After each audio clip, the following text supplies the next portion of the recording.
So, very good morning to everybody here in board members, staff, technical advisors, and also those who kindly decided to join us in person this morning in New York at the IESBA premises offices.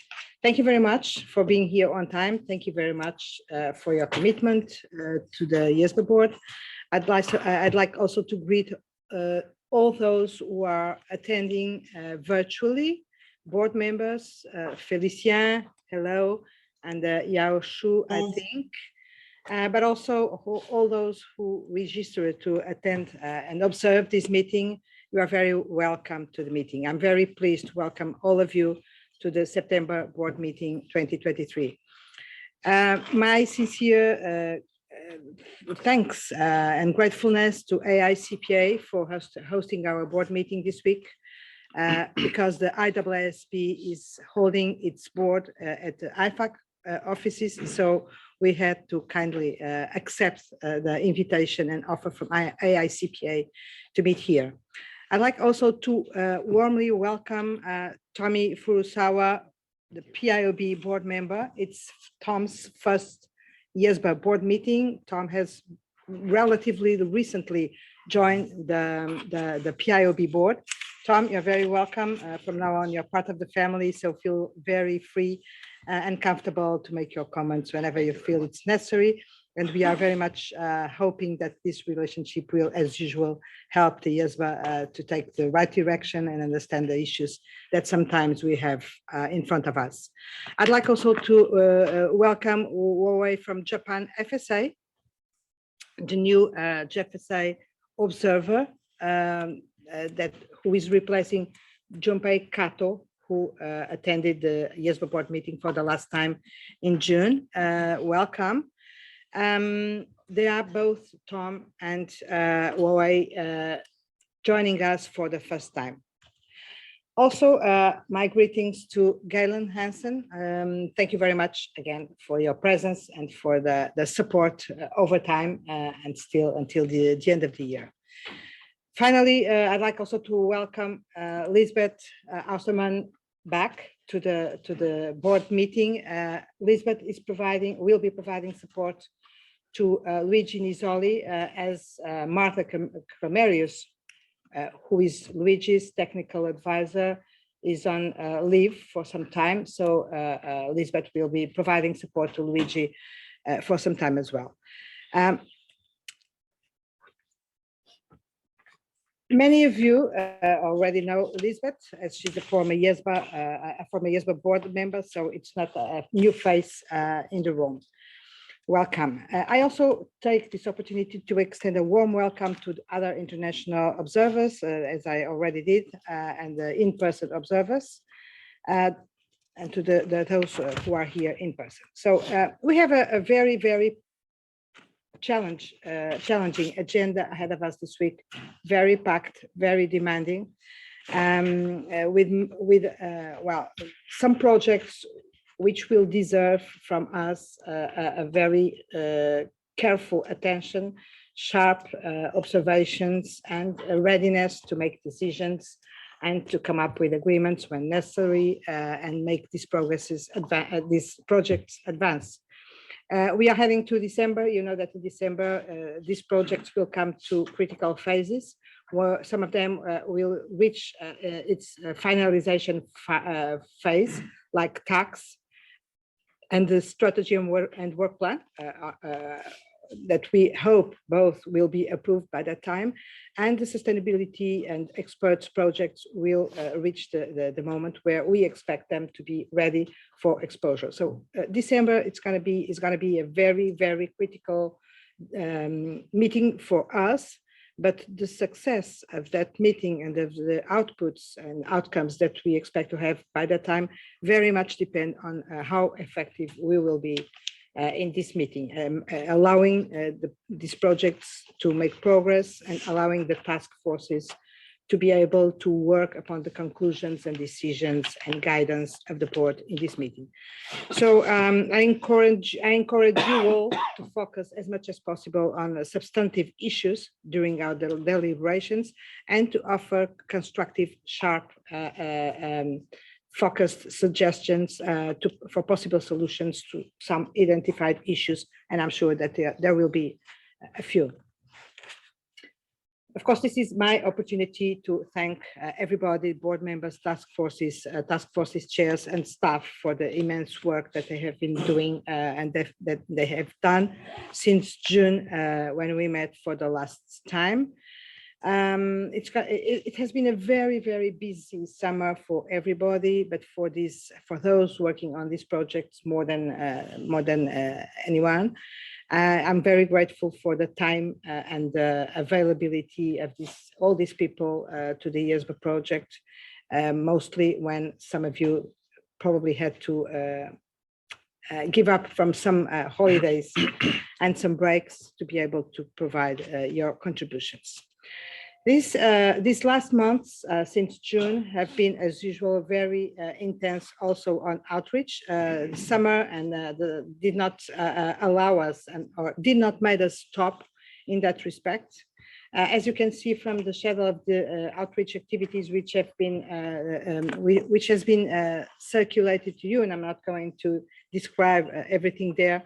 It was very busy for everybody with very meaningful and some interesting outreach initiatives and opportunities. On my side, I would highlight in July the participation in the European Parliament open hearing on an important project that is being put forward by the European Parliament on tax enablers. And I think this was an important moment for the IESBA to be at the right time in the right place where things are discussed and make sure that our project is being recognized and making a difference. And I'll highlight the outreach meetings that Jeff and I had in Japan and Korea over the first 2 weeks of August. I could stay here 1 hour or more describing what happened there, but in a nutshell, it was extremely intensive, extremely rewarding and rich. We managed to meet, and I'm very grateful both to Masahiro and Songnam, who provided us with an incredible shadow and a perfect organization, which allowed us to meet in both countries with regulators, professional PAOs, the firms, investors, representatives, business roundtables, corporate governance community. I'd say all the groups were covered in both the countries. It was extremely rich. They were both extremely open, very open to what the IESBA has to provide. It was also very rich because it's not always easy to reach to these stakeholders in these parts of the world. In Japan, Jeff and I had the opportunity of having 4 hours, if I'm not wrong, workshop with more than 600 stakeholders with Q&A about everything. So the impact, I think it was significant. Tom participated in some of these meetings. Thank you very much. So the takeaway is that they really want us to be present there. They asked us to please continue connecting with them, if possible, getting back there, explaining everything, extremely open and very sensitive about the importance of ethics for sustainability for reporting and assurance, both sustainability and financial. Of course, there are some issues that we will have to see how to address, and they will have to see how to address. I'm not going to go into the details, but some difficulties, but the interest and the openness to the IESBA product, so to speak, and message was impressive. Apart from the outreach activities, and thank you to all the board members who also participated in a lot of outreach initiatives since June. They are listed, and I invite you and encourage you to go through the list and see where the IESBA has been lately. The planning committee also met via a video conference in August to discuss the feedback from respondents to the consultation paper on the IESBA SWP strategy and work paper, and discuss the approach of the IESBA to the response to the Australian Parliamentary Joint Committee inquiry that was later on circulated to the board. This was another important moment for the IESBA. It was, I think, the first time that something similar, or I don't know if it was the first time, but it's not something that we do every day in our lives. And it's important, again, to be there, to make part and to be present when something important happens, and when we are invited to provide our input to make these stakeholders understand what can work better and how the IESBA will work and standards can help in that direction. You will have seen the response that was sent, I'm sure.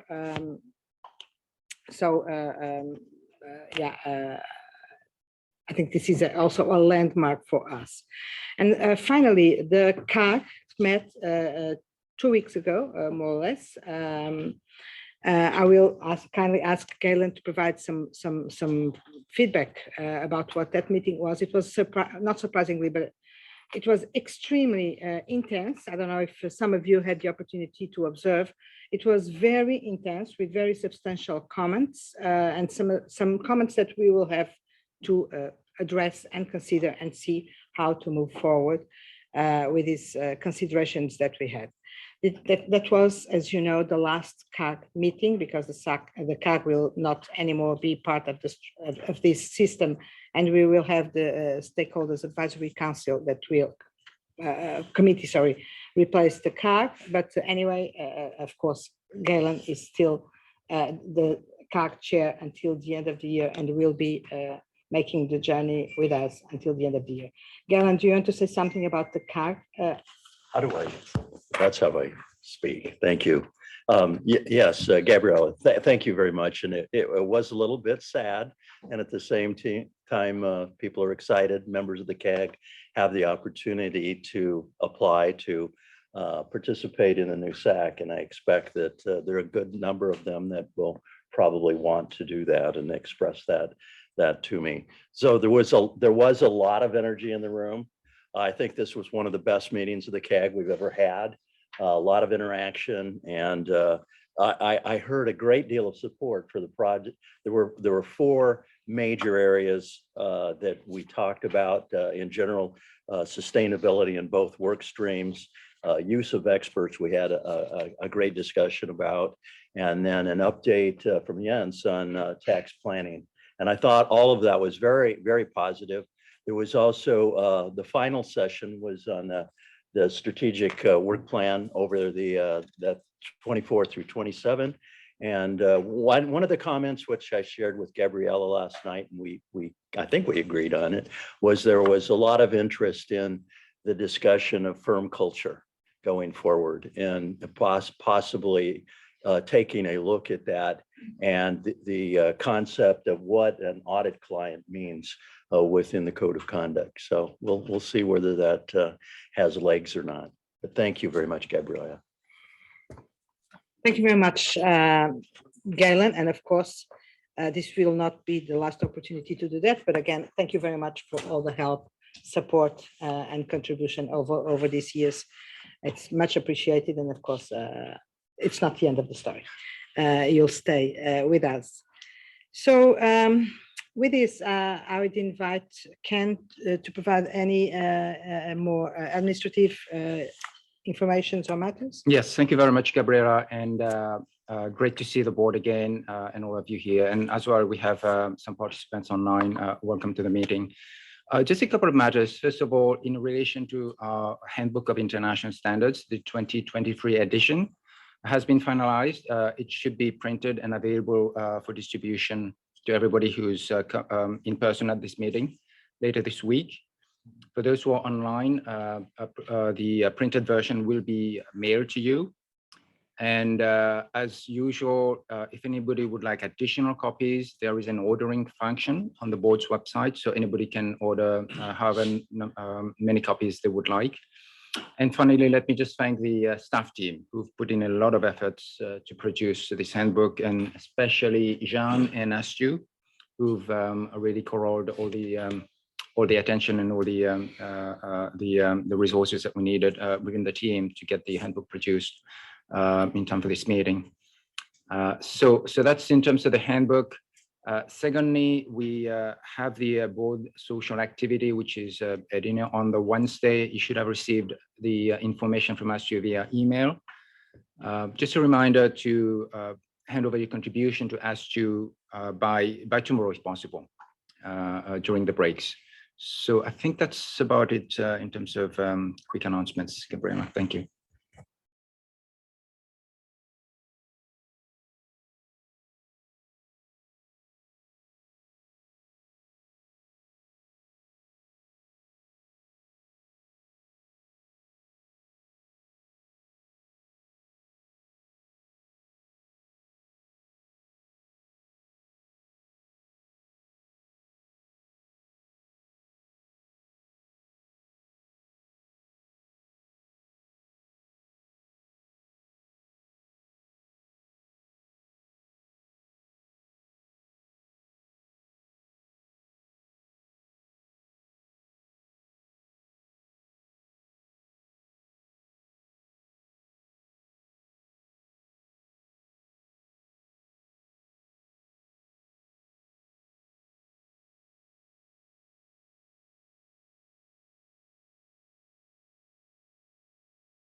Sorry, we lost the audio.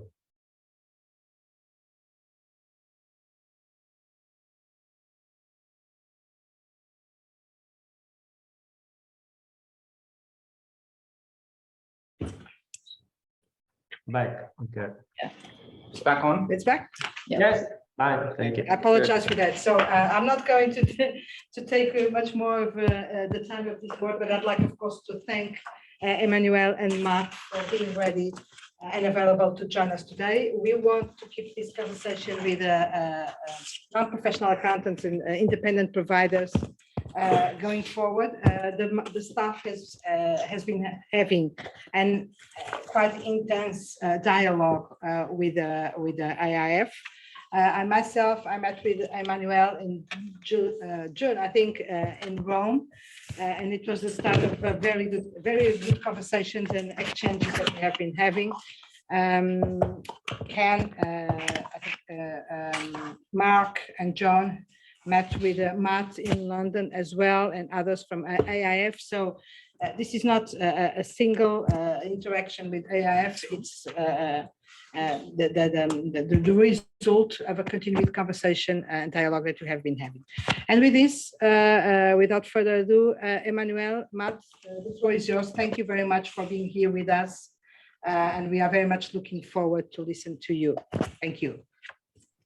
Thank you. Maybe I make a short presentation and after I leave to Matt.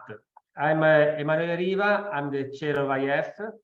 IEF is the international network that involves accreditation bodies and the main stakeholders. I'm also the vice director of Accredia. Accredia is the Italian national accreditation body appointed by Italy for the accreditation activity. Matt, maybe I leave to you. For your I will do, yeah. Thank you very much. Thank you, Chair. Thank you, board members. My name is Matt Gantley. I'm the Chief Executive of UCAS. That's the United Kingdom Accreditation Service. I'm also the Chair of the IEF Working Group on Sustainability. Thank you. Okay, thanks, Matt. So our idea is to provide you now a short presentation to explain you what is IF and what we are doing in this area, and after we can discuss, we can take questions and so on. So now I try to share my screen. Okay. Can you see? I hope yes. Okay. So what is IF? IF is the Global Association for all accreditation bodies, regional accreditation groups, conformity assessment body association, industry association, and other stakeholders. Here you can see some numbers. We have 97 accreditation bodies, 27 association members, and 6 regional accreditation groups. So as I told you, Accredita is one of these 97, and UCAS is the same. Here you have more or less the picture of the activity of the accreditation body all over the world, the coverage of the accreditation bodies. IF has a structure with an assembly. The board of directors is the body with the main responsibility, legal responsibility, and after we are divided in committee. So it's important, for example, in this regard, the technical committee, that is the body that takes decision on a technical issue. However, it's also important to underline the fact that we have in our structure also the committee of the conformity assessment body, so the bodies that perform certification, testing, validation, verification. We have a committee of the accreditation body and a committee of the user. So in this way, there is a huge participation of all these 3 pillars in the activity of IF. Here you can see the regions. I'm, as Accredita, a member of the region of Europe, so European accreditation, but you can see also there are also other regions that are there to harmonize the activity of the accreditation body in that region. Vision, accreditation makes the world better. So our mission is to facilitate trade and support sustainable development using international recognized accredited conformity assessment to deliver the confidence needed for market acceptance of goods and services. Here you can have more information. So our main goal is to have a consistent, to guarantee the consistent application of the conformity assessment model in the world, based this consistent application based on the standards and schemes that are recognized. We have in a network that is strengthened by peer evaluation, so each body has to peer evaluate the others, and in this way we can guarantee that we are working in the same way.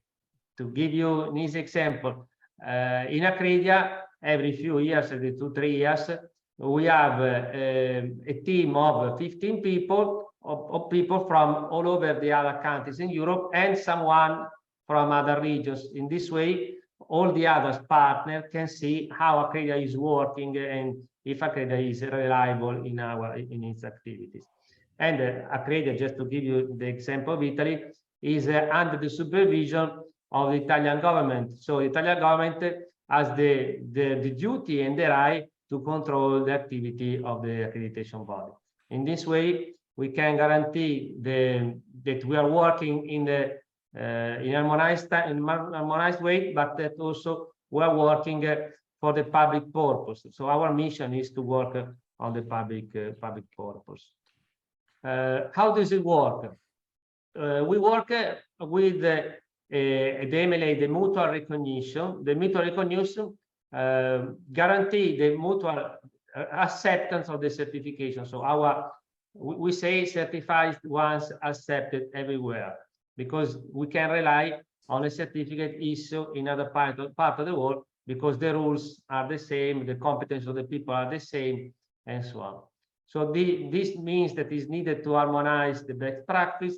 We need a platform to exchange information. We need technical assistance, develop service to support the developing countries. support the developing and emerging economies. And also we have a strong with ILAC. ILAC is the international network for laboratories. And of course, we have a strong link with ISO and the other international standardization bodies and the trade organization. Here you can see in a glance the main partners of IF today. Don't be afraid from this slide. Here, this is just only to make you clear that we are working under rules that are published by ISO. ISO gives us to the accreditation bodies and the conformity assessment bodies the criteria, the rules that has to be applied when conformity assessment activities are performed. If you see level 1, that standard is applicable to the accreditation bodies, so to Accredia and to UCAS. The other ones are applicable to the bodies that are performing certification activities. If you see the last column, there is the 1729. This, for example, is relevant for the activity that we are talking about today, so the verification and validation activities. Where is this from? This from the TBT agreement of WTO. This is the starting point. WTO recognized a value on the activity performed by under accreditation. And we have also another important recognition by UNECE. This is an update of the document 2016. However, the main point, the main starting point is WTO. So the WTO with the TBT agreement obligates the WTO members to accept the result of conformity assessment procedure in other WTO member countries. So in the light of this, we develop an infrastructure. So not just all accreditation, but all the infrastructure that is there to help to overtake the barrier of trade. So the main goal is to overtake these barriers. There are some statistics that demonstrate that the most part of the barriers are linked to the conformity assessment activities. You can see here the big numbers are the conformity assessment activities. So these are some barriers that accreditation body are trying to reduce. Quality infrastructure, as I told you, is not just only accreditation, it's all the system has been established to develop this quality infrastructure. And we have metrology, standardization, and accreditation, conformity assessment, and market surveillance. Looking to the management, maybe it's easier. The international quality infrastructure is called INET-QI. You can see here the members of the INET-QI. So IF is one of the members with others. There is, for example, the World Bank, WTO, UNECE, UNIDO, ISO, and so on. So this network is there to guarantee the good use of the conformity assessment activities, again, based mainly on the WTO directive. So this is the difficult way to explain what I just said before. Another maybe easy way to see some numbers. You can see here the number below 11,000 are the accredited, the bodies that are accredited by the accreditation bodies member of IF. So we have many accreditation body, more or less 100 in the world that are performing activities in different fields. We work in the main field are management system, certification product, certification person, and now we have also verification and validation, the verification. So the activity goes from the certification, for example, organic, certification of CMARC, certification of machine press, so also certification of the people that are working in different fields. So it's very wide the activity of accreditation bodies. Don't move anymore. Let me see here. Okay. Okay, so we are also in accreditation day, the 9th of June.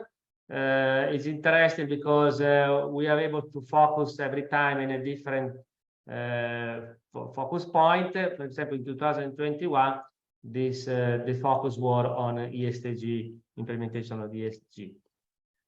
Also, these two websites are quite interesting because you can see examples where accreditation and community assessment help the governments, because we are mostly working to facilitate trade and to help the governments facilitating trade. So here you have example, practical example that how it works. Okay, here we have some studies. I can talk about, for example, the Italian study that identified the benefits of accredited health management system certification. Here we took as a reference the injured that happened in companies certified and injured that happened in company not certified, in order to understand which is the real impact of management system. This study has been done not by CREDA, but the Italian insurance, mandatory insurance for the health in labor environment. So this demonstrates that with numbers that management system certified can reduce the number of the people that have injured that can die during the work. So this is just an example to understand how it works, which are the studies that are published on that website. We are working on the basis of standards, as I told you, mainly ISO standard, but also we are working a lot in the working with schemes, with partners. Here on the screen, you can see 3 examples on telecommunication, automotive, aerospace. And in these days, also another big area is the area of food and agriculture. So these are the main fields where accreditation is working. I'd like also to underline a joint statement just released by IEF, the organization you can see on the screen. IEF, ISEAL, UNDP, so United Nations, and the Association of Conformity Assessment Body. Joint statement that would try to underline the importance of the standard and accreditation to reach the ESG goal. Here, just one video that could be useful to have in 5 minutes to understand what is the impact of accreditation. So thank you. I hope this was enough to just to give you some curiosity on what we do, and I leave to Matt for the next stage. Thank you. Thank you, Emanuele. Thank you, board members. I just want to give you a quick update to the work that we've been doing at the IEF Sustainability Working Group.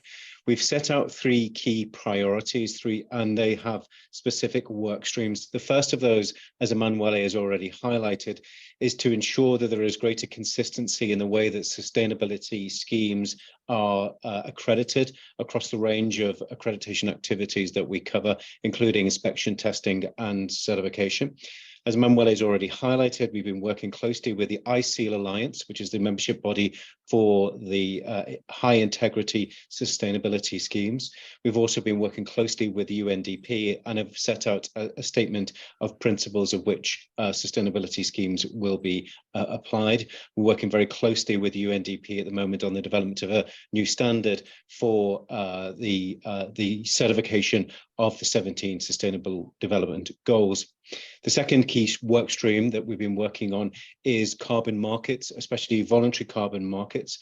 We've been working closely with the Voluntary Carbon Markets Initiative on the demand side of carbon markets, and the Integrity Council for Voluntary Carbon Markets on the supply side of carbon credits. Again, taking the approach of building bridges with those organizations to ensure the integrity of those carbon market schemes. And the third work stream, which is very relevant to our discussions here today, is corporate sustainability disclosures. Of course, that's a very fast-growing, developing area, driven by voluntary means, but also in regulatory areas as well. Our purpose in having this conversation with IESBA and IAASB is to build links to ensure that in the world of standards, whether they're IESBA standards or IAASB standards or the International Standards Organization standards, that there is a consistency approach ultimately to ensure that accredited conformity assessment is delivered with integrity, with competence, and of course, there is integration with the work of accredited verifiers and the work of statutory auditors and financial audit firms, especially in non-financial reporting. Over the past couple of months, we've had early discussions with IESBA to map the work of and the standards of IF that we accredit to, particularly the level 3 standards, which Emanuele has highlighted. The most relevant of those is a standard called ISO 17029, which is for validation and verification. We see that being an important platform which we can then map against the relevant IESBA standards and IAASB standards, including the new IEESB 5000, as well as the IQMS 1 and IQMS 2. So our objective now is we're working hard on doing that mapping exercise, which we will work closely with Ken and his team to present that, to show that correspondence of requirements, and where there are gaps or overlaps or areas that require additional work in the development of relevant mandatory documents to ensure that in accreditation, IF accredited verification, those gaps are properly filled, so we can achieve that correspondence between the worlds of accredited verification and that of statutory auditing, to allow, especially in the regulatory field, whether it's for CSRD or other regulatory requirements across the world, that there can be that correspondence and therefore that recognition of the work on both sides. So I will pass back, Chair, to you. If there are any questions, we'd be very delighted to answer them. Thank you very much, Emanuele and Matt, for this very interesting presentation. I'm sure there will be comments and questions from the board, and this is the right time to, since we have Emanuele and Matt ready to discuss with us. I will ask the board who has questions and encourage you to put forward your doubts and your questions. Andy, thank you very much. But terrific. No, thank you, and thank you both for this very educational. And so I'll beg forgiveness in advance if this was covered, because I was trying to absorb a lot of information. Can you give me an overview or repeat the overview of, is it part of a two-way process, or is it if our boards develop standards for consideration, is there feedback, like comments to change or to conform in order to fit within one of these certification schemes, or is it a one-way process? So hopefully that question makes sense, but I'm just trying to figure out if there's a back and forth, or if it's how does this look? Is this good, or this looks good, but you need to do this?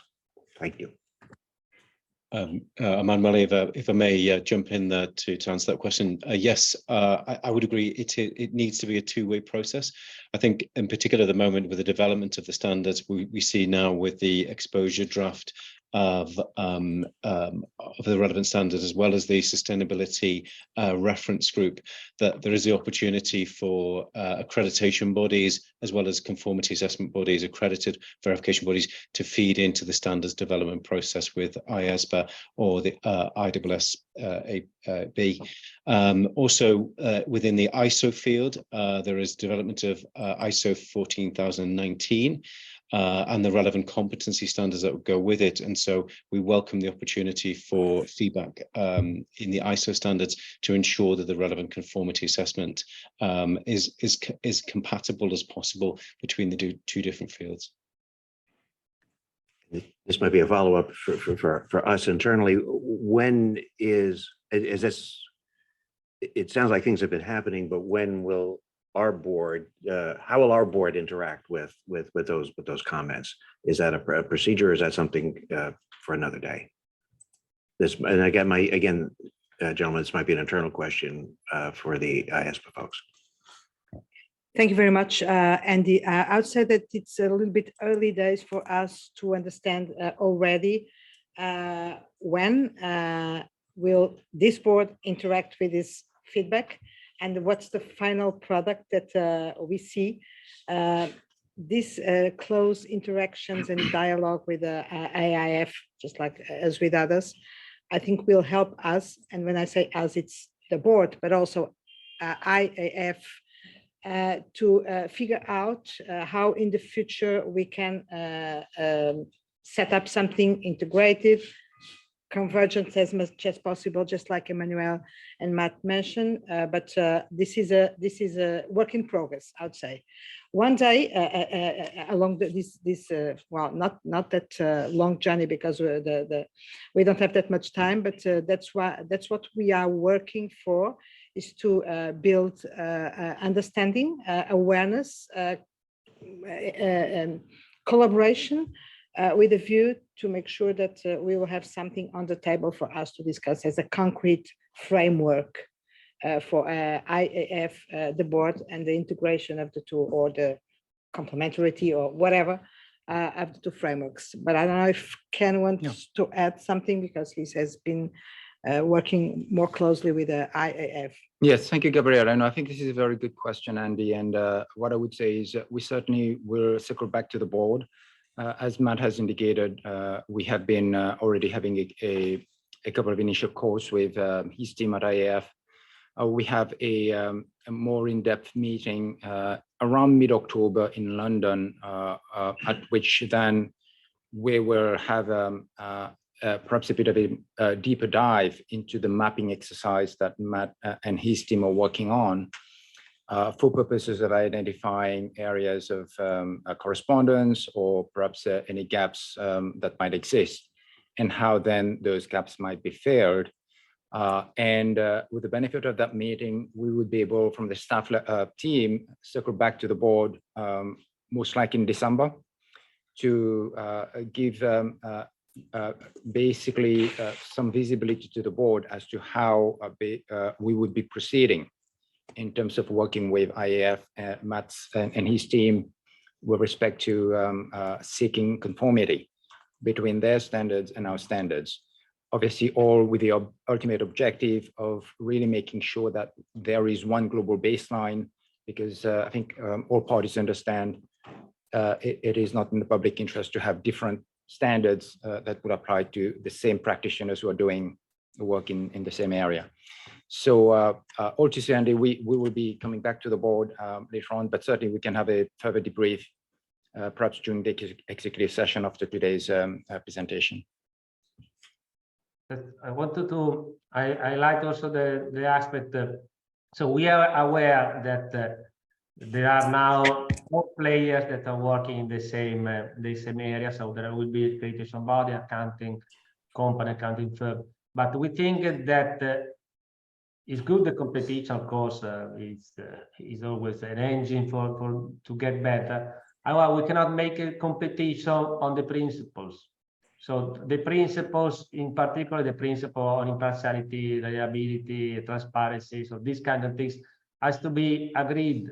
So we can make a competition on the services, on the quality that you are offering, and so on, but not on the principles. So we are here to say to you that we are happy if you are able to arrive to the same understanding of this kind of high level. So we are the board that can harmonize the practice of all the bodies that we work in this field, not just only for accreditation bodies and you for the legal, the accounting field. So I think that we should work together to arrive to the same level for everybody, no matter who is working. And after the market, it's normal that there is a fair competition as it is, it should be.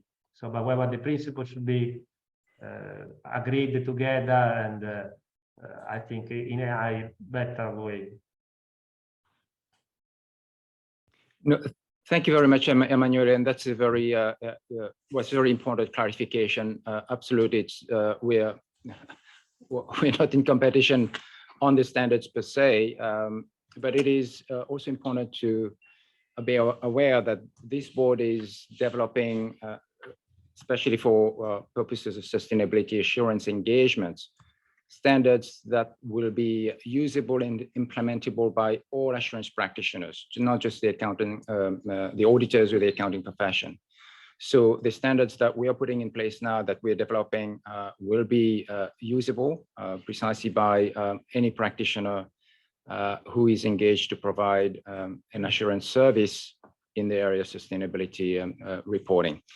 And that's clearly we're going to engage further with you and your team, Emanuele, as we go forward in seeking again those grounds of convergence between our two sets of standards. Thank you. Thank you, Ken. Vania, please. Vania.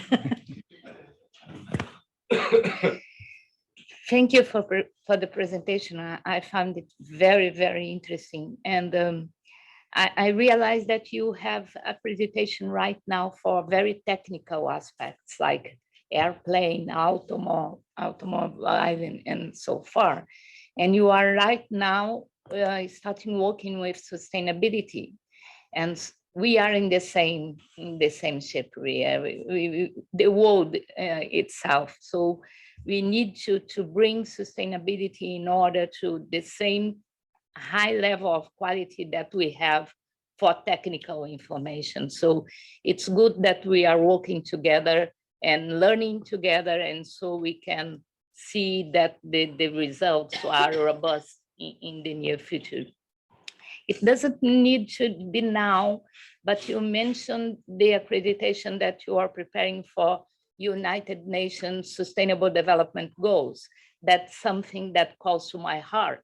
So if you can please provide me some details, it's something that I would really, really appreciate to receive it. Thank you. Yes, this is an example. ISO split the standard, assigned the standard to all the goals of Agenda ONU 2030. So if you go on the website of ISO, you can see which is the standard that is linked to a specific goal. And I mean, the accreditation bodies, certification body are working in many of these fields. I put an example before on the OSHAs, the health and safety certification, but there are many schemes on the environment, many schemes on anti-bribery, on the good governance. These kind of schemes are there since years. What is missing is something horizontal. I mean, there are maybe schemes that are vertical on specific issues, but not something that is horizontal, because sustainability is really something so large, so difficult, so complex, that also so linked to the culture of the people and the history of the people. And so it's difficult to have an easy solution for each situation. So that's why standards has always been difficult to provide good solution.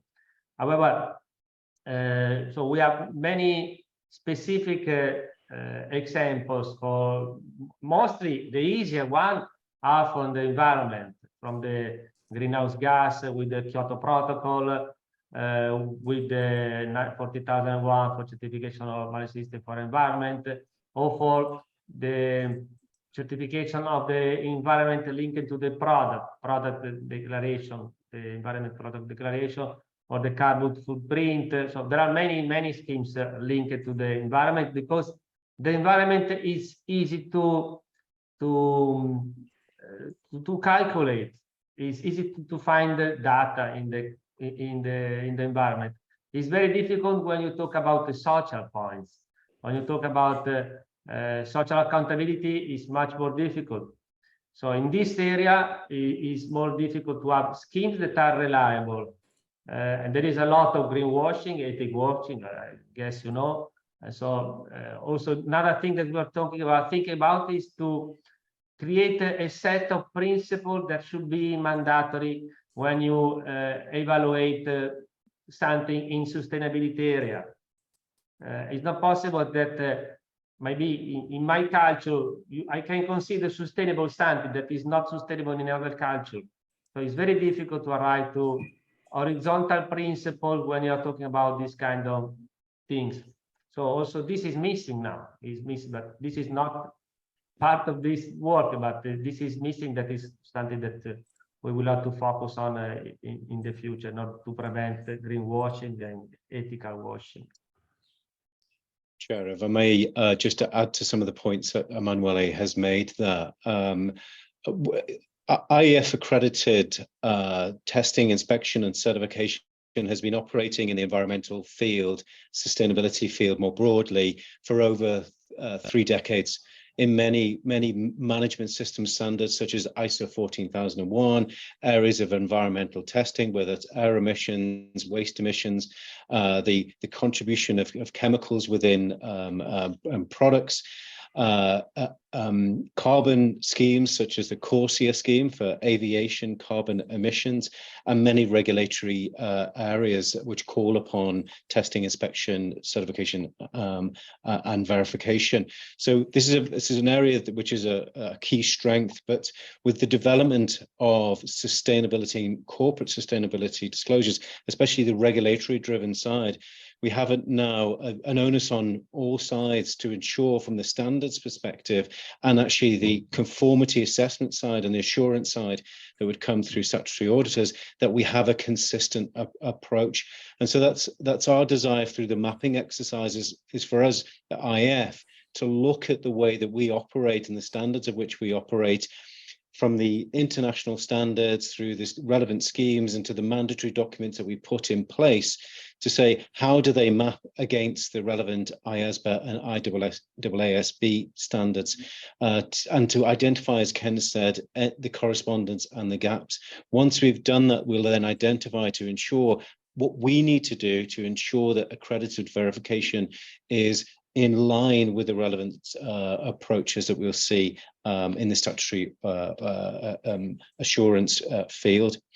What underlines all of that, and as soon as we've done that mapping exercise and addressed those different gaps, is competence. And through competence, that comes to resources.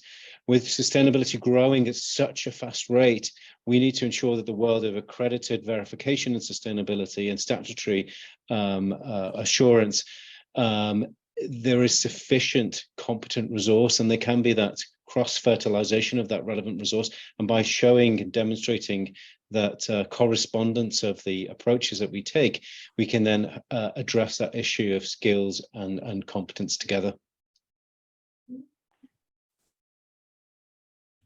Thank you very much, Emmanuel and Matt. I'll have myself a couple of questions, but I'm looking around to see if any board member.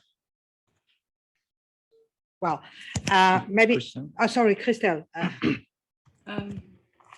Just to elaborate a little bit on what you just said about the skills, getting from a ethical framework on professional accountants, where the skill set, the way you educate people and you verify their education, etc. This has been built over decades. So it's a mature situation. Now we issue or we will issue standards that should apply to other kinds of professionals, very diverse kinds of professional, by the way. We cannot identify one profession. It is not a given set of profession. So the work to be done on the skills is very important, because this is going to be one of the grounds to assess who can be accredited, right? And as soon as you are not supported by one professional organization that works over time and develops this, the issue, the challenge is huge, I would say. And it's key for a good implementation, application of the standards that we want to issue. And it's also completely key if you want to accreditate a professional. So I think it's a very, very important common issue that we have with, be it with organizations like IEF, if they are mandated by regulators and states to accreditate professionals, or because there would be another self willing to be accredited. I don't know how it will work, huh? And maybe in diverse situations depending on the jurisdictions. But I think it's a very, very key element, a very key pillar, so that the standards of both organizations, by the way, can really work and be implemented.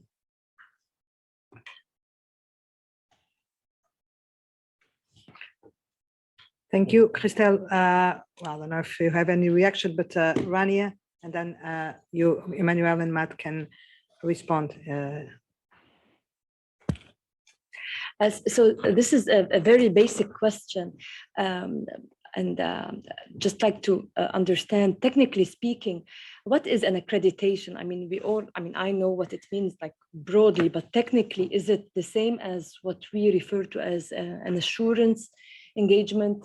When an entity receives an accreditation, how long is that accreditation, or it becomes accredited? What is the validity of that accreditation? And what is the similarity between an accreditation and what we refer to as an assurance or an audit? It would be interesting to know. Thank you. Okay, I can start from this. So accreditation, the main goal of accreditation is the guarantee that the certification body has the right competence and is reliable to provide some service, some certification activity. So the competence specifically on the scheme. If I have a certification body that works in one field, I don't know, tannery, in environment, so I need to see if this certification body is an expert in environment, in tannery. So if they can demonstrate to me this competence, I can accredit as an Italian accreditation body, I can accredit this certification body for a specific scheme in a specific field. So this is accreditation. And accreditation is maximum, the expiration is 5 years, the certificate. However, every year there is a surveillance. Also, it depends on the schemes and so on, but usually we have we perform assessment in the certification body and also assessment witnessing this certification body. For example, we go with the certification body in the tannery to see if the people, the auditors of the certification body are working correctly, performing this certification in the specific field. So this is the complexity of the activity. It's complex because you have many fields. Only to give an example from what we do, just for certification in Italy, we are more than 500 different schemes. So 500 different scheme of certification that are, and the schemes are also vertical spread in different fields. So there are, and I come back to the previous question, there is a huge problem of competence, of course, because you need to have people in the certification body and in the accreditation body that can evaluate what's going on. So there is a huge problem of competence. But also we need more competence, because if we are going in a new field, we need the new competence.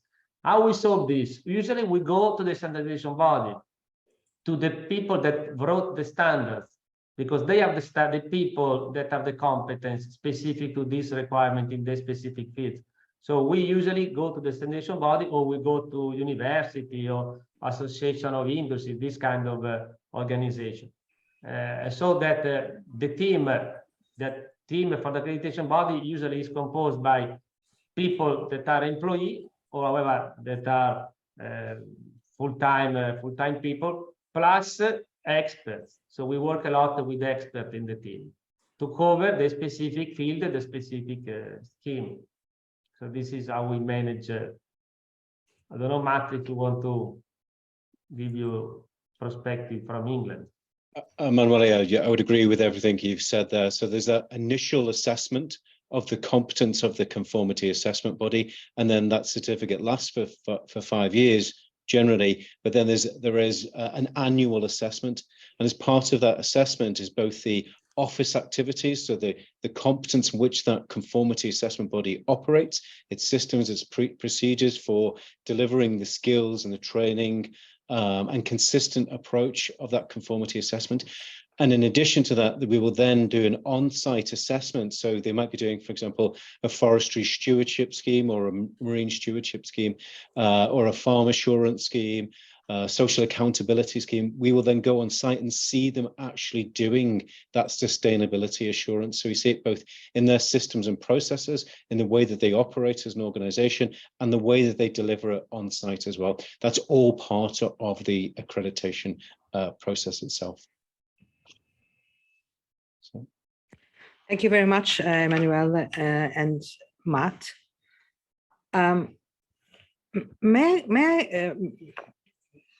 Yeah, I have a question I have a couple of questions, but some curiosity more than other things. You mentioned, I think, Emanuele, it was you, that there is a lot of data about environmental issues, but you lack information and data, for instance, about social, on the social dimension. Apart from the amount of information or data that there is actually there available on environmental, what is your perception about the quality and reliability of that data? How do you assess or screen, or what's your perception about what's being given to you as data in that area? What I clarify my point. What I want to say that it's easy to measure the improvement of a company in environmental field, because you can measure the emission, you can measure the pollution, you can measure, you can make a test analysis on everything. So it's easy to understand if a company is changing in better. And if you have a certification that is pushing the company to change in better for environment, is very easy to understand if they are doing it really or not, if they are joking with you or not, because you can see this from the data. Instead, it's more difficult to see if a company is getting better in the social side. It's more difficult because there are elements that are not so much measurable, like when you go in the environment part. That's what I wanted to say. So it's when you go in an area that is not tangible, it's more difficult to analyze that. Could I also add to Emanuele's comments in that several of the schemes of which we accredit, for example, in aerospace, in automotive, in food safety, and in areas of sustainability, for example, those that come under the ASI assurance system, which includes the forestry stewardship, marine stewardship, biodiversity schemes, those assurance systems embody accreditation. But they also place upon the conformity assessment body, which is accredited, requirements for presenting information about the objective conformity.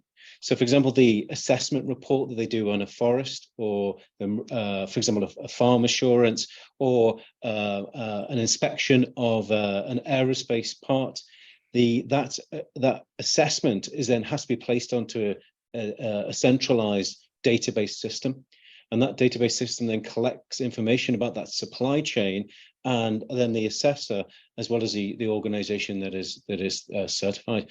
So different industry schemes or different standards employ additional levels of assurance beyond just the accreditation of this certification body. They also embody requirements for register the assessor, or the verifier, the inspector, as well as presenting information to do with the organization that is assured, as well as the outcome of that assurance process itself. So that enables much richer data analysis, giving insight into the operation of that market, and then potentially foresight into where that market is going in the future. Thank you. I know that Ken has a question, but if I may explore a little bit further this topic, I'd just like to listen from you. How do you see the combination, not to use any other words, between environmental and social assessments? Let's call it call them like this.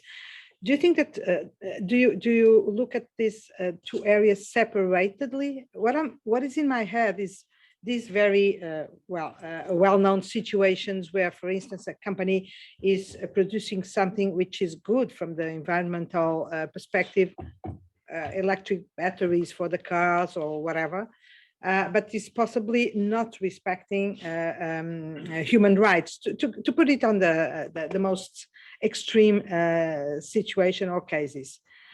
Do you combine the two assessments? Do you make them separately? How do you look at that? Yes, it depends on the competence on the team. So when a company, we have to start from the company. The company apply for a certification that could cover environment and social aspects. If we are talking about regarding the same scheme, the same time, usually the certification body try to send a group of team with all the competence to evaluate both of the fields. And it depends also if the certification is divided or not. I mean, if the company is applying to two different schemes, one for environment, one for social, then maybe you could have a good certification for environment and no certification for social. So it could happen, or the both, depends on which are the weak points of the company. If you have a combined scheme, you cannot have a certificate if a part of the scheme, if the requirements is at least one requirement that is not fulfilled, you cannot be certified.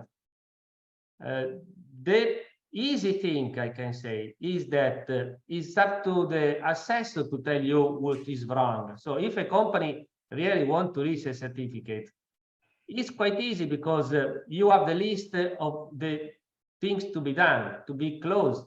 So at the end of the 5 days of audit, the team used to tell to you, you need to adjust 1, 2, 3, 4, 5 things. So if there is a really commitment of the company to arrive to a goal, it's easy because it's the assessor that tell you which are the weak points. Don't tell you which are the solutions. We cannot provide solution. We can just only give the list of the problems.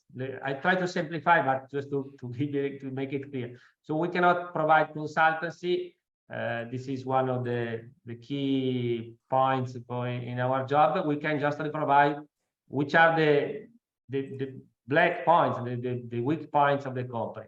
It's up to them to solve the issue, and we come back just to see if the issue has been taken in consideration or not.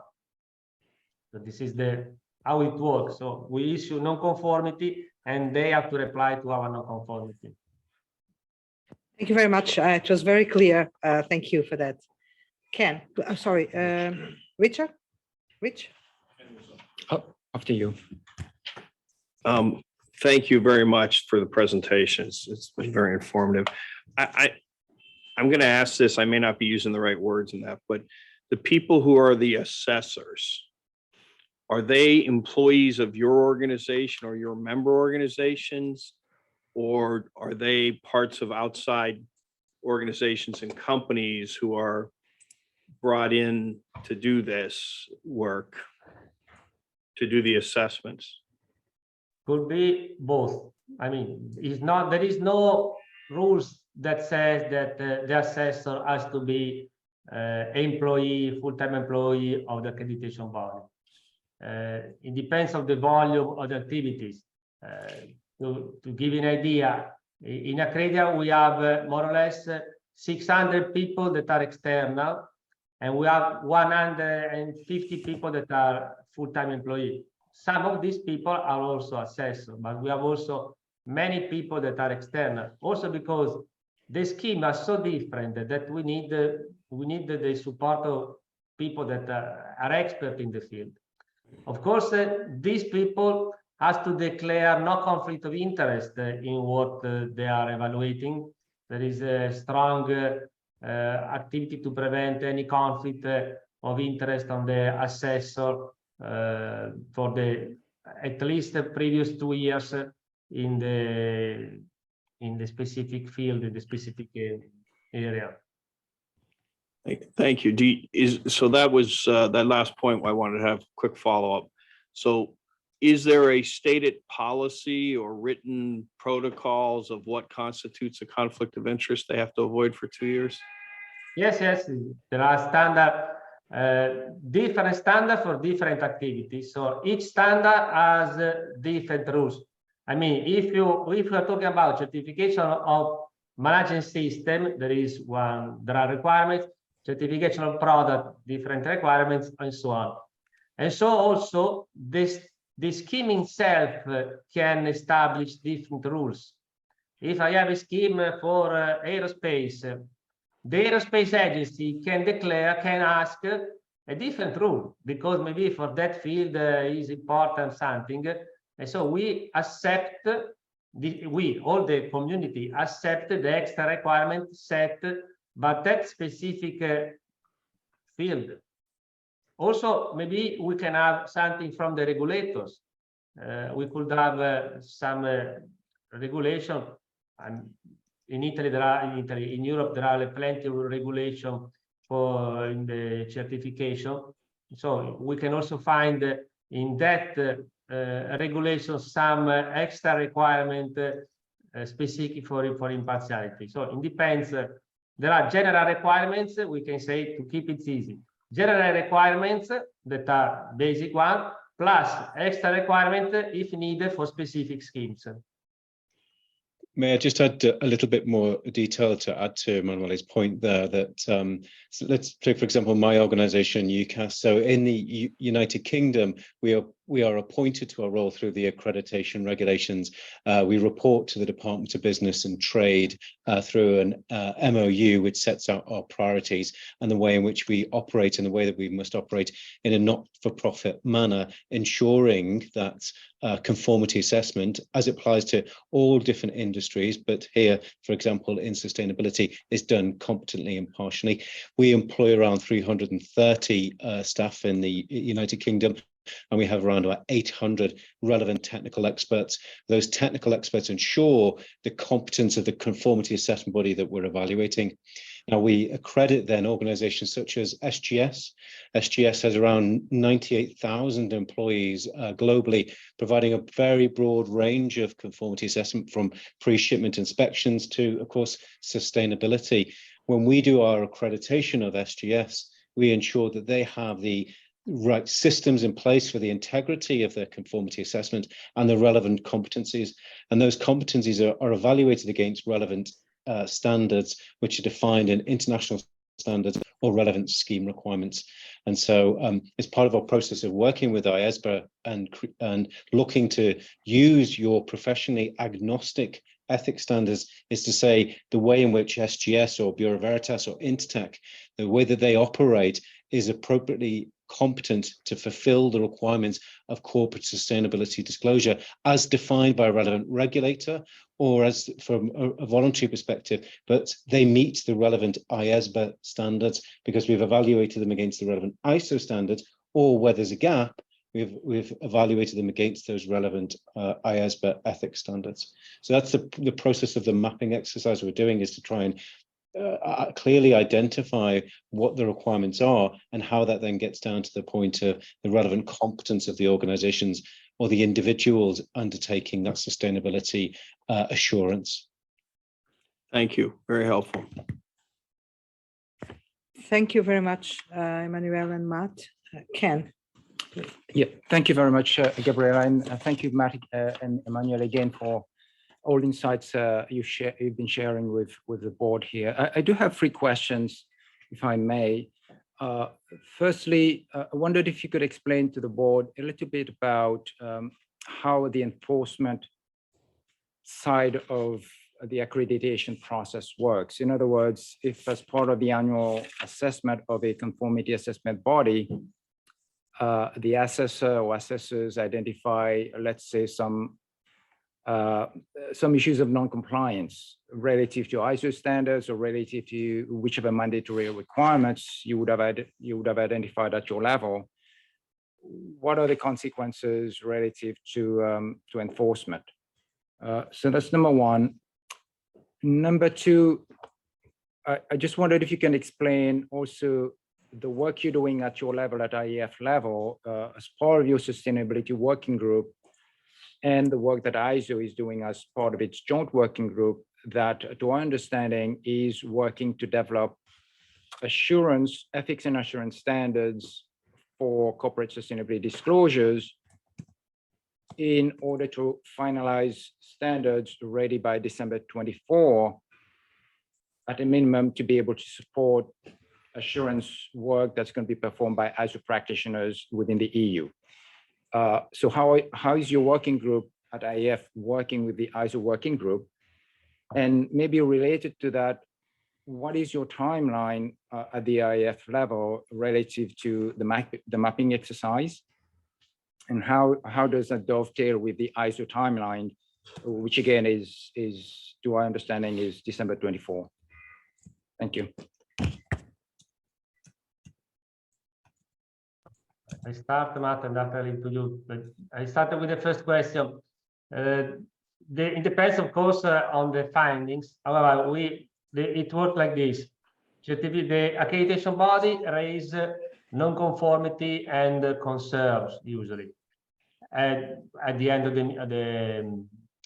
the assessment. The certification body has some days to reply. If they reply, we have to check if they are implementing what they are promising. So I promised to change this procedure, to do this and this. And so we go back in the certification body to see if they are doing what they are promising. Of course, if they are not doing what they promised, we can take sanctions. Sanctions are to suspend the certification body or to withdraw the accreditation. So we start usually with the suspension for, I don't know, 3 months suspension, 6 months suspension. If they're not able to close the gap, then the accreditation committee takes the decision. It's always a committee decision. It's not a one-person decision. This in order also to reduce the influence, because it will be difficult sometimes for a one person to take this kind of decision. So it's usually a committee, and I can speak for Italy. The chair of the committee is appointed by the ministry in order to have a strength power, better power. So in order to have intimidation, things like that, because there is a person appointed by the state to take this kind of decision that is difficult to go against. I leave Matt for the others. Thank you. First of all, just in terms of the timeline, we're working on the mapping exercise right now. We hope to have the first draft done in the next couple of weeks, of which we will need to return to IESBA to ensure that we've understood clearly the relevant IESBA standards. We hope to be able to present to you when we meet in October, mid-October, the completed mapping exercise, which will present the relevant ISO standards of 17029 against the relevant IAASB standards, particularly IAASB 5000, against the relevant IESBA standards, and of course against IQMS. So the worksheet will set out those different mapping approaches, identifying where the relevant correspondence and the gaps are, so then we can consult with you and say, how could we fill those gaps through the assurance work that we do by augmenting the accreditation that we do, or filling those gaps with relevant additional requirements for those accredited conformity assessment bodies. That then helps me answer the second question is, what is the object of conformity? How are we undertaking this corporate disclosure assurance? In many different schemes, there are clearly defined standards for those areas, but in corporate sustainability assurance or disclosure, there aren't the standards yet, and they are of course being developed, of course, in the European Union level because of the corporate sustainability reporting directive. But ISO is now working on ISO 14019 that's led by Graham Drake and Stephanie Veering. We're working closely with them as part of the open process, consultation process for feedback into the development of that standard. IEF and the relevant accreditation bodies and the national standards bodies across the world are feeding into that process to define how that assurance mechanism will work and how that will be then accredited.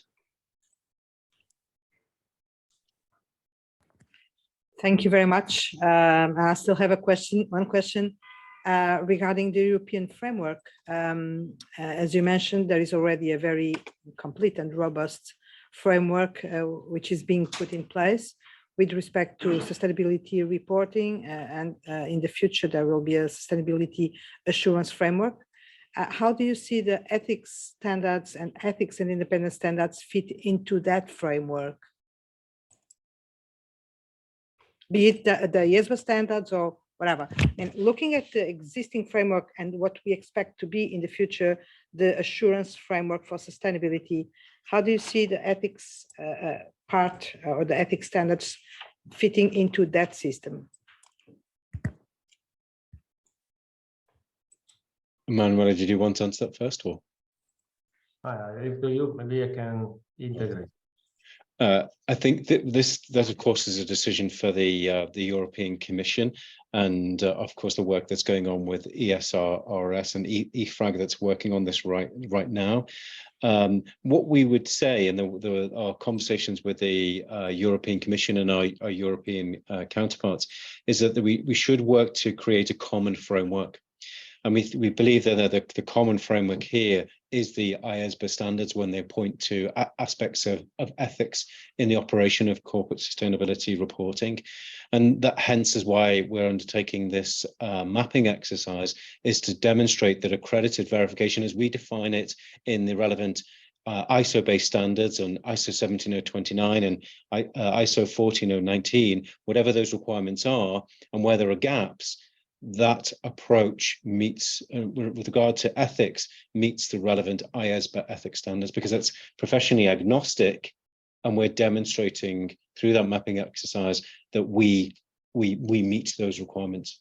So rather than replicate them, we show where we're achieving those, and then where there's a gap, what we're doing in order to be able to address that gap. So I think it's in everybody's interest that there is just one standard when it comes to one approach when it comes to ethics in corporate sustainability disclosures, and we demonstrate that we meet that. And Matt, if I may just have a follow-on question related to what you've shared. You know, when you mention gaps, and maybe you've not come to any final conclusions to how you would fill those gaps. But would you be able to share a bit of any sort of thinking you've done at your, at the IEF level as to how the gaps might be filled? For example, would it be that IEF would put together some mandatory requirements at your level, which then would be pushed down to the individual jurisdictions and member bodies of IEF? How would you go about, filling those gaps? There is a number of different approaches that could be taken. A mandatory document is one very efficient way of achieving that, and that would apply to all accreditation bodies, and therefore all of the accredited bodies that are undertaking that work. But there are other ways of doing that. We've actually, Manuel has already talked this through, the development of additional standards. For example, publicly available specifications or ISO standards. The challenge of those is they do take quite a time to develop. And so time is of the essence in this issue. So Emanuele, did you want to talk more in terms of the possible mechanisms to do that, to fill those gaps? Yes, I agree with what you said. So the easier way is to have the mandatory document. IF is used to have this mechanism. So all the members understand what is a mandatory document, what is that for. So this is the easier way for us to implement, to impose requirement, to impose. The members will decide. Of course, it's a matter of the members to take this kind of decision. But usually this is the easier way to implement. Or if we're talking about specifically for CSRD, so this is also something that has to do with the region of Europe, so the EA, the region, specific region. So maybe the mandatory document could be issued by the region, not by the IF, if this is only for one region, interest of one region. Or we could also could have also the idea that could be the European Commission that give this direction. So I think this is the next step. When we have the document with the possible gaps, then we can find many ways to implement to close these gaps. So at the international level, at the European level, at the regulatory level, or also at national level. Also, Accredia can impose that in Italy we accredit this according to some requirements. So we can also decide to have an implementation at the national level. So it depends, which is the consensus also on the members on the solution that we're able to reach. Thank you very much. That's very interesting. We are approaching the end of this session, but I'd like again to ask if there is any board member that would like to add something, make any question. Well, if not, Emanuele and Matt, thank you very much for this excellent presentation. I think that all the board will agree with me saying that we are much more informed and we have much more clarity than we had 1 hour ago. And that's excellent because we all need to know where are we heading for and what do we want with this collaboration. This only makes me think that this is extremely valuable and meaningful that we keep on speaking and collaborating. I must confess that I'm not going to share any details now, but this conversation brought me a lot of ideas of how we can bring this project forward together. And again, it's absolutely clear that if we work separately, we will not reach something that works for the users and something that works for the public interest. We will have to find a way of, I don't know if it's convergence, if it's complementarity, if it's collaboration. What's the right word at this stage to use? I'm starting to have an idea, but we have to explore it further and test it together. Thank you very much for this, and I very much hope that you also find this collaboration useful and that we will be able to build something together in the public interest. It's no use trying to ignore what's happening around, that others are working in the same field. Wherever we go, we have to go together with full clarity of where we want to land. And I think that definitely competition is not, it can be many things, but competition is not definitely the word that will describe what we want to have. So thank you very much and hope to see you very soon again. Thank you. Thank you for the invitation. Thanks, board members. Thank you. Thank you. Bye.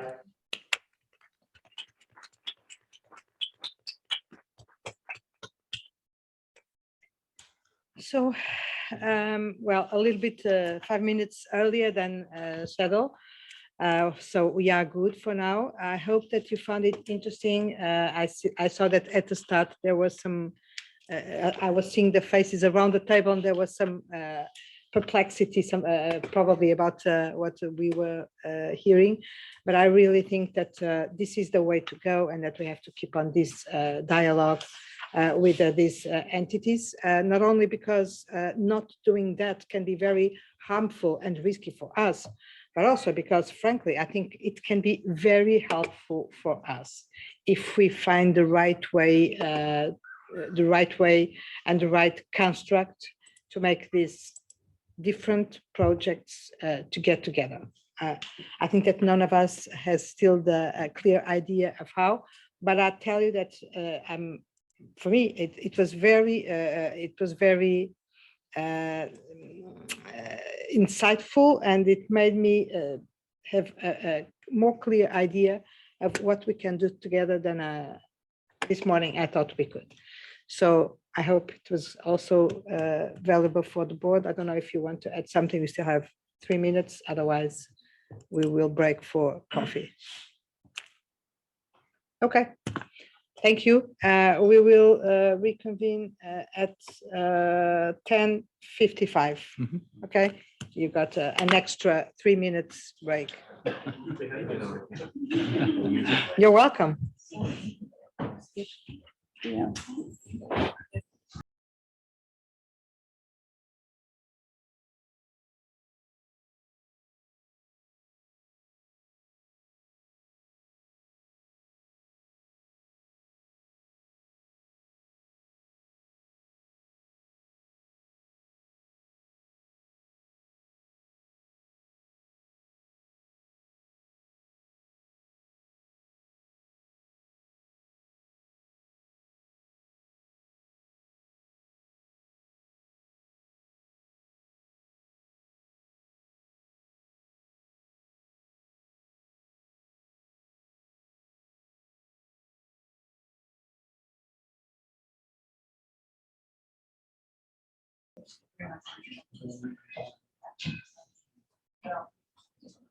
Yes.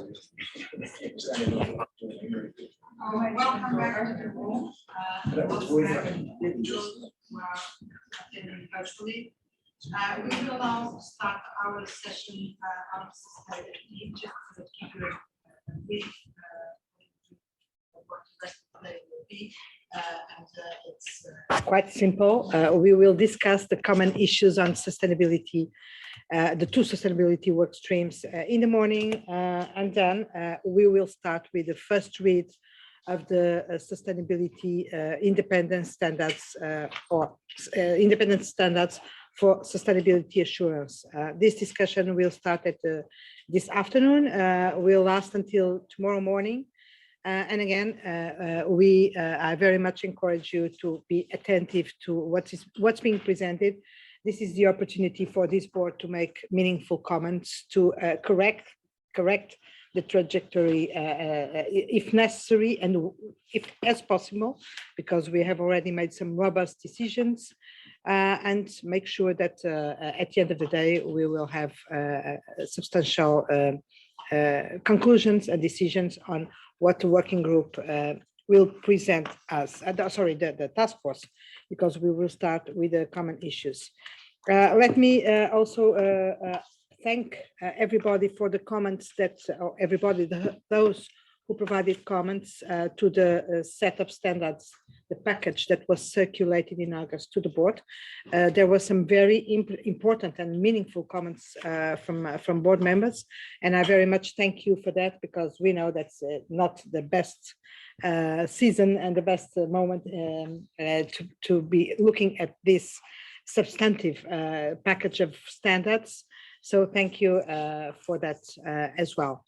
Since the June last meeting, the task force met virtually, in person, etc. So they have been working over the summer. The collaboration with IESBA has also continued in a very close way. So this was a relentless period since June until now, and that what we are going to discuss now is the product of this great effort made by the task force and the staff, of course, who did have a very busy summer, to say the least. And with this, I will give the floor to Christelle Martin. Christelle will present some common issues for the work stream 1 and work stream 2. Christelle, the floor is yours. Thank you, Gabriela. So yes, we had a busy season to bring up to the board something more mature and more exhaustive, right? So this morning, we are going to share with you how the coordination with the SRG, the newly active SRG, IEESB and the ISO are going on, and some outreach activities. This will be presented by the staff and also China. And then I will take you on board on our thinking and propositions about titling and numbering part 5. And I will take my Kevlar suit to present something on the title of the code. So let's start with the coordination and outreach activities. I think it's Shana that is presenting first with the SRG. Thanks, Crystal. So the SRG had its second meeting on the 2nd of August, and we provided an update from the July Sustainability Task Force. We told them about the scoping of the standards. Then Sylvia provided an update on how their feedback on section 600 was dealt with by the task force, and also addressed the issue of, because there was some queries on the inclusion of certain sections like taxation, and we explained to them that there's a wide variety of providers and some of them do taxation and valuation. Also then we discuss valuation services, estimation and forecasting, and how we could deal with that. There was support for dealing with it in a professionally agnostic manner. Then Keith sort of told about the option of dealing with it in section 600, or do we do a new section on estimation services. Ultimately, the task force decided to incorporate it in valuation services, which you would see in the drafts you have got.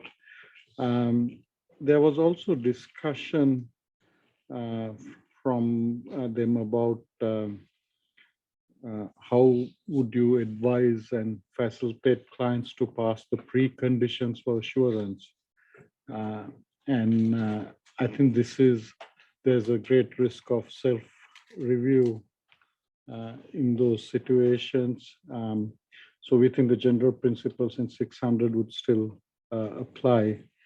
We had on the agenda to discuss ISQM1, but we ran out of time because we wanted to get to the general ethics matters, which Laura provided an update to the SRG. And then John provided a background to NOCLA and how the task force was thinking about dealing with NOCLA.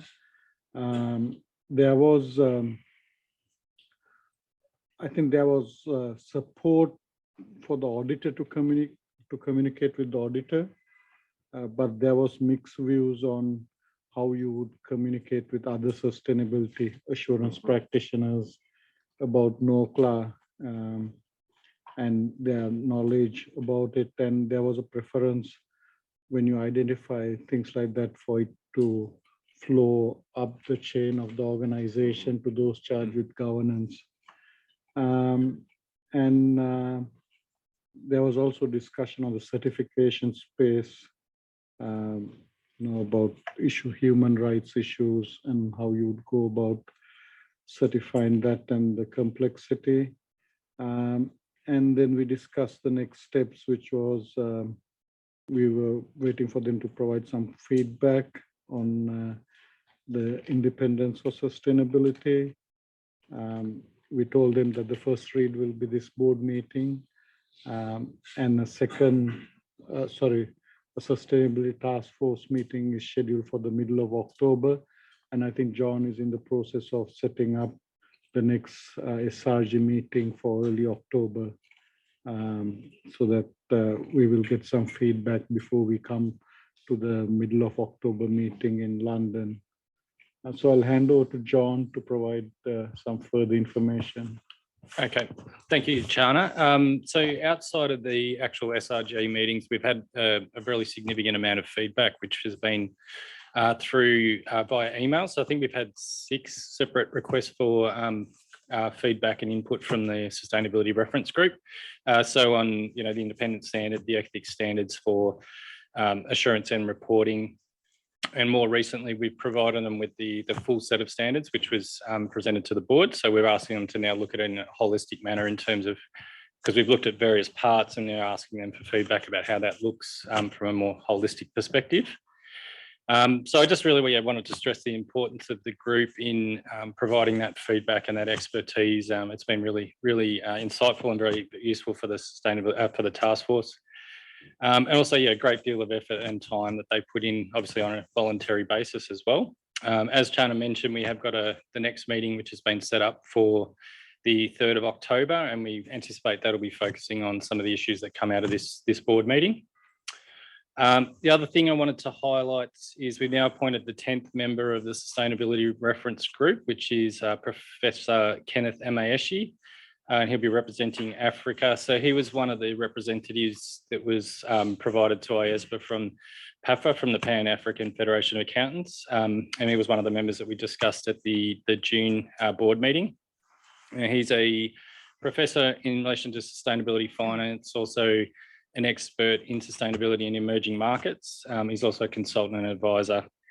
There was an original member that we were looking at in relation to Africa, which was we discussed at the June meeting, but due to a new position that was taken up and also inability to get clearance for the role, that's why we've gone with Professor Amaeshi. So that was it for that. And then I was going to pass over to Sylvia in relation to the IESB update. Thank you, John. So the next topic we would like to talk about is the coordination with the IESB and IESB staff. So up until June, and while we were developing the standards, there was a bi-weekly coordination call between IESBA and IESB staff. And also we organized meeting between the liaising member from each task force, so between Rich and Isabel, so we could discuss the key issues or the common issues in the IESBA and the IESB standards. IESB issued their ED for public consultation in July, and we had the chance to provide our comments on the draft explanatory memorandum. And obviously, after the ED or the IESB ED was published, we didn't have these regular calls anymore. But as Gabriela mentioned, we still have an effective coordination. And whenever there is a topic that also relates to the IESB standards, we coordinate with them, such as, for example, in the case of another practitioner, the proposal that you received in your papers was subject to coordination with IESB staff as well. as IEESB is now turning to their outreach activities, and there will be roundtables and further outreach, of course, we plan to coordinate them more often in the next quarter, because the information that we are receiving from these outreach activities are really relevant to our standards as well going forward. So I think we will be able to report back on any feedback that is relevant to us at our December meeting. And I think I would turn to the ISO, Christelle, if that's okay. So regarding we have a coordination with ISO. So the ISO is also developing their standards on the validation and verification of sustainability information. They formed a working group at the beginning of this year, and from IESBA staff, John and myself are liaising member to this working group.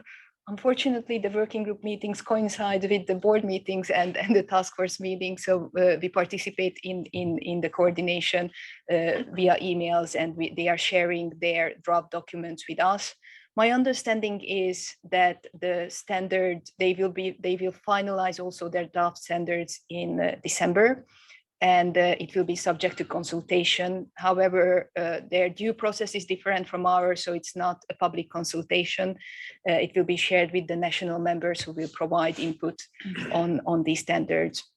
But apart from this coordination or as a liaising member, in this quarter, we scheduled 2 technical meetings where IEESB staff and IESBA staff also participated, so we can discuss the common issues. From IEESB perspective, the key issue for us was to have a discussion on the potential interoperability of the 2 standards. So we were focusing on aligning to the extent possible the terminology and definitions we are using in the 2 standards. And also we have a discussion on the provisions that ISO is planning to provide regarding their ethical requirements, which is based on or similar to the conceptual framework or the similar threats. They're using the threats and safeguards approach. And also in ISO standards, they are not necessarily talking about independence, but there is impartiality, and there is a different layers of these standards. So the independence will be, as Matt also mentioned, will be dealt in different manners. So we will continue this coordination up until the draft is approved, and we will come back to you with further updates in December as well. And I think I will stop here, and I will pass back to John. So yeah, just in relation to the IAF, obviously we've heard from Matt and Emmanuel this morning, and we've had a number of meetings with them so far. There's been three meetings so far, and as mentioned, there is that sort of working meeting that we've set up for the 16th of October in London, and we'll be working through that mapping exercise. So really good opportunity to push that work forward and find out where those gaps that Matt in particular was talking about there, where those gaps might be and how they might be addressed. But Ken, was there anything else you wanted to add on the IAF at this point? No. Okay. So I'll pass over to Laura now, just in relation to other outreach activities. Thank you, John. So we have a list here of the other outreach that was conducted during this quarter. For time reasons, we only will talk about a couple of these outreaches, and I will start with the first one, with the meeting that we had in October with 2 IESBA members to discuss their past experience in corporate sustainability reporting. And as the main outtakes of that meeting, they highlighted that there is a need for structured processes and controls for sustainability disclosures. And they highlighted that it's a topic that involves not only PAs, but also controllers at the company level. There was a recognition that it's a very important role for finance committees to share their experience and their understanding with the sustainability reporting teams. In terms of the information that comes from the value chain, they noted that companies have dialogues with their suppliers regarding the data that they need to gather. In certain areas, if the company is not able to get the data from the supplier, they can also resort to estimates. And then they also recognize that there will be challenges in the adoption of the standards issued by the IESBA, regardless of how experienced the company might be in terms of sustainability reporting. Because, for instance, if the company is not experienced, then the challenge is where to start. The IESBA standards recognize there will be a learning curve and that the first report will not be perfect, especially because of lack of data. If companies are more experienced, then there are also challenges in terms of interoperability with other standards, for example, the GRI, and how to make the transition from those standards to their newly issued standards. And then another challenge is also requiring the financial and the sustainability reporting to use the same assumptions, because the same terms usually have different meanings. For instance, short-term or materiality, they have different meanings, whether it's financially or sustainability reporting.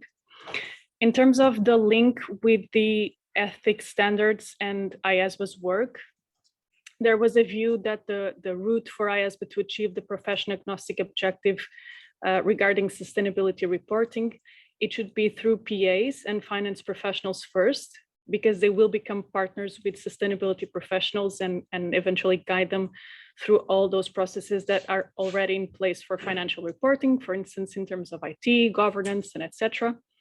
There was also a view that ethics principles are especially important in the sustainability space due to all of the inherent uncertainty about the information that is being disclosed, notably about risks and opportunities. And I would maybe ask if Gabriela or Ken want to add anything else. Okay, we could go also to the Japan and Korea outreach that Gabriela has mentioned earlier. I would ask Gabriela if she would like to add anything else regarding that outreach.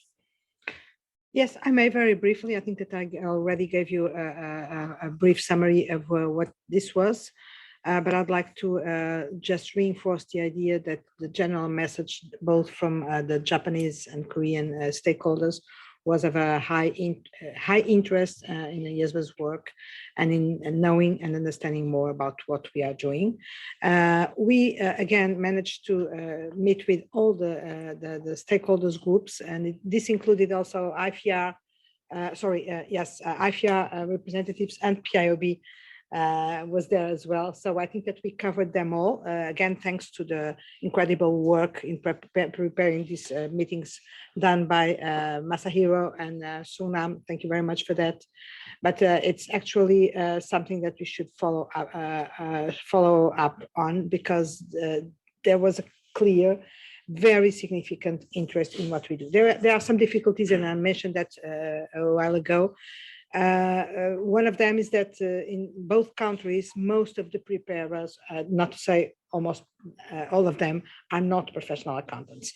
So the question was a little bit, if you don't go profession agnostic, what does it mean for us? Because it's going to be difficult to implement this or to make it meaningful in countries where the preparers are not professional accountants. I think there are some other countries, Jens, and I'm looking at you, where the same happens. For instance, in Germany, where they can't be, I think, even preparers. So this is a strategic question for us that they raised. Also, specificities of the market, and Tom can maybe confirm that. But in Japan, we were told that most of these preparers, not only they are not professional accountants, but they are generalists. That in general, they prefer to have generalists doing the job. Also, because there is a practice in the companies of moving people to other roles inside the company every 5 years. So the question of competence was also raised. How do you think that we can prepare all these people, which, by the way, rotate so frequently?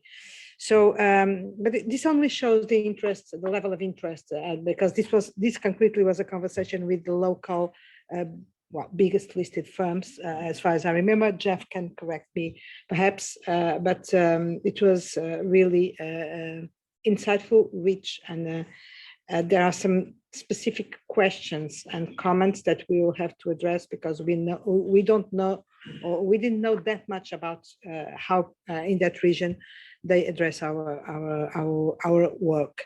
In Japan, the JFSA is clearly very much more aware than the other stakeholders. They are following our work through IESBA, so they know exactly, or more or less, what's this is about, with a very clear and strong call for the professional agnostic approach from the JFSA, from the Japanese Financial Services Authority.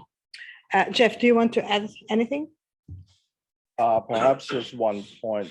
Thanks, Gabriella. It really highlighted the importance of us continuing with outreaches to different jurisdictions, to be effective and efficient, just so they can understand our work, to get that level of buy-in. You can't avoid it. You have to go and do these outreaches and talk to other different stakeholders. So certainly something that the task force will bring to the board about how to engage with our stakeholders as we move forward next phase. Thanks. And just an additional, thank you, Jeff. An additional comment is that sustainability assurance seems to be quite advanced in some of these regions, namely in Korea, where there is a clear familiarity with the topic and experience and everything. And what we confirmed is that what IFAC has told us about who is doing what and what are they, what kind of standards and so are they using. This just confirmed that, because it seems that at least in Korea, for sustainability reporting, they are mostly using ISO, and for sustainability assurance, accountability standards. So this is something that we also have to have in mind, because one of the questions that we got was also, how are you going to get these people, professionals who are already used to certain standards, to move into a different framework and be familiar with a different perspective. So all very useful, and we cannot of course neglect these questions, because as we go and as we develop the standards, we have to have them in mind and try to put ourselves in the shoes of these professionals and of these countries and see how they will look at our own standards. Laura, back to you. Thank you, Gabrielle and Jeff. And I will now pass the floor to John to report back on the conference that was organized by the University of Johannesburg and PAFA. Okay, thank you, Laura. So yeah, I had the opportunity to present at a public lecture, which was called Future Fit Accounting Series, Accountants for People, Planet and Prosperity. And that was held by the University of Johannesburg, and it was facilitated by PAFA.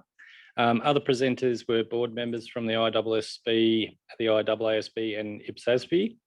There was also some educational aspects from Bruce Vivian from IFAC, and also from Dr. Caroline Bridges. So looking at things from an educational perspective.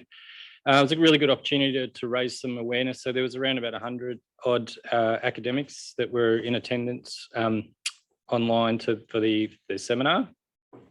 And my presentation followed that of the IESBA and the IASB. So it was a good opportunity to demonstrate how we fit within that framework around the sustainability assurance standards framework, and how we fit and underpin the other aspects of those standards procedures.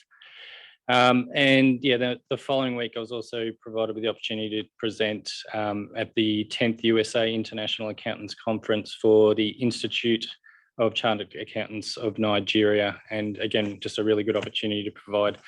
And it was a general update around what IESBA's work we're doing, but mainly the focus was on sustainability and what the task force and the work streams are doing in that space. So we'll just pause there and go in to see if there's any questions from the outreach activities. Okay.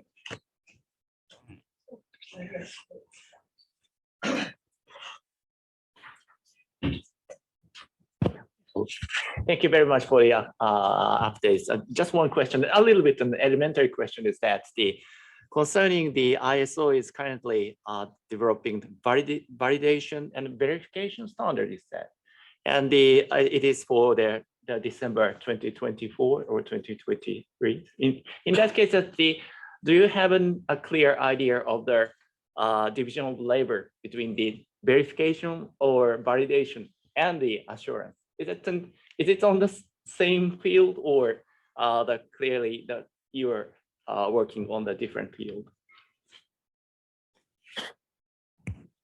It is a really good question, and actually that was one of the topic of our discussion with the ISO, to understand the scope of these two of the different standards, and whether in the case of the validation and verification, and more on the verification side, in the ISO standards, they are using that some of the verification will result in assurance. So that's what we try to understand, that what would be the interoperability between these two standards, because obviously our standards, the ethics and independence standards, is for sustainability assurance engagements and not to other type of engagement. So to respond to your question, this is still ongoing discussion because we raised that issue regarding the scoping. So we try to better understand that in the process of the verification, what are those type of engagement that will result in assurance, and like eventually could fall under the scope of our ethics and independence standards as well.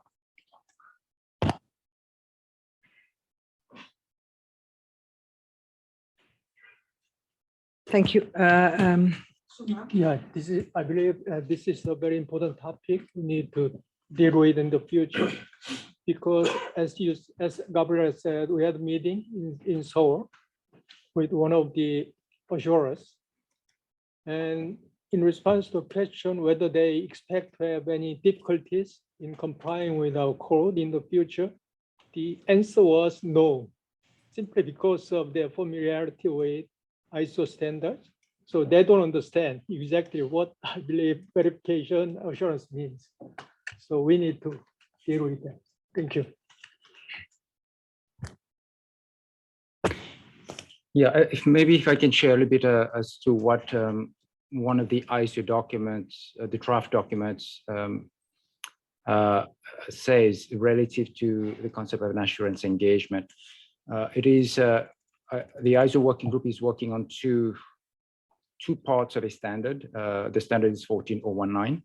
There's a part 1, which is about general principles, and the part 2 that is more specific procedures. So in terms of deliverables, and they have a broad rubric of deliverables, under their general principles part or general principles standard, there are potentially 4 outputs for deliverables. One is an assurance statement. The second one is an evidence report. The third one is a findings report. And the last one is a validation or verification plan. And they have a table that basically sets out where you would be in terms of the output, depending on the nature and the extent of the procedures you would have performed. So clearly one of the deliverable is an assurance statement. And that part of the document does go on to say, and it explains what an assurance statement effectively is. And basically what it says is, an assurance statement is the deliverable when all validation or verification process steps are completed.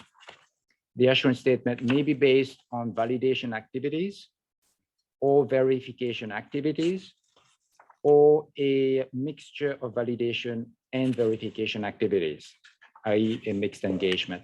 So it does seem that under the ISO draft standards, they are intending to cover an assurance statement as we would understand it from a code perspective. But clearly there are potentially some additional sort of types of outputs or deliverables, as they say, including a findings report, which, you know, if we were to translate it into our language, would be an agreed upon procedures engagement, which is just a report of findings. So I'm more than happy to share that draft document. Just, well, maybe we'll consult it with the staff whether we can better inform the board. But essentially, that's the direction they're taking on their draft documents.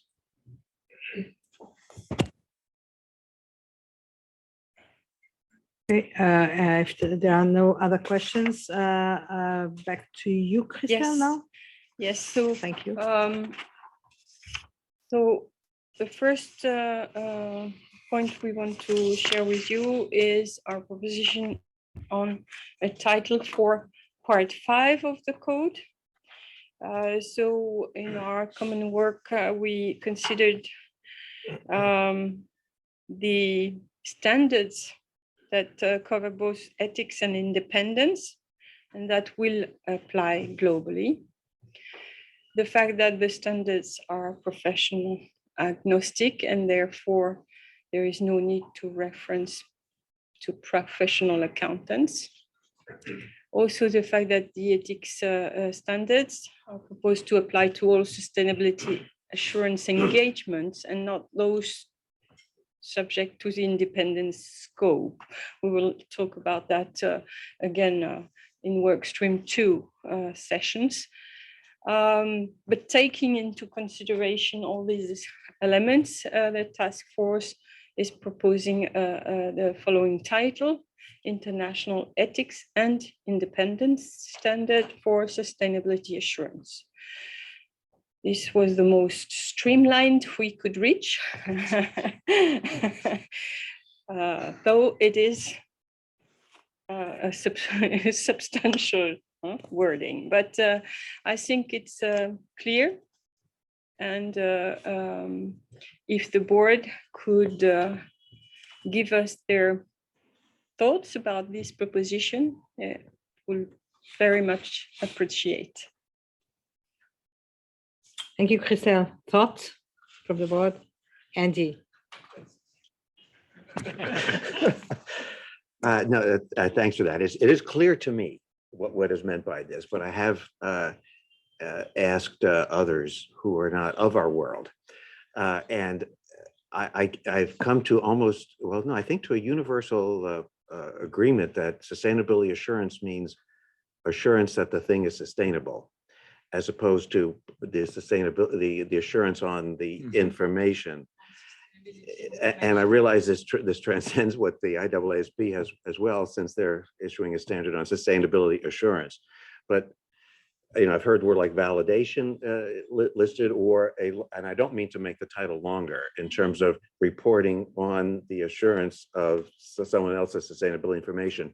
But I just thought I would raise that now before we get too far down the road, that to at least the people who are not of our world, the muggles of the world, that that sustainability assurance is the assurance that the entity or the world will be sustainable. That's what's being assured. So I'm sharing that with you. I'm not sure I have a major, other than a long title, which is awkward. But if no one else responds to it that way, I'm perfectly fine to move on. But I thought this is the time to share it, to keep my mouth shut.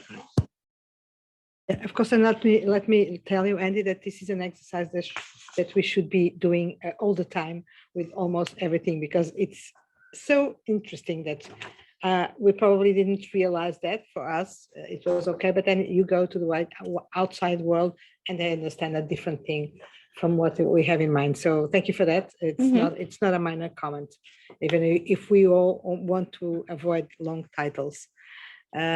Well, thank you. Any other thoughts, comments, suggestions? Christelle. Okay, thank you. We will work on that and come back to you.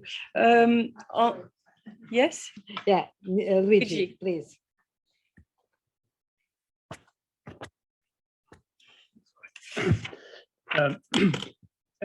Still, there is something that I have not clear in my mind, and probably you may may help me in understanding. Are we planning to have 2 books or 1 book? One. Yeah, and this is a matter that could have some consequence. For example, on the title, which I think we should coordinate with the extant code, which is a little different, because there we are focusing on those that are the addressees of this book. Here we are targeting the subject matter. Let me use this word, which I think it is a matter of form, but it is something that we need to consider in order to make the 2 things consistent.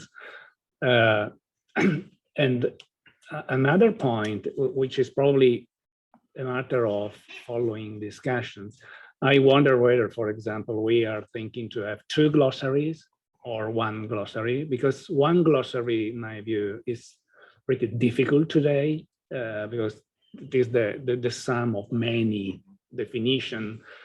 Some of them are applicable to sustainability, other to PA, some are not applicable to both. And I think that we need to think whether it may be efficient to have 2 separate glossaries in order to help users that may use part but not the other in dealing with the. It is just a matter where I try to go through certain definition. I had some difficulties. I'm not saying it is wrong, just difficult. And I'm thinking about the user. Maybe 2 may be easier than 1. And another point on the general construct is the fact that we are referring in the part 5, we are referring to part 5 everywhere, where in the extant code, we are referring to sections, which is not without consequences, because we are extending requirements to the entire part, even when in the extant code, it is not. I'm thinking about, for example, documentation about threat and safeguard. We are extending this type of requirement to ethics, when in the extant code, it is not. So I wonder whether in terms of architectures, we can look as a task force can think about it in an holistic way, just to ensure that R5 is equivalent and not more challenging or restricting than the extant code, because these could make it difficult for everyone to implement R5. Thank you. Thank you, Luigi. Chana, please. Andy, to your point about the title, you know, like there's independent standards for audit and review engagements. How if you just add the engagements at the end?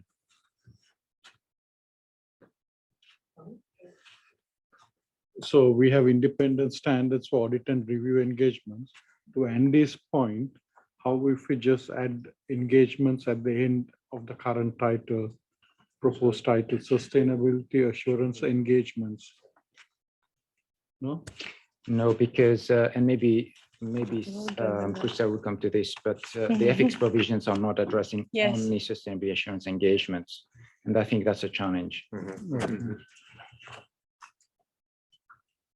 I have to think a little bit more about this. I don't know who was next. Sadia, please.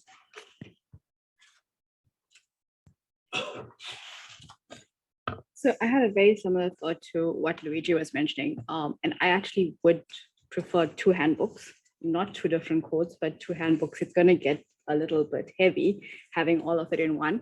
It will also allow you to see which one you're using. But I'm of the view that you need 1 glossary, because 1 glossary will cover the entire code. Having 2 glossaries means that you have different codes, which might become confusing. I do see the challenge with the definition, but I actually thought it was quite nice. I just wanted to make sure that we understood that we are introducing a new acronym. So we say IIS, which is International Independent Standards. Would we now be saying IEIS? And I'm just asking this question because this is what's going to happen with time about how we're going to be defining it and how we use it in references. Thank you, Sadia. Mark, please. So I don't necessarily like the use of the term, but in many of these things, you end up with the least worst option. And where we have got to is the least worst option, because, you know, as a task force, we have thought about what to call this section, and we've wound ourselves back down from half a page of quite detailed explanations to something that is just usable. And, you know, to my mind, and it's not the task force's mind, but to my mind, if 2/3 of people understand what we're doing, that's good enough. You know, we don't need to make sure that everyone is in the ring from day one. I would very much counsel against trying to unpick decisions that we've already taken for instance, the idea of having a single handbook was because if you have two handbooks, the second one won't be adopted. So one of my challenges from a UK perspective is that if part 5 is part of the code, we can adopt it under existing powers and existing provisions. If it's a separate handbook, I can't. And to be perfectly honest, it takes me back to the discussion that we probably had in June and also in some of the previous task force meetings, which is, if that's the case, I'll just integrate the bits I want into a separate section and I'll ignore part 5 because, and that unpicks the whole reason for having professional agnostic standards that are not just applicable to professional accountants, but are applicable to all of the other providers who may work in this sort of market. So, you know, my strong sort of push and my strong advice is that, you know, we should be very careful to unpick some of the reasons that we've got, that we've chosen to get to where we have got to, because this is quite a carefully crafted piece of work to balance out all of the slightly different aspects of the public interest that we are seeking to provide a solution to. And you pull one brick out of the wall and the whole thing falls down. So we have to sort of stick with a sort of unitary model, one section 5, one code, one glossary, because otherwise you end up with a multiplicity of different things that never necessarily align, that run at the same thing, that get updated in different ways by different people. And of course, we shouldn't lose sight of the fact as well that one of the reasons that we ultimately go out to an extended period of public consultation, and the reason we carry out so much stakeholder outreach, is it does give us a very good opportunity to kick the tires, to be able to engage and explain, to be able to demonstrate the rationale for the position that we've arrived at. So it is very easy and very tempting to sort of see, well, that's not quite right. Could we make it a bit better? And there's a difficulty that in making something a bit better, it also becomes quite a lot worse. And I only say that because we've spent quite a lot of time trying to pack this into a form and a frame that will genuinely support the public interest framework principles of global adoption, wide use, and respecting the public interest. So, you know, that's sort of really, if I can sort of push one thing, it would very much be that. Thank you.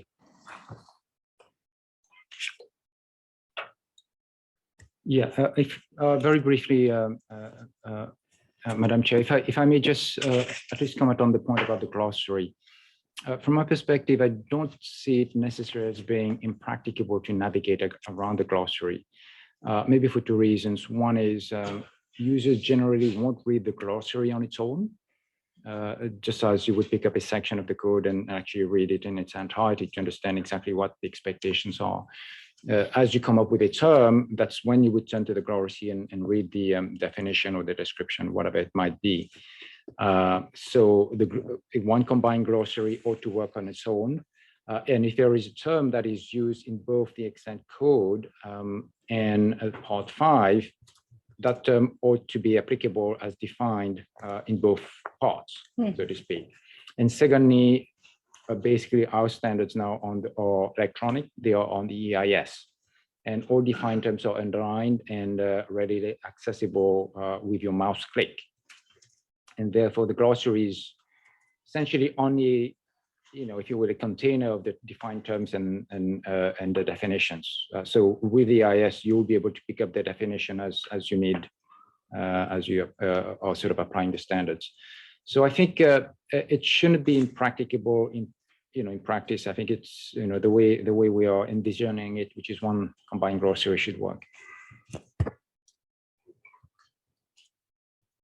Oh, Thank you all for these comments. Yes, we made some decisions time ago and that we should not try to, we should not reopen. Of course, there is always time for a fatal flaw and we should not prevent ourselves from, if we identify a fatal flaw in our direction, trajectory, proposals, etc., we should be honest to ourselves and correct it. But in principle, yes, we should not reopen discussions that we had before and that we close. Anyway, I think that all comments are valuable because it also allows us to get back to where we were, the considerations that we had by that time and what we learned since then to test a little bit the robustness of what we did. So all comments very welcome. With respect to this issue of the title, I'll get back, although I have my own ideas, but I'll get back to Christelle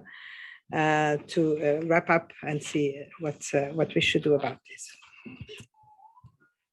Okay, so I understand the debate. We have a session to work on that and we will come back to you on Friday. But so the question of the title of part 5 is something we post today on the table. It's not a blocking issue, so, but it's better if we, okay, put step by step, we put aside some subjects. So if we could conclude that on Friday, this would be great, if we can agree on that. If I may, Christelle, just add something to my considerations. It is actually important that we test everything that we do with our stakeholders and see what they understand, etc. But it's also important, and this is valid, I think, for other things, that we must assume, like many others are doing, that the titles do not have to contain everything. People get familiar to them and they know what's in it. So this is valid for this section, as it is valid for the discussion that we'll have on the title of the code. We don't have to have everything there. We just have to, there are some situations where the title says much less than the reality inside. So the calibration of these two perspectives, I think, will lead the task force will be able to come up with a good solution. Back to you, Christa. Thank you. The next subject was about the numbering. So the task force considered whether... Excuse me, Christelle. Yes. Oh, sorry, Felicia. Yeah. I was not seeing your hand. Sorry. Hello, Chair and everybody. Just my comments, a few comments, or one, if I may say. If you look at the title, yes, it makes a lot of sense. But I was wondering whether if we drop the word assurance, which can also be confusing for non-accountants, would it kill anything? Would it cause any harm in removing the word assurance? So that you just leave it as international ethics and independent standards for sustainability. So that if someone is looking at the content, then you find that maybe it's covering assurance and other aspects of sustainability. So I was just suggesting that if we could drop the word assurance at the end. Thank you.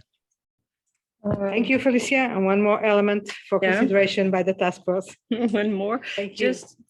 May I remind you that the reporting part of the subject is still in the extent code, adapted, etc., but it is not in part 5.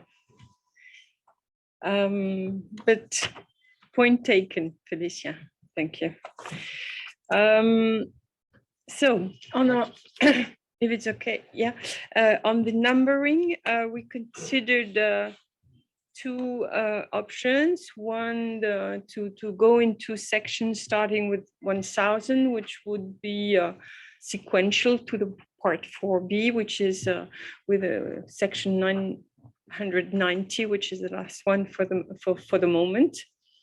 And the other one to go to the 5000s. Which would provide space for future elements that we would like to include in the extent code between the part 4B and 5. There was also a question of parallel and sort of mind parallel, yeah, with the part 5 subject, and then also a mind parallel with IESA 5000. So our preferred option is to go for 5000. It is sort of there is a new move in the code, and it's starting with 5000 for these elements that I just said about mind and pedagogic and sort of connection, and also it is offering the more flexibility for any other subjects that we would have to include in the extant code in the future. So this is the task for proposition. If the board has question or suggestion, comments. I'm generally responding well to the 5,000. I do like the sort of symmetry with the IEESB. I don't know if they've decided, by the way, which volume they're going to reside the 5,000s in. I don't know. Well, I just don't know if that's an answer for our issue in terms of just having it as a different volume as opposed to, one book, one code, 2 volumes. Yeah. But gosh, I would hope the numbers don't matter that much, but I think it would be maybe more of an explanation as to if we had different numbering system, especially since it's a kind of like a clean page right now. So I'm responding well to the 5,000. Okay. Okay. So this one is done. Okay. So maybe I can skip that one, which was a sort of elaboration on the principle. Oh, when we go to detail, we have it. Okay.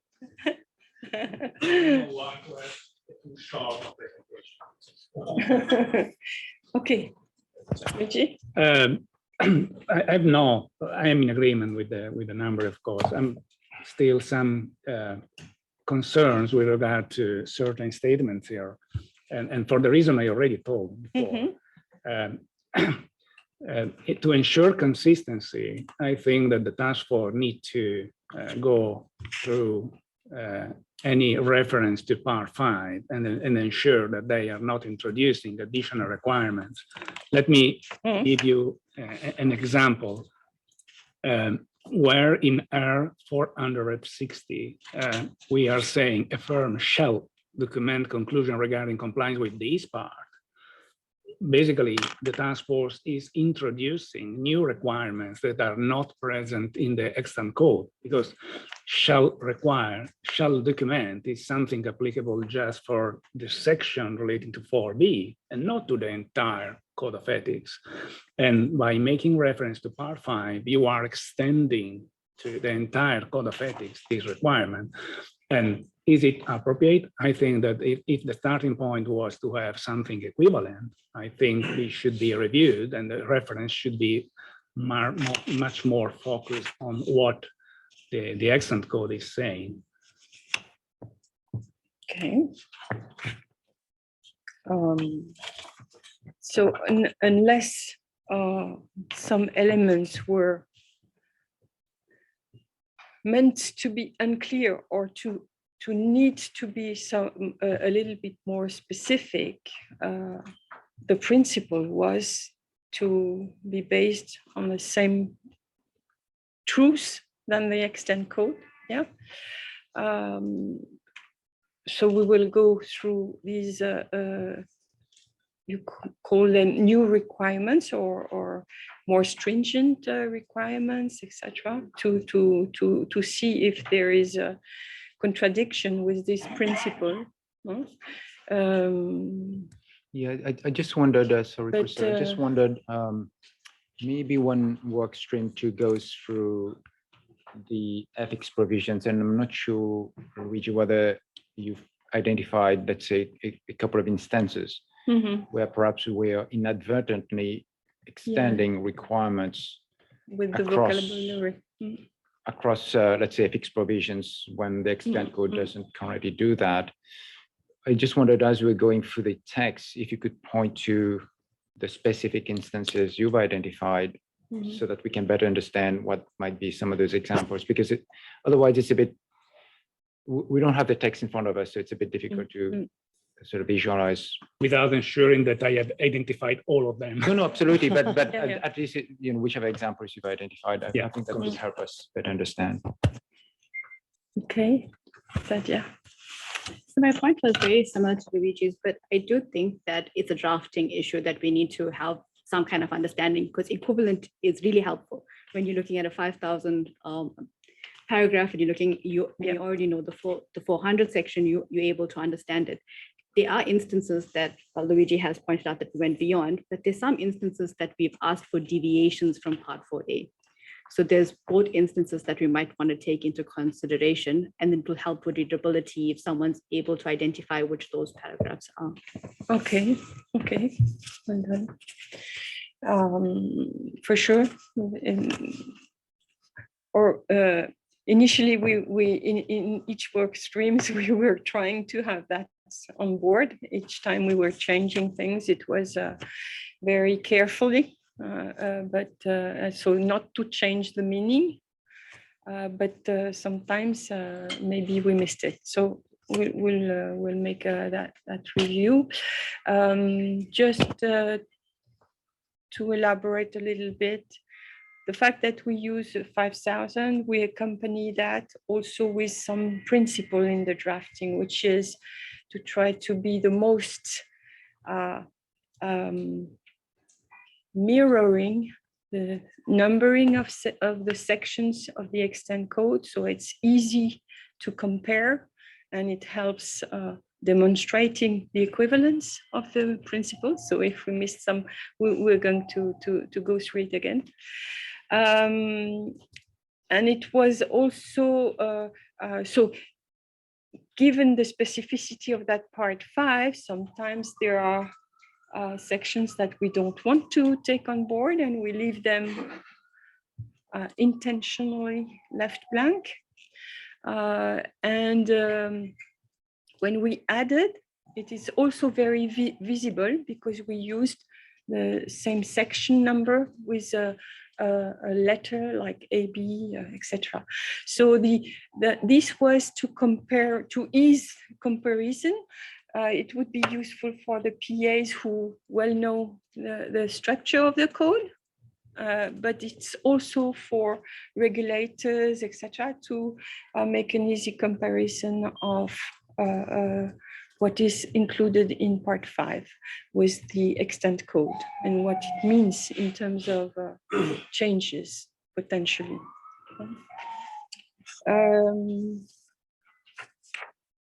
I don't know if there are questions on that, but no? No, just to say one thing. I am acknowledging the impressive work that the task force did, and especially the time fashion in which this was done. And probably this is also the reason why now it is the right time to perform a stand back test. Yeah. In order to ensure that everything is working as intended. So it is just in this concept that I'm providing these comments. Yeah. Thank you.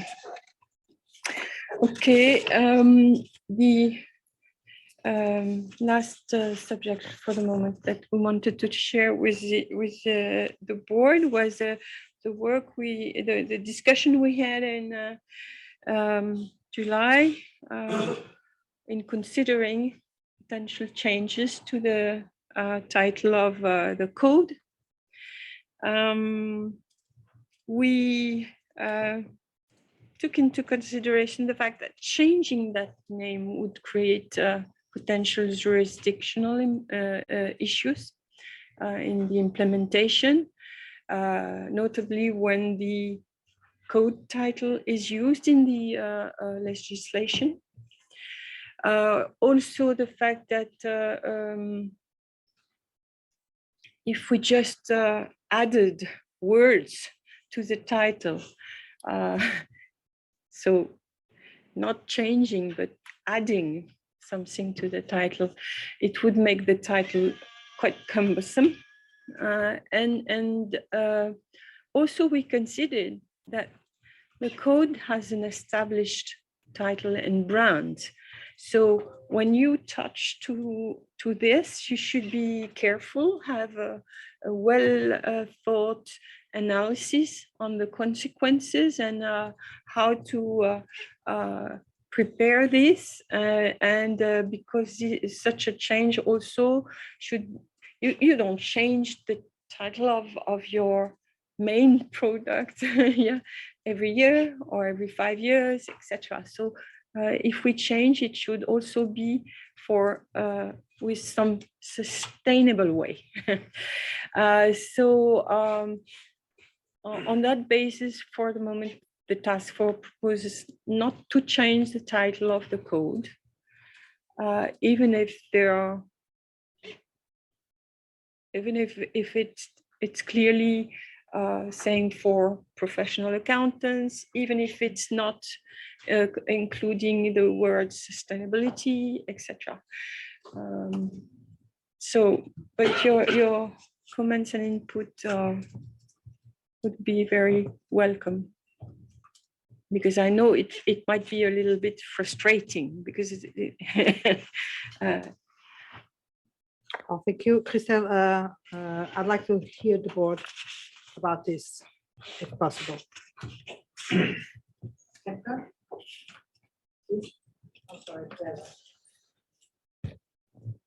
Christelle, I totally agree with you. I think there should be some reticence, some reluctance to change the title, because many regulators have written into their laws, regulations, references to this particular title. And when you change that, that could cause some significant confusion, and also delays in updating something like that in their code or their laws could take some period of time, and that wouldn't be good either. But I'm looking at the handbook itself and how it's laid out, and right underneath the title it says including international independence standards. Is that part of the title or not? I don't think it is, but I'm not quite sure about that.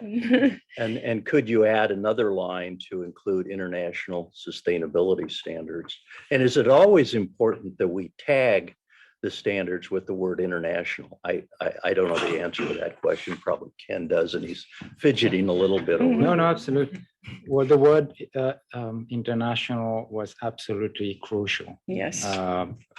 As part of their structure of the code project. So that was a very deliberate decision the board took to add the word international, because these are international standards.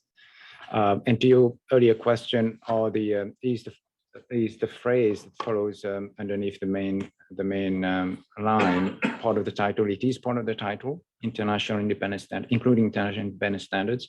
That is part of the title.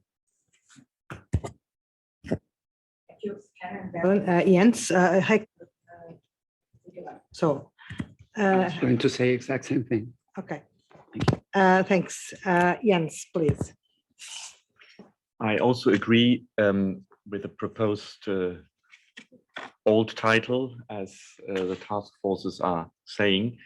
I only have one remark looking at the webpage of the foundation, where there's no reference anymore to professional accountants. So I would like to raise that it is perhaps a journey where we are.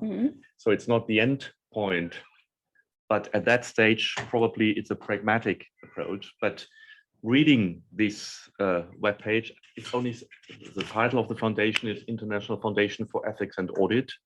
It's not limited for professional accountants. We know that audit is performed normally by professional accountants, so there's some contextual. And also IESBA has no reference to the profession. So that's why I just want to remind us that we perhaps have a step-by-step evolution, not a revolution. Yes, yes. As I said, it's for the moment. Our position is this one, but yes. Sunam. In terms of the the phrase international independent standard just been used for the code. And in part 5, question is whether we are going to use that phrase or term in part. Currently, I believe the draft from WS Workstream 1 has used the term international independent standard for part 5. So are we going to continue to use for part 5 in the future? Okay, if I understand well your point, it's because in the drafting we are using in part 5. Yes, that's right. Yeah, it's to avoid sort of misunderstanding that we would be referring to something in the extent code while we are scoping our work, so that the part 5 is, if you remember, I think it was in March or maybe in June, that we said that in terms of structuring the drafting, etc., we would like to avoid to have references to other parts of the code unless it is absolutely necessary. But we can have a look at to the point that we're not. It was not a rest of the fact that we produce some elements progressively for the board, and that the wording of part 5 is just could be avoided. But I think it was generally it was to be sure that there was no confusion between international independent standards that would be in the extent code, for example, and the one that we were referring in part 5. And I think it's mainly in the introduction part of the part 5, if I remember well, that we may have used that. Thank you, Chriselle. Sanjeev, please. I think just, I'm also fine with not changing the title of the code. So we're adding now, say, part 5 to the code. And as we go along, we'll be making more changes to the code in the coming years. New things will keep coming up, ever evolving, if I may say so. So everything, I think one doesn't have to change the title of the book. Inside, you'll have something on text planning, sustainability, technology. And I think changing the name of the title, I think, is not required. I'm fine with keeping the title as it is. Thank you, Sanjeev. Rich? Yeah, I generally support not changing the title and the phrase where it says including international independent standards. Well, we have independent standards for audits and we'll have independent standards for attestation in there. So I don't see that inconsistent. The question I have is, and I'm not saying we change it. We're going to have to figure out a way to deal with the marketing or the optics of the phrase professional accountants in the title, right? That's probably going to be something we'll hear about from non-PAs. So, but I strongly, because of the jurisdictional implementation issues, lean towards not changing the code. Thank you, Rich. Mark? I'd very strongly sort of endorse the point that Rich made, because it sort of does unpick a number of things, which makes it quite difficult. But, if I was selling marketing advice, I would say that, IESBA has a strong brand, as I think Andy reflected and Christelle reflected. This is something that will develop over a number of years. Success in a few years may be that this is referred to as IESBA's code rather than the IESBA code, because we have got a strong brand and that should continue. And that's what might replace over time. But I think where we are at the moment, the proposal is well put forward to minimize the implementation difficulties of developing the sustainability standards and bringing them within the scope of the code. Thank you, Mark. Sanjeev? Just one comment, Mark. Earlier you made a point that something is understandable by 2/3. The rest 1/3 is you're fine with it. I think And then about the marketing point and, on Ritz's point on reaching out, I think we probably may need to do a little more work there in making people understand the code. It's getting complex day by day. You can't avoid it, right? There are things to be added. But I think we need to make sure that how it reaches out to people, that they understand the implications of it. I mean, more, I think, effort may then be required there than anywhere else. Thank you, Sanjeev. Christelle, do you allow me? Yes, of course.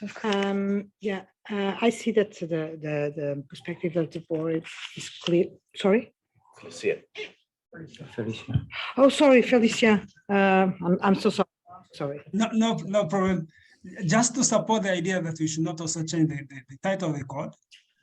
Also, just to support the same is that if you look at professional accountants, we are known to be people of integrity, people who have ethics, independence. So even maintaining the title for professional accountants, I think for some time it will also work for us, because at least it defines that accountants are known to be people of credibility. So much as, of course, there's a need for more marketing, like my colleagues have mentioned, but I think also being a code, prepared and meant for professional accountants, as it is now, also augurs well, I think, with the community, given that accountants are known to be professionals with integrity and independence. Of course, the challenge comes in if you also change it, and then even when you look at people who are issuing opinions in the reports, we always refer to IESBA code. So meaning that there's a lot of things that can change over time, and it will also complicate matters when it comes to the different jurisdictions. But in the meantime, just to support the fact that referring to it as a code for professional accountants, it also gives it some weight, and it's a good thing, I think, for now, until maybe further when things are aligned, then we can venture into also renaming it and coming up with a different naming. Thank you. Thank you very much, Felicia. So my turn. I understand that the board is significantly cohesive in not changing the name of the code. I personally must confess that I'm concerned about this option. And it's not because of marketing reasons or whatsoever. It's because we made a strategic decision to go profession agnostic, to make this code and what we do available to everyone. We are speaking with our stakeholders about focusing on the service, not on profession. And then there are additional reasons, like was mentioned, like IFEA is not anymore mentioning the professional accountants. IESBA does not mention professional accountants. So we are getting alone, so to speak, in a very specific approach, which very soon we will be asked if it is consistent of what we are saying that we want to do. And it's not only rich non-professional accountants. I suspect that other constituents in our environment will ask this, I think, logical question about the consistency of the title of the code with what we say that we want to do and the direction that we want to take. I also acknowledge that this would bring, because it's clear that that's not the board approach, this would bring difficulties in terms of implementation, etc. These arguments will be there forever. So with these arguments, we will never change the code and many other things. These are usually what we use to say, well, let's not change it. If we look into the other areas, the financial sector, things like that, the name of the laws change dramatically sometimes when people feel that they are not addressing the right center of the issue.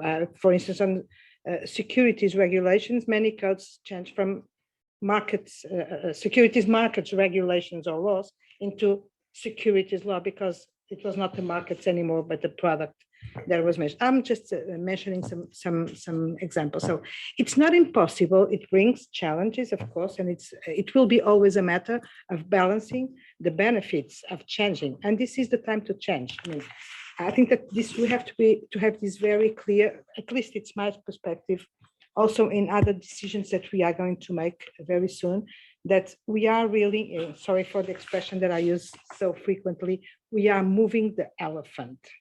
This is a big, significant shift and change for the IESBA in terms of direction, in terms of approach, in terms of substance, etc. This is the moment where the change is happening. What we will not do, of course, we can't do everything at the same time. I acknowledge that, but what we will not do now, I'm not sure about when are we going to be able to move the elephant again. So this discussion being taken in 3 or 4 years' time, I think it will be disconnected in time from the moment where something could have been done. So I did not want to go without expressing my opinion, but of course I see that the board is very clearly cohesive. So I think that the discussion, unless the task force wants to get back, is almost finished. Paul, welcome.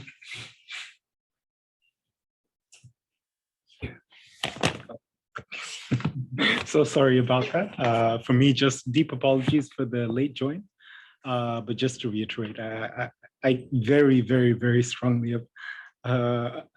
agree with the sentiments expressed by the chair in terms of the directional message we've conveyed. It really sounds like a step backwards to say that we have an appetite and intention to do a kind of agnostic approach, but we are nonetheless really strongly reiterating that that's not what we actually intend to do. So just very strong concurrence with the sentiments by the chair. Thank you, Paul. Rich. Yeah, Gabrielle, I'm reflecting on what you said and thinking about what is the first sub bullet up there, which is this issue of creating jurisdictional implementation issues. Perhaps we should get some assistance from legal counsel in various jurisdictions to assess really how big a problem that is if we were to drop the phrase for professional accountants from the title, and whether that would per se cause this not to be the document referenced in legislation or would not be the applicable document going forward under legislation. Because that to me is the biggest hurdle to change, is the jurisdictional issue. Right. And so I just wonder if we might benefit, and I know the time is tight, but benefit from some additional input from people who could look at that and tell us what they think that means legislatively. And including, I would suggest, perhaps we don't have to have it perfect even in the exposure draft, right? That could be some of the feedback we learn post-exposure draft if it takes some time to study that. So just a thought. Thank you, Rich.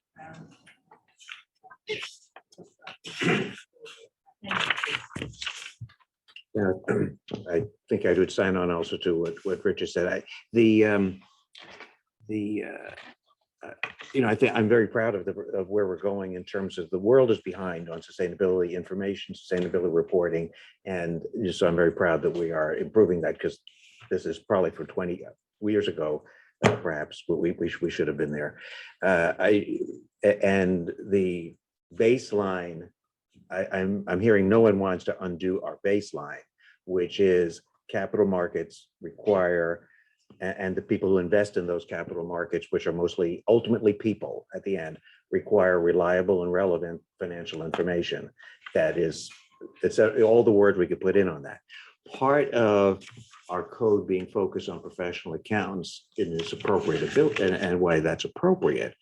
And again, I'm not speaking against the broadening the horizons, is that we have the baseline that while all of our jurisdictions have slightly different entry points to be a qualified professional accountant, I think I still have assurance that those people who are practicing in this capital market space, providing relevant, either in business or in insurance, has some degree of qualifications. So as part of the multiple moving pieces and the unintended consequences, I just don't want us to take away this leg without having I don't want to use the word assurance. I've already said I can't use that word. Without having the validation that those, yeah. Certification. I'm allowed to use synonyms. Without being certain. No, without being sure. You know what I mean. I want to make sure that people who are practicing in this space have the skills, credentials, and qualifications such that they make those representations, whether it's to capital markets or to the world in general about sustainability, that they have, that they're not bartender by day. All respect to bartenders, by the way. Very difficult what they do. Bartenders by day, assurance providers by night. Or the other way around. Yeah, or the other way around. Yes. Yes, I think you're right. Assurance providers by day. Yeah. Thank you. Thank you. I'm still tussling with using assurance and this. Anyway, I think the end game is a broader use of it, but I just want to make sure we just can't pull that out without perhaps undoing other things unintentionally. And I know no one is intending for us to do that. So thank you. Thank you. Ken, Mark, please. I think Andy makes an important point because I think my own understanding from a jurisdictional perspective is that the legal and regulatory architecture to regulate those who are currently not part of a regulated profession who might be providing this type of service is probably something that will be resolved in the next 5 to 10 years, but not in the next 1 to 2. So in a sense, there is room for a degree of caution about running too quickly. And, you know, in a sense, there is not a burning platform. So I think the consideration is the right one, because I think it'll be a medium-term issue that gets resolved, not an immediate one.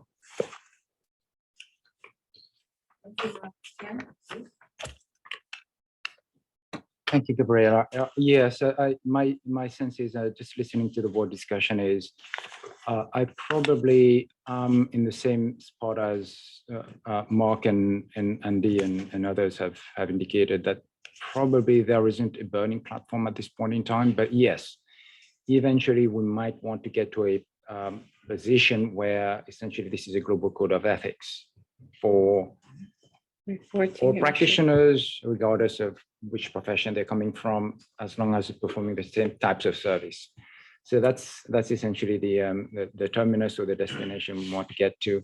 But I also think we need to reflect on the practical ways in which the code might be adopted in different jurisdictions. I think a large part of what would be the market for those standards would be the ISO type practitioners. And we just had a conversation earlier with IAF. And as we are saying it, IAF is very intent on seeking correspondence, to use their terminology, with our standards. And it is not, as far as we can perceive, a barrier to their efforts that the code is currently titled a code for professional accountants. So in other words, they will do whatever they need to do at their level with regard to seeking correspondence, convergence, or alignment with our standards. And that brings me to my other point, which is that, yes, it's very important that we tread carefully and not rush to make changes without understanding what might be the potential consequences. So, but to Rich's point, maybe there is a need for the board to at least undertake some fact-finding to understand the avenues for which the code is adopted at the national level. The code isn't in all places embedded in legislation or regulation, so it is important for us to understand that. Equally, we know that the code is adopted by and large by the professional accountancy organizations that are members of IFAC. And insofar as making a change to the title, from my perspective, I wouldn't see it as a very big hurdle from IFAC in terms of making the necessary, let's say, alignment or conforming amendment to the statement of membership obligations for its member bodies. And also relative to IESBA, because IESBA, as you know, its proposed ISA 5000 does make a reference to our code of ethics. and it does code the title in its entirety. And if this board were to make a change to the title, well, it would be conforming change on the IESBA. And again, I wouldn't foresee a very big hurdle on the IESBA side to make a necessary conforming amendment. So I think there are a number of moving parts that we have to understand, and maybe it's an exercise that we can think about at the staff level to try to get our heads wrapped around the mechanism of adoption and which jurisdictions might be impacted and so forth, and then maybe come back to the board. And some of you have mentioned that perhaps it's a bit of a journey to get to where we want to be. And as we look down the sort of the runway, let's make sure we get the information that will enable us to make the right decision. Thank you, Ken. Do you allow me? Yes, I know that we will discuss it in the course of the week in work stream 2, how to address the preparer ethics, so to say, for sustainability. And this might be an entry point for a further opening of the discussion to say, why not to have the beginning somewhere in the code, this opening paragraph to encouraging other professions or other people to follow the code and to demonstrate by that we have the ambition to be not only relevant for professional accountant as a first step, without looking at the title first, perhaps to give this entry point, because if others are reading, despite the fact that they are reading perhaps only part 5 where it's clear, but we have had the same discussion with tax planning, and we were asked whether this part is also relevant for tax lawyers, tax advisors, etc. And we said always, yes, it is agnostic, but it would be great to have somewhere a statement of fact or an ambition by the board in the preface or wherever it might be. I have not thought about it, but that could be the first step for this journey. Thank you. Thank you, Jens. Chana, please. Thanks, Gabriela.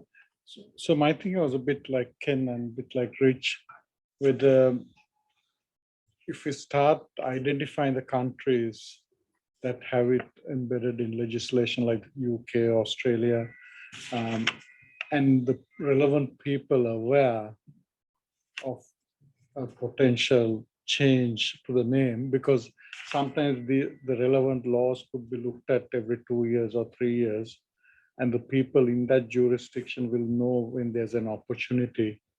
But as long as it's known and it's on the table, so potentially, let's say for the strategic work plan, we could have a mini project to look at this, get the facts. Are we talking about 10 countries, 15 countries?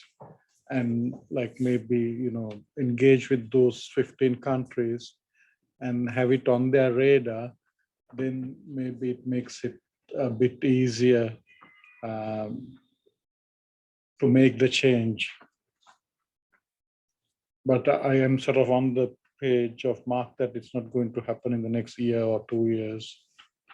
And that could be an issue in getting it adopted. Thank you, Chana. Hector, please. Thank you very much. And as you know, this is my second meeting only, but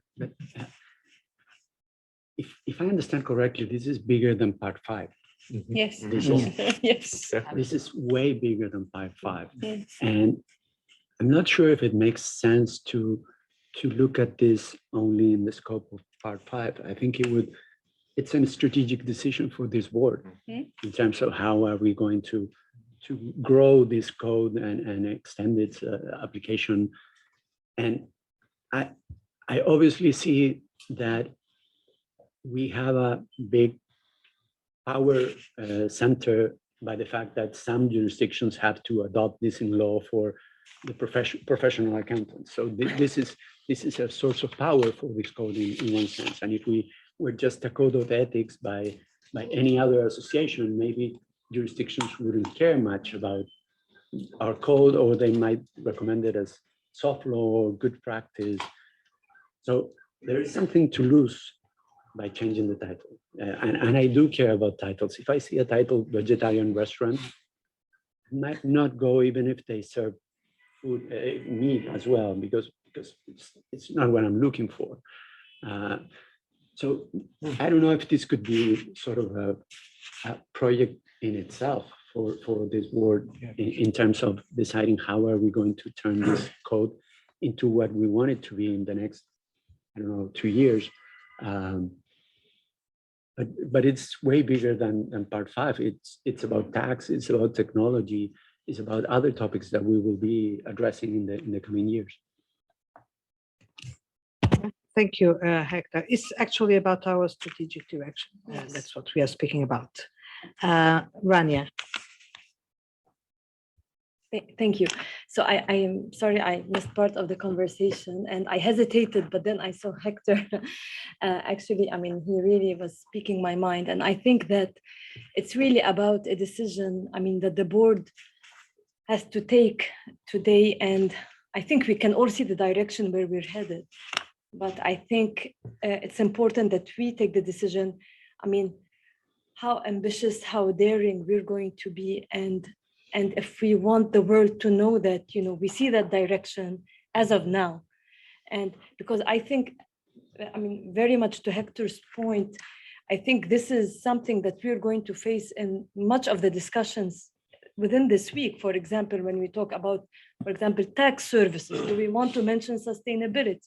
Do we want to, I mean, is it that we just want to deal with the issues that are right now in front of us? Or is it that we want to be like more forward looking and want the world to see that we're forward looking and be ahead of the curve? And I think that's the title is just an indication. It's just a pointer in that direction, but ultimately we have to make that decision today because it should impact, should weigh in on much of the decisions that we will be taking this week. I mean, because at the end of the day, I think we can all agree that sustainability is reporting is all over the place and it should be properly reflected in everything. And even if the issues are not at hand today, they are not things that the world is grappling with today, but perhaps we should be ahead and make sure that we see this. And I think that changing the title, I'm sure there are legal issues. I'm not a legal person, but I don't think that, all the changes that we're making in the code, I don't think that just changing the title is what will stand between our code being, you know, adopted in a certain jurisdiction or not. I don't think that's the main catch. To my mind, it's that change in title is going to be representative. It's going to say something about where we're headed. Thank you, Rania. Sorry, Sadia?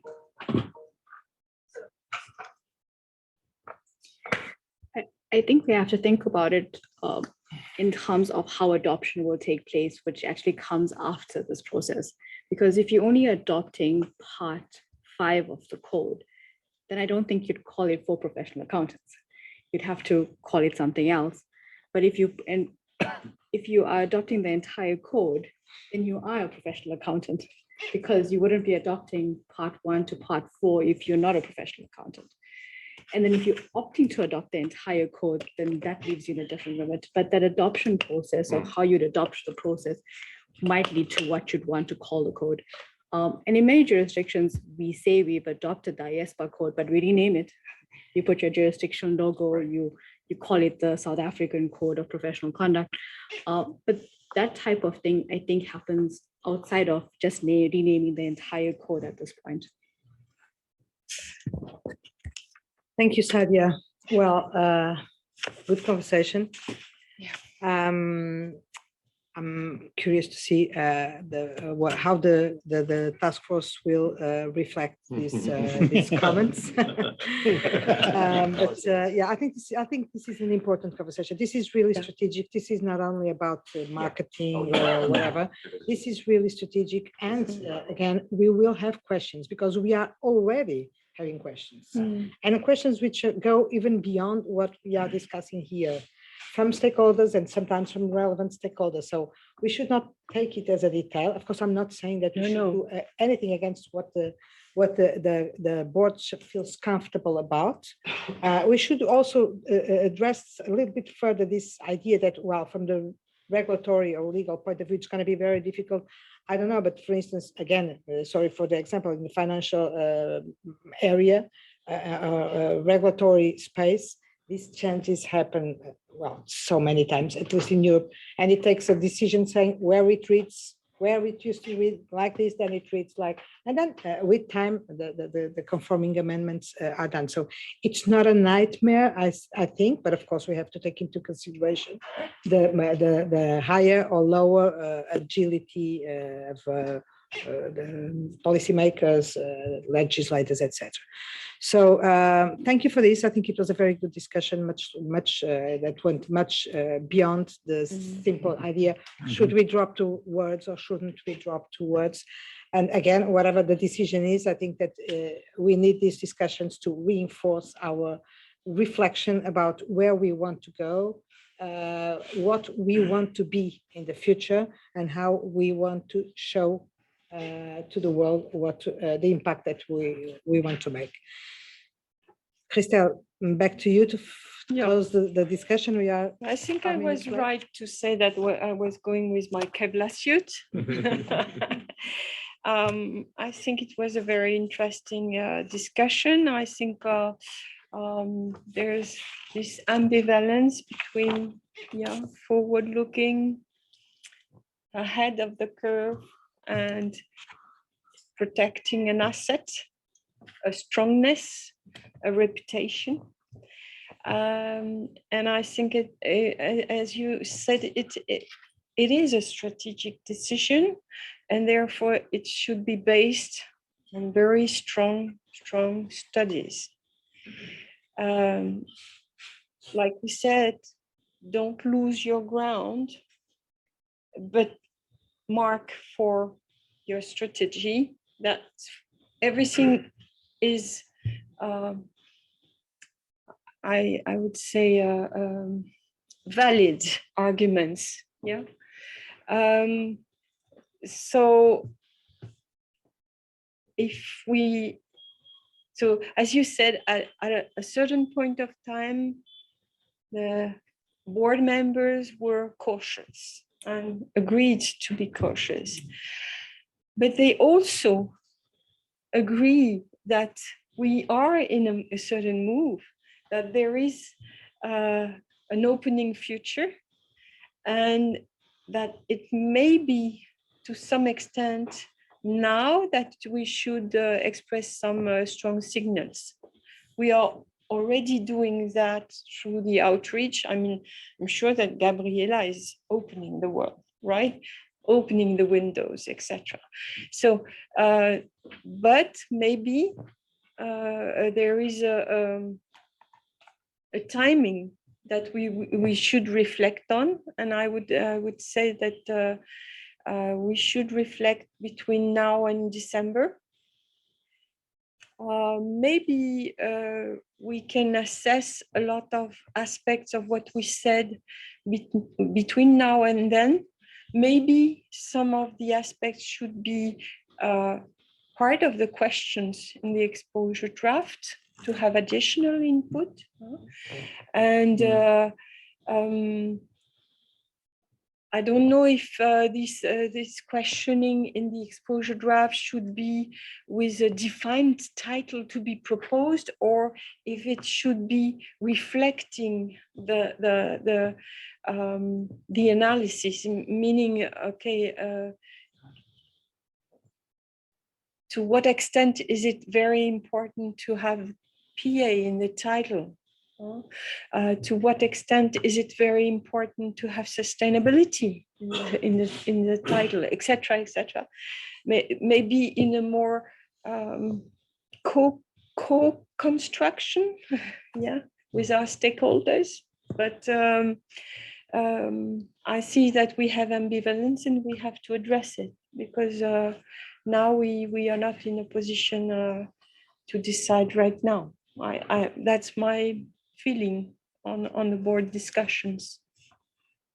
Okay, Rania, if you can be. No, just a suggestion, like perhaps the title could be reframed as the Handbook of Ethics for Financial and Sustainability Reporting and Assurance. And you take out. Oh, there are ways to change. Yeah. The question is, do we have? I mean, it just take out the way, because at the end of the day, it's about the function rather than the people. Yeah. I think Yeah. just Yeah, if I might suggest, I think what the board is discussing here is really the reference to the two words for professional accountants.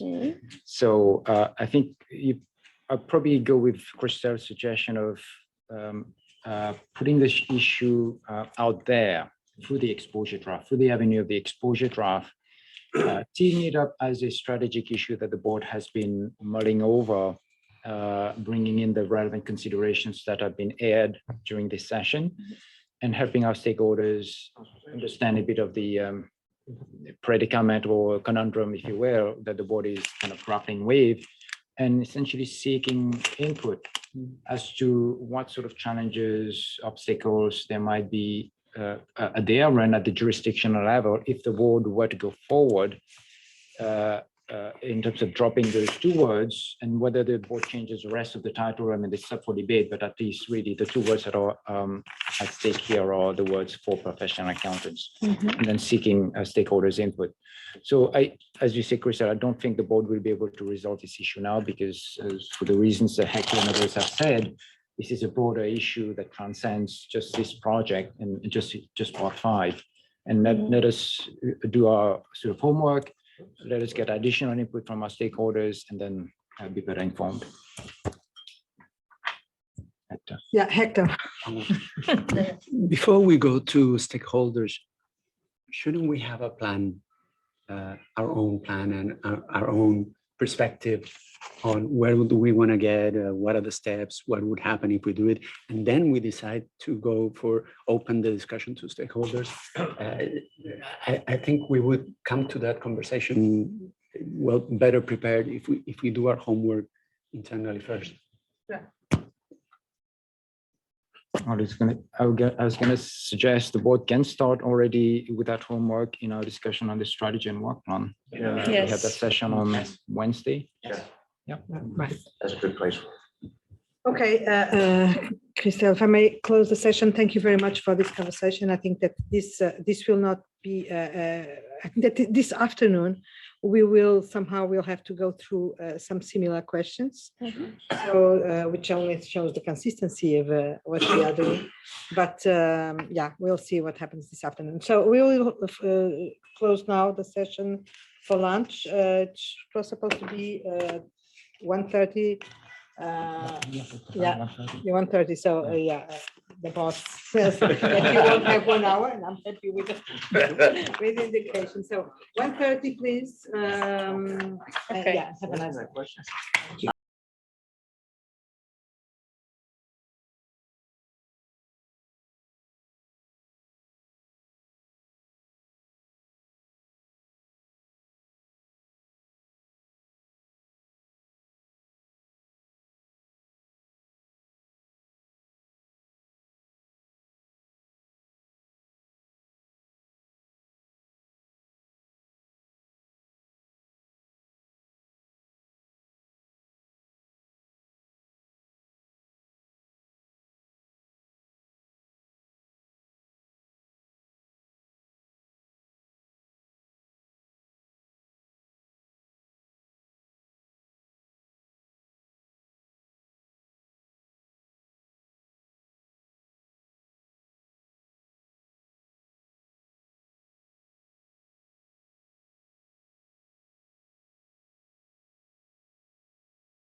So welcome back to the board meeting. Hope you had a good break after the good discussions of this morning.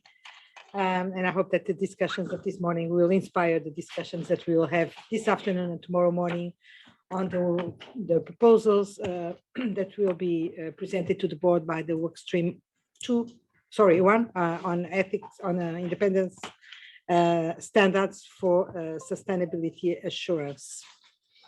Well, I do not need to tell you that this is a critical piece of the work that we are developing, and I'm not going to make you lose time with the initial considerations, apart from asking you again to be as active and focused as in the morning.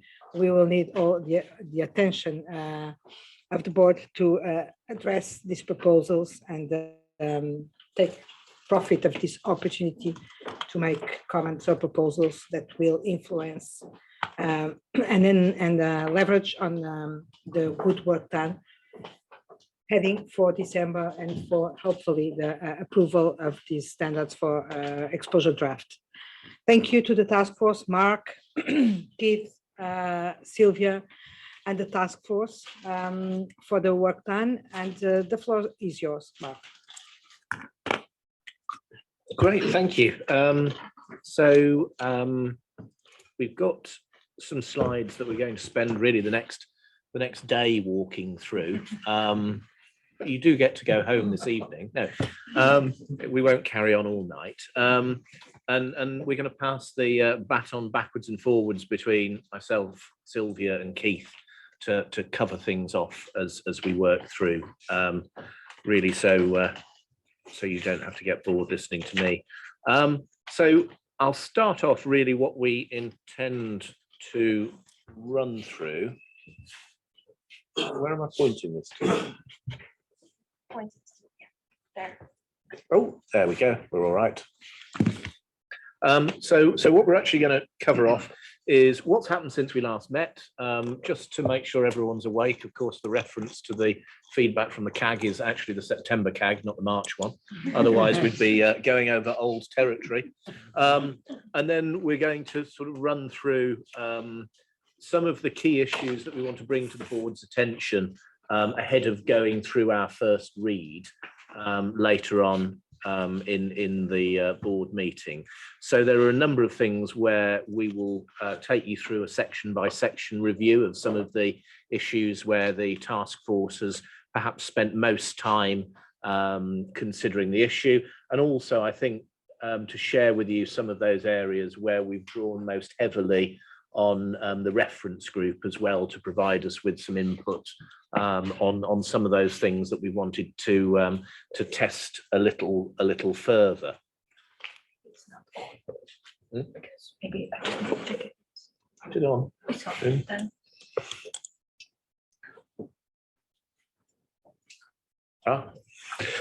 So what's happened since we last met?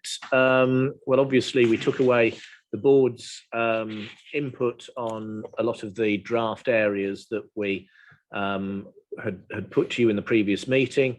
There have been a series of engagements with the Sustainability Reference Group on NAS in particular and assuming management responsibility, but more widely, we've also shared with the reference group the text of the standards that we've included in the board papers this time, and they'll be giving us their feedback that we can consider when we have another meeting of the task force in October.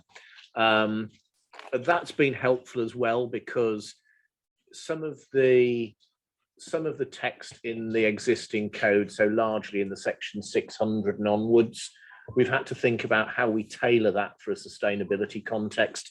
And I think the reference group has been very helpful in that respect. Obviously, we had our in-person meeting, which was an opportunity for us to develop some of the concepts further and also coordinate with Workstream 2. So we were able to have some joint sessions as well to make sure that we're continuing to develop. And of course, the board also had a number of documents through the summer season in case you needed anything to read while you were lying on holiday. And we've had some really helpful comments. And then, of course, most recently, we were able to do a presentation to the CAG on some of the main independence aspects and to get some good discussion and some good input from the CAG in that respect. So if I move on to where we went in the first instance with the CAG, I think the main thing to say is that on the headlines, as discussed before, there was pretty broad support from the CAG in terms of what we'd expected for the scope of Part 5. And I think a recognition that it was right for us to say that there should be an assumption that there's a similar level of public interest expectation in a sustainability engagement as in an audit engagement. We've had some good feedback in terms of transparency, in particular around how we specify the scope. But also it's very clear that the CAG members are, fully supportive of the profession agnostic approach that's been developed, and a recognition that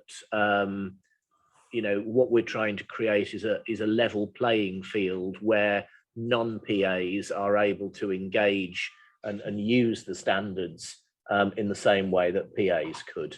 And I think that's that led to some quite interesting discussions. Won't surprise you because it's taken quite a lot of our consideration. The sort of intersection between ISQM1, ISSA 5000 and where we go. And I think a lot of people recognize that in terms of the quality management approach, although it's the right thing to do from an equivalent position, ISQM1 is quite a demanding standard to get your head round if you're not a PA. And I think it's quite hard as well, certainly in terms of some of the engagement with the regulatory community. What is at least as demanding as ISQM1? Well, it's quite hard to articulate that. Some of the CAG members were very interested in the enforcement question, which I think came up in the previous session as well.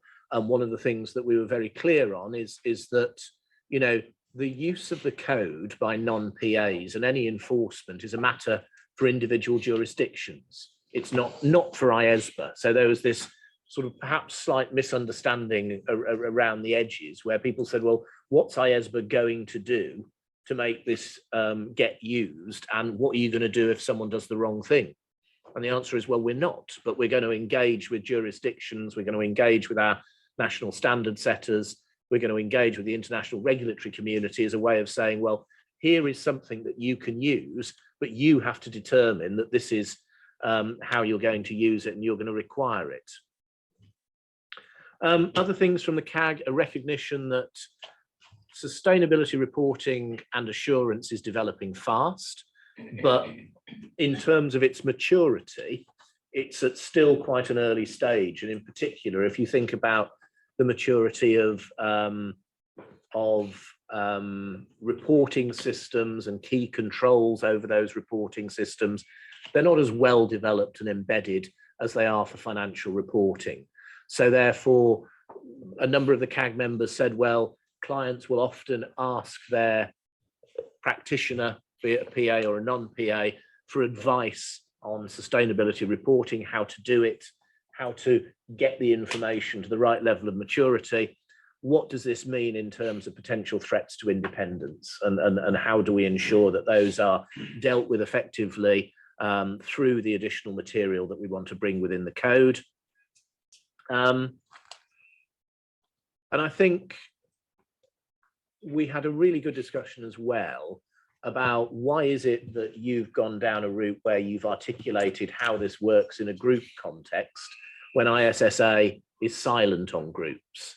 And I think, we were able to explain that actually we've got quite a compelling reason, because a lot of the sustainability reporting engagements that we're aware of will take place on a group basis. And Sylvie is going to talk through the detail. It is you, isn't it? Yes, it's not me. So. I don't know where. Sylvie is going to talk through the detail of this later on about how this works in the context of a group, because it's not necessarily a typical group as you would find in a normal financial reporting engagement. And that brings with it some additional challenges. And I think the thing that the CAG were very clear sort of with us on is that where you're wanting to use the work of another practitioner, you've ultimately got to have something that's practical and implementable and is not some standard that you set that is completely impossible to use. And I think that was a message that was well met. So that's headlines from the CAG. What I'm now going to do is hand over to Sylvia, who's going to do a quick recap on some of the key issues, which we thought would be helpful to just frame the discussion before we go into some more of the detail. Thank you, Mark. Yeah, so as Mark mentioned, and in this part of the presentation, we would just like to go through the key independence matters and explain that where we have landed based on the previous board's discussion, and if there were any questions from the board, how we addressed that in the paper that we had posted for this for the September discussion. So the first issue is the scope, and I think as we have discussed since the beginning, this part 5 will set out ethics and independence standards for sustainability assurance engagement. And just we have heard that it seems like an obvious statement. It's probably sometimes there is these challenges when we try to determine what are sustainability assurance engagement against another engagement or another type of engagement. So that therefore what is sustainability assurance engagement will be a defined term in the glossary of the code, and it will include both the limited and the reasonable sustainability assurance engagements. I think we also discussed it even back in March and June that the IESBA plan to focus, at least in the independent standards, first to those sustainability assurance engagement when there is a same level of public interest as for the audit engagements. So these are the engagements that we would like to capture in part 5 at the moment. For the rest of the engagements, what we call these other sustainability assurance engagement, professional accountants can use the extent part for A provisions. So this is not the objective of this project to update or propose significant changes to part 4B at this moment, or to make it professional agnostic. This is something that the IESBA later consider how to address the questions around these other sustainability assurance engagements.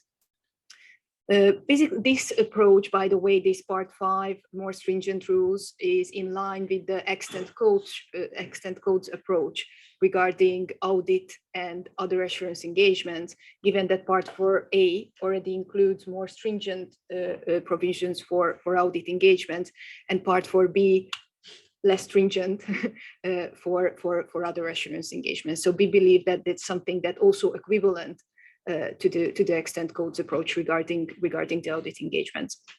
So I think the workstream 1 and the IESBA's task here is to identify and describe those engagements that we believe is at the same level of public interest as the audit engagement.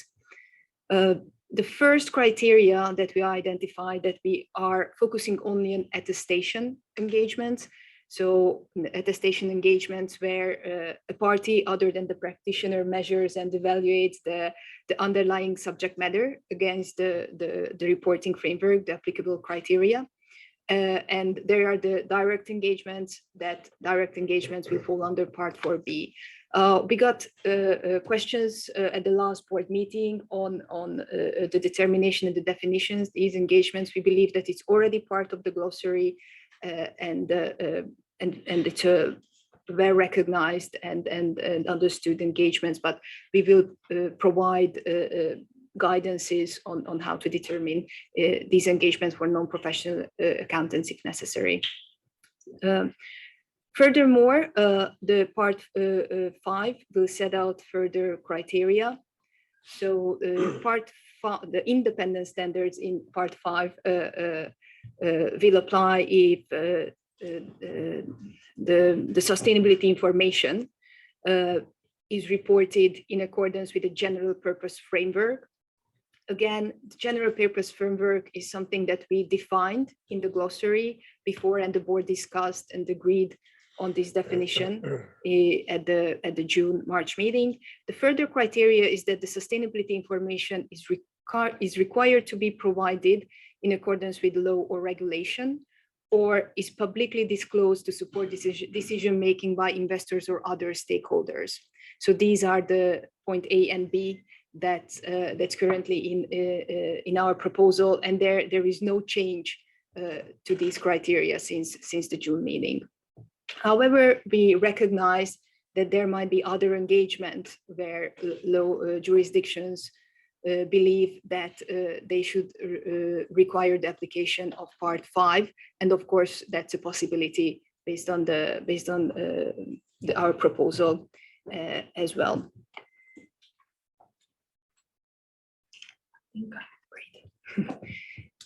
So the next slide is on these other engagements.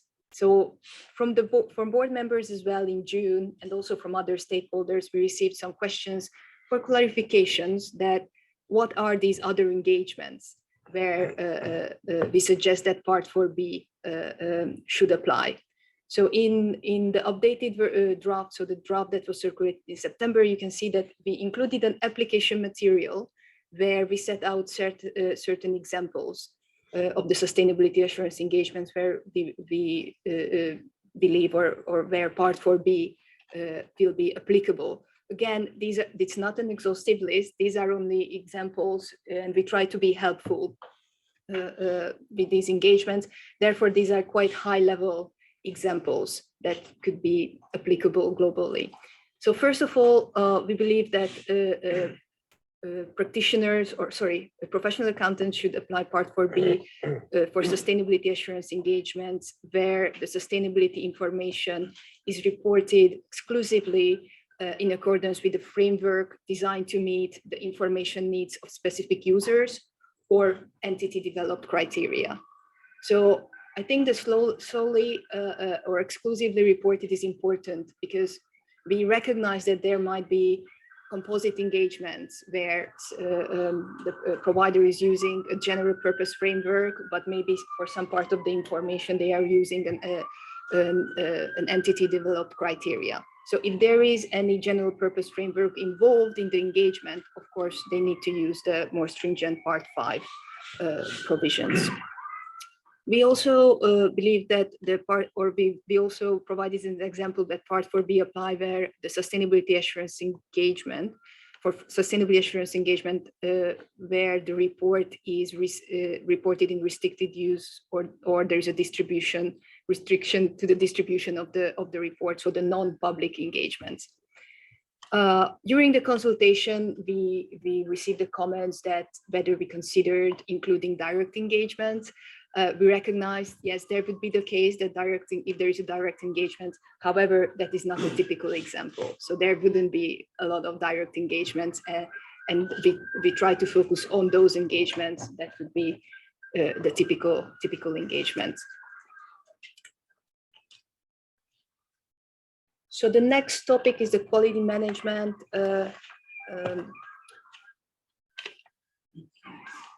Again, there is no change to Workstream 1's approach here that Part 5 should be premised on the basis that the firm of the sustainability assurance practitioner is subject to ISQM1 or standards or requirement that is at least as demanding as ISQM1.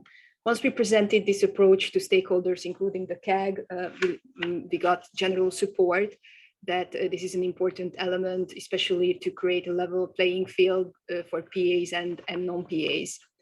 And again, from the board as well, and from others, we received a question about this standard that is at least as demanding, and who should be determined that the standard is at least as demanding.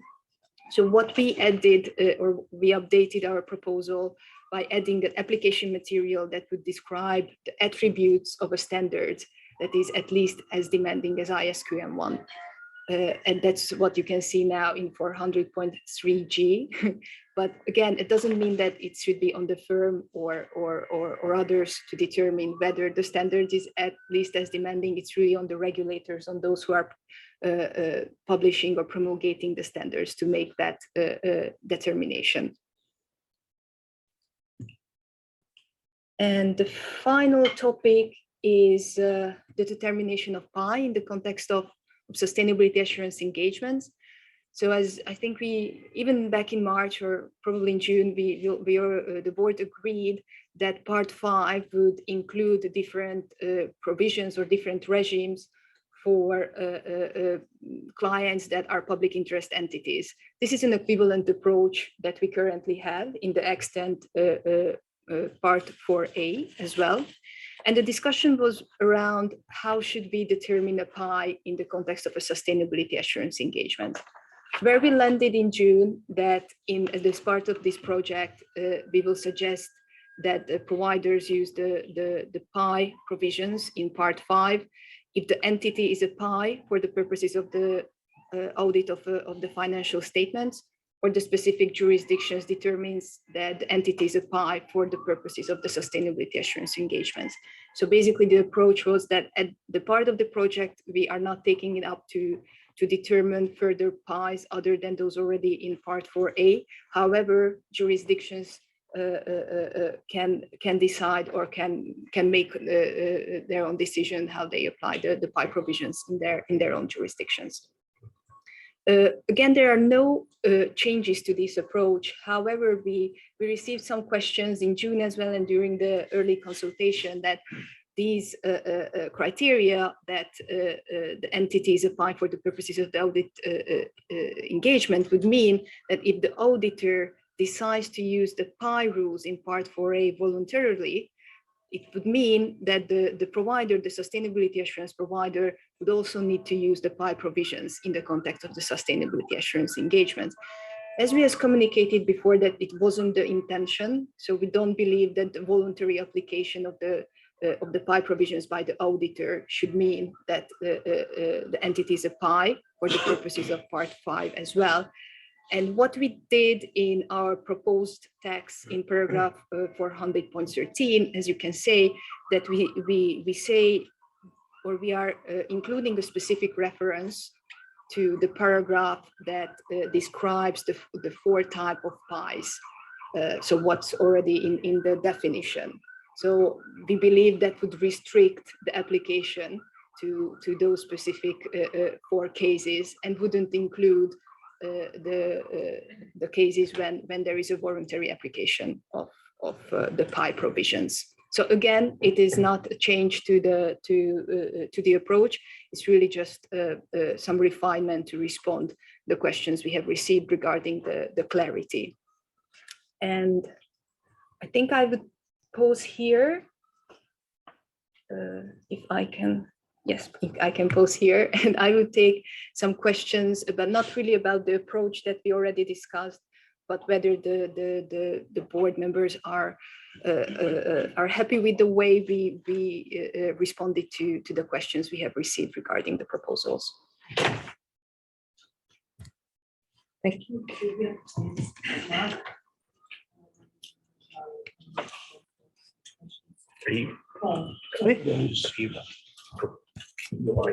No.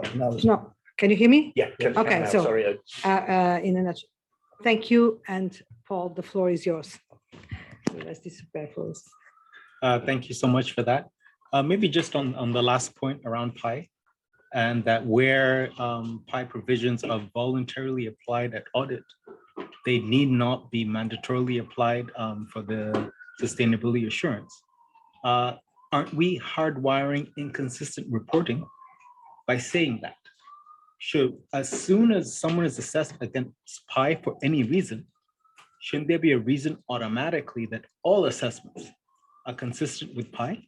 Or else you have the financial on pi and the sustainability on something else, and you can't, and it's the same entity. So I just maybe a clarity on that. Thanks. It's a really good question, Paul. I think one of the things that we were at some pains to try and do was to avoid creating almost like a series of voluntary confusions. So if you are a PI for the purposes of the audit, you are a PI for the purposes of the sustainability engagement. And if you are a PI because you've been designated in your jurisdiction, then obviously you're also a PI for the purposes of the sustainability engagement. What we have avoided going down the rabbit hole really of voluntary adoption, because what happens where you have an engagement where the audit is carried out by one provider and the sustainability engagement is carried out by another. So one firm cannot tie the hands of another firm. So you could end up with a situation where you have two different criteria that are being used within two different assurance engagements that might be reported by the same entity.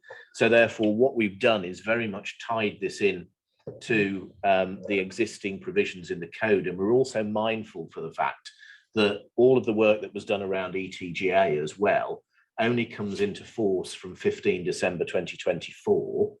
And the PI provisions come in 15 December 2024. And we didn't want to be reopening that up at this very early stage and proposing something different. So it was a way of trying to carve this in a manageable way.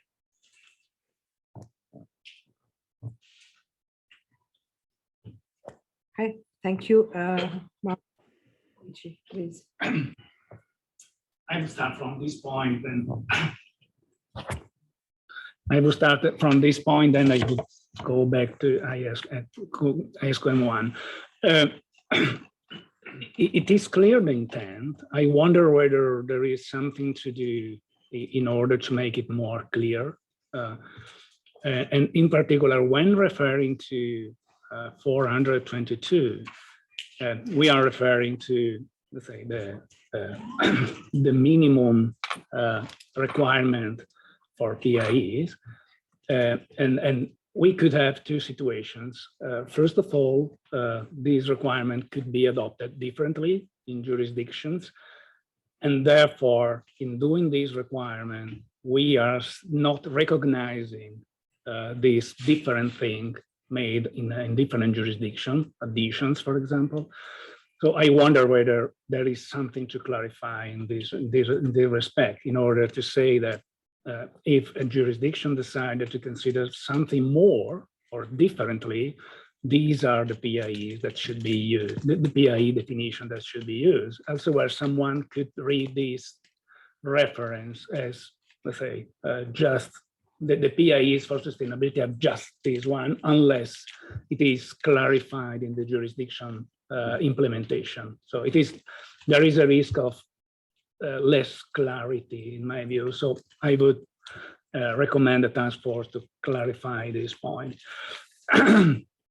In terms of, and this is instead the point for me to understand, if I understand correctly, even from the comment you provided to one of my requests in August, if the auditor of the financial statement is also assuring the sustainability information, whatever he decides on a voluntary basis should also inform the activity as an assurance service provider. If there are different type of firms involved, this should not happen. So the second one would not be conditioned upon by the decision on a voluntary basis from the auditor. I don't see it very clearly written in the rules so far. So if this is the proposal, I think the text should be clear in that, because so far I'm reading it that the second assurance could be done under the assumption that it is not a PI, even though the same auditor performed the audit on a voluntary basis under the condition that under the assumption that the entity was a PI. At least this is not clear to me. So this is something that should be focused and clarified in the text. In terms of IESBA 1, I have a doubt, frankly. we are not stating here that the ethics and independence rules are premised on the fact that a practitioner is adopting an IESBA 1 on ethics and independence. We are saying that a practitioner should implement IESBA 1 or something equivalent, full stop. And therefore, we may have in situations where practitioner have implemented something similar to IESBA 1 for ethics and independence, but not for the rest. And we are in a world where we should be professional and framework agnostic. And therefore, we are saying that there is a breach here because it is a general statement. I wonder whether we may be precise in saying that for us, for IESBA, the IESBA 1, which is relevant, is the one relating to ethics and independence. If for performance purposes, the practitioner does not implement the rest of the IESBA 1, we may be in agreement or not, but nonetheless, the ethics and independence rule may be complied with. Or if we stay with these rules, we need to recognize that for non-PAs, this could result in a very difficult environment because we are imposing something that it is not framework agnostic. I don't know whether I was able to explain my. So if I sort of run through your points, I fully take the point on looking at whether or not we can make it clearer in terms of the expectations.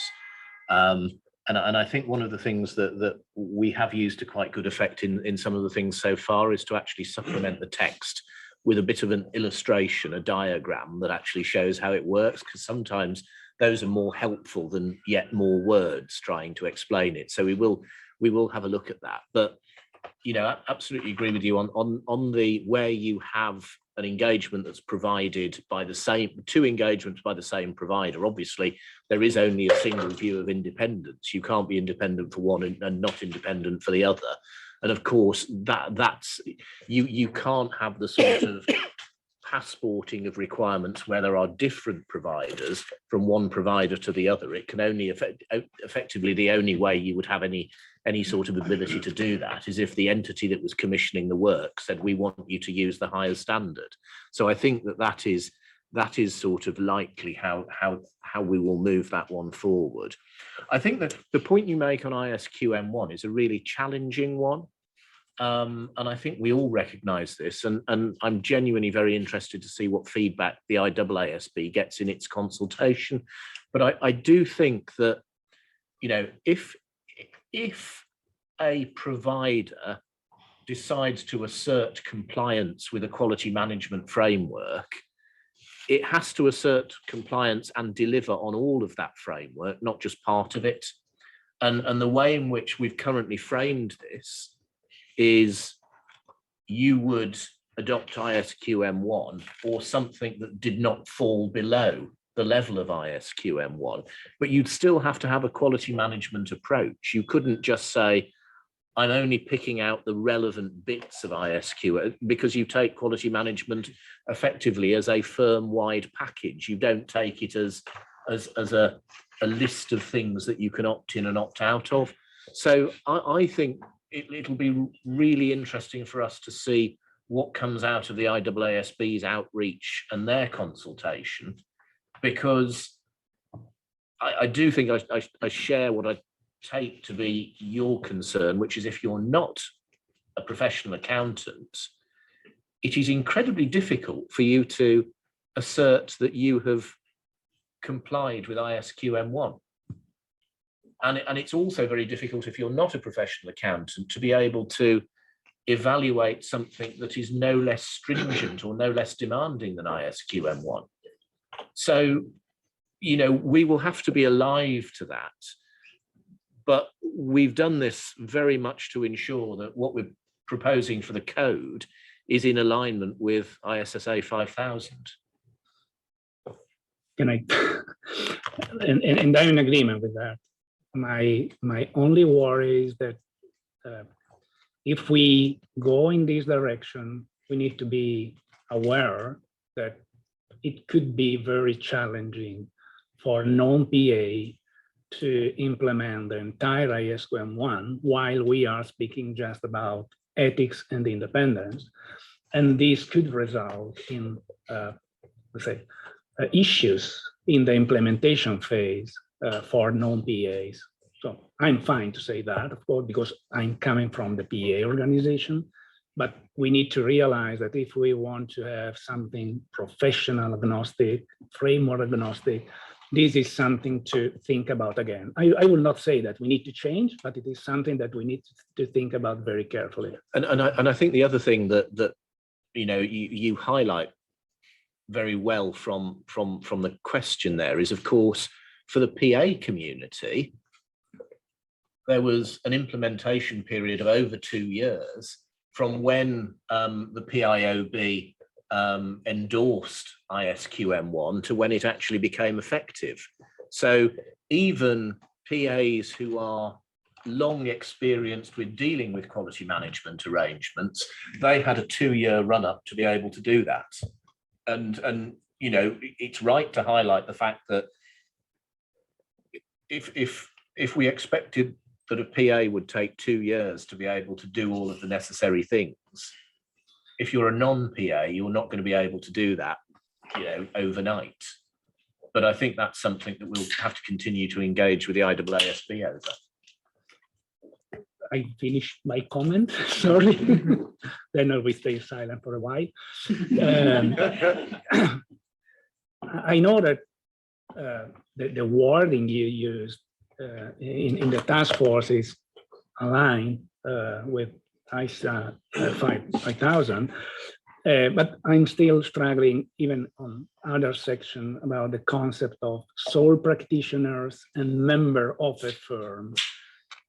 While under the definition is clear, I'm not sure that all readers will understand as we are intending. So my point is there any risk that this definition may be read as, if I am part of a firm, I am subject to this requirement. If I am a sole practitioner doing the same work, I'm not. So this is something to think about. I think it could be worth to clarify this point in order to make sure that everyone that is dealing with assurance of sustainability are treated in the same way. Yeah, I think that's useful for us to be able to be clear that it would apply in the same way and that there's no carve out if you're not a member of the firm.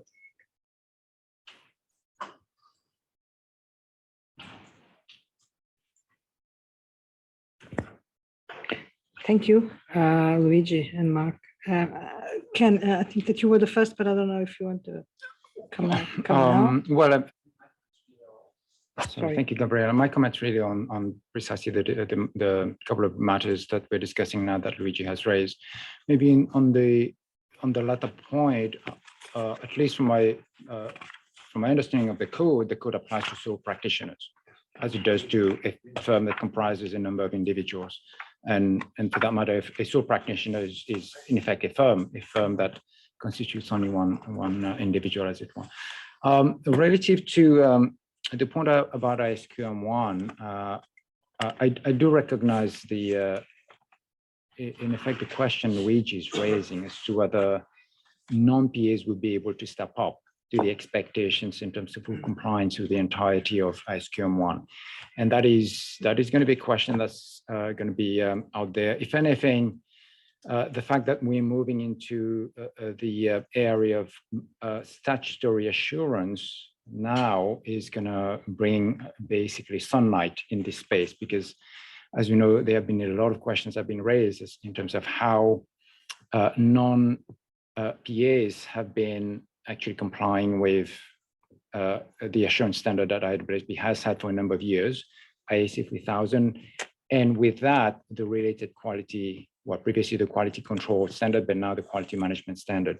So I think the jury is a little bit out on this issue, but clearly, whoever wants to use the IESBA standard, forthcoming standard on sustainability assurance, will have to comply with ISQM1. That's a precondition. But I would say also that from our outreach in engaging with some of the non-PAs, our understanding is that some of those firms actually do assert that they are able to use IAC 3000 or will be able to use ISA 5000 and therefore be able to comply with whatever premises will attach to that relative to the quality management issue. So as I say, I think the jury is a little bit out there and we have to see how the market is going to play out. But I would say it would be really for the non-PAs, especially for ISO and IAF, to do what they need to do in terms of making sure that the non-PAs are going to be operating at the same level as the PAs, insofar as at least ISQM 1 is concerned. And we heard earlier in the presentation today that Emanuele and Matt were saying that as part of their mapping exercise, they will also map not just our code, but also to ISQM 1 and ISA 5000. So that's what they're doing on their side. And I think we have to take their word for it, and we will have to see what comes out of their exercise. Okay, thank you for that, Ken. I'm not sure about the order of candidates, but I'll start with Andy. Thank you. Thank you. Yeah, I think we're not saying that there should be a difference between a sole practitioner or a firm, but I think, yeah, if you look at it fresh, which I can't do, I think there probably does need to be an editorial overview to that. With regard to the pie question, I certainly do agree that a firm, if there isn't a change in firm, ought to treat it the same for both these engagements. But where we ended up on the pie is we ended up with this funnel of that IESBA couldn't identify a single global standard of what a pie would be because of the vast differences in different communities. So we have our definition refined by public, by local bodies. And then that little bit at the end of the firm took kind of a turn as we were going, and it came out to the application guidance that a firm is encouraged to consider whether others. And I don't know, I'm a little just troubled by the aspect of saying we've got this body, we got the local relevant jurisdictions, and then we encourage firms to consider others. That wouldn't be enough for me. That if the firm is encouraged to consider and they consider the factors that are listed in that paragraph and designated a pie, that I think it's a pie. So I hear what you're saying about different firms, but I just want maybe more thought in that, because it wasn't that a firm may do it, but the firms are encouraged to consider. And I think that kicks it over a little bit more. It's voluntary, but voluntary for a purposeful voluntary. So then the other aspect is with this ISQM, I do support that the practitioner needs to have the quality management, because that is a distinguishing feature. But I've asked this before, and this might be my deficiency. I just don't understand where the requirement lies, because as it's drafted now with these paragraphs, it's listed as a statement of fact that it's a premise. The slide that we saw, slide 4 from the CAG, says that the CAG is supportive of a requirement that there be ISQL1. So and then as a statement of fact, as a premise, what if that premise is not achieved? What happens then? Is there something that you kicked out? Because I hear discussions as if we're believing that the practitioner will have this. And this is maybe a little difficulty how you sprinkle the magic dust over it and get that, but they will have it. So I'm going to just kick over to you guys that I'm not sure where the requirement lies, and if that requirement or premise is not met, what the consequences are. Thank you. Thank you, Andy. Mark, do you want to respond, or can we take other comments and questions? No, I was going to say we'll look at the wording with how that is. It's quite a difficult sort of use of the word required by whom in what context in a multiple series of different things. So we need to ensure that there's clarity. Right. If we believe we're requiring it, then everyone who reads this needs to believe that or if we believe it is required, I'll say it passively. Okay, we can't require it because that's not our remit. I got that part. What I want to understand is, where is it indicated that it's required? So I'll make sure someone has that. Yeah. Okay, Chana, please. Thanks. I think if you look at the definition of member in public practice, it captures both the sole practitioner and the firm. So you understand something? No, it does, but Yeah. do the other people understand that? Yeah. Okay. That's exactly. So it's an education and awareness issue. With ISQM1, I don't think you can pick it apart, like, just take the ethics and independence. Either you take the whole ISQM1. And I mean, when you look at the components of ISQM1, there's engagement, acceptance, supervision, and review. I mean, those are sort of very broad things that, somebody could have it in another standard somewhere. It might not exactly look like ISQM1, but the components could be there living in another standard. So I think you can't take it just ethics and independence. You have to take the whole of ISQM1 or something that is equivalent, and we might not know what that is. With the Pi one, I thought we sort of thought that there could be an instance where, you might, let's say in some sort of acquisition scenario, you might do to show some interested party, this is what would it look like. And that's a special circumstance where you might do full general purpose and show it. And that's why we didn't want to impose the sustainability in that instance. So it's sort of a rare instance than a general instance. And just to confirm on that final point, Channa, I think that's right, because it is that sort of situation where if you go into the PI provisions in the code as it is now, and you can say a firm is encouraged to identify other entities that it would apply the PI conditions to, if there is a different provider for the sustainability engagement, it doesn't allow the auditor of the financial statements to impose PI requirements on the provider of the assurance engagement over the sustainability. So you do have that rare thing. As I say, the only way you would have teeth to enforce that is if it was a decision by the entity itself to say, our auditors treat us as if we are a PI, so therefore in awarding you the sustainability assurance engagement, we expect that you will treat us as a PI as well. But there is no ability of the auditor to impose that requirement on the sustainability provider. Okay, thank you, Mark. Sadia.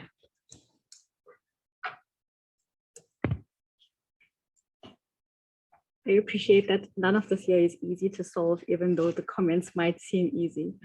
So the first one is on the ISQM. I won't repeat anything that anyone has said before, but I heard us saying that there will be a question on who determines the application of that 400.3G. But when you read the paragraph, it's very hard to determine who's going to make this determination. And that might need to be clarified because everyone's going to think that they have jurisdiction. I'm sure that you're going to get asked how this gets done. And that I feel might be out of the remit of the IESBA because this isn't, ISQM isn't owned by us. The other one is on PI. And in passing, you said that a jurisdiction might elect additional entities to be a PI for sustainability. And I just want to caution on that statement because there's questions that are going to be raised. If you elect something to be a PI for sustainability, does that automatically mean you're a PI for audit? Because that's going to be a clarification question, whether the answer is yes or no, it will require clarification. The second thing is you'll be asked, how would a jurisdiction determine these additional entities that are required to be PI? And I don't think we have the answers or the capacity to go into that detail. So just on the way that we relay this information, you might want to caution on that messaging. And the last one is, it's on that 4B. On part 4B, I'm happy that we aren't making any editorial or any clarification on it. However, we have moved definitions in our glossary that don't just affect 4A. it affects 4B. An example is direct engagement. So direct engagement is used in 4B, and we've moved the definition to practitioner. So now that definition doesn't read correctly with 4B. So we're going to have to, we're all going to have to do this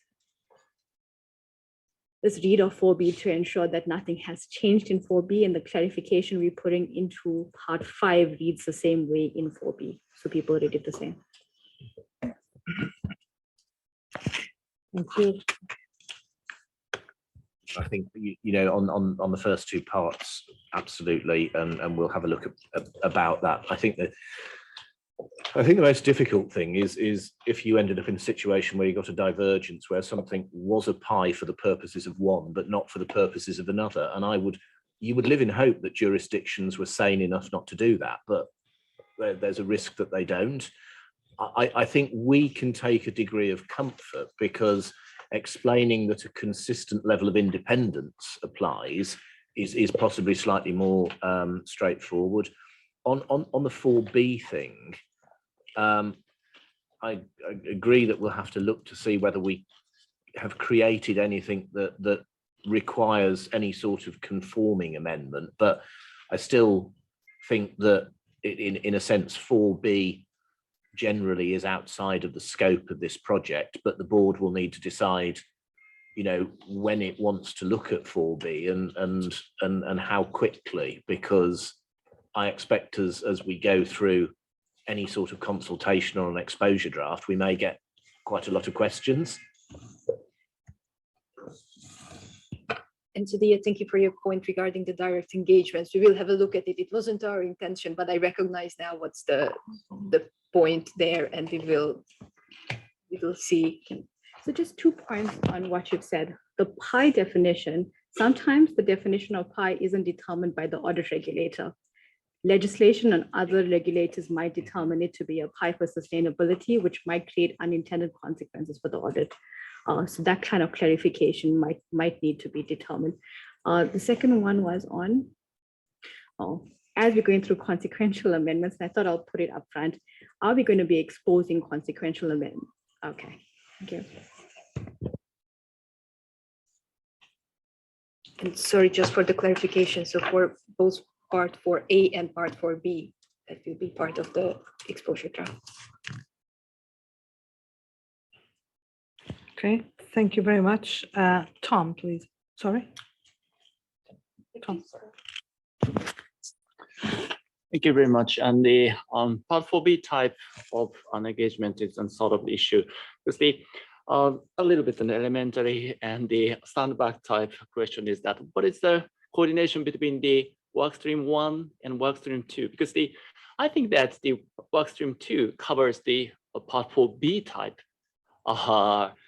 engagement. In that case, that's the under the part 5, you have some parts which covers the part 4B type, and some parts doesn't cover the part B type. So, the question I would like to ask the what that type of what's that sort of discussion between the coordination between workstream 1, workstream 2, especially the scope of those two work streams, is how that sort of the strategic discussion is engaged in this board. I mean, that's it's a sort of starting point, but at the same time that if you go out to the exposure draft, you have the same part 5, and then you have to stick to, first you have to clear what is your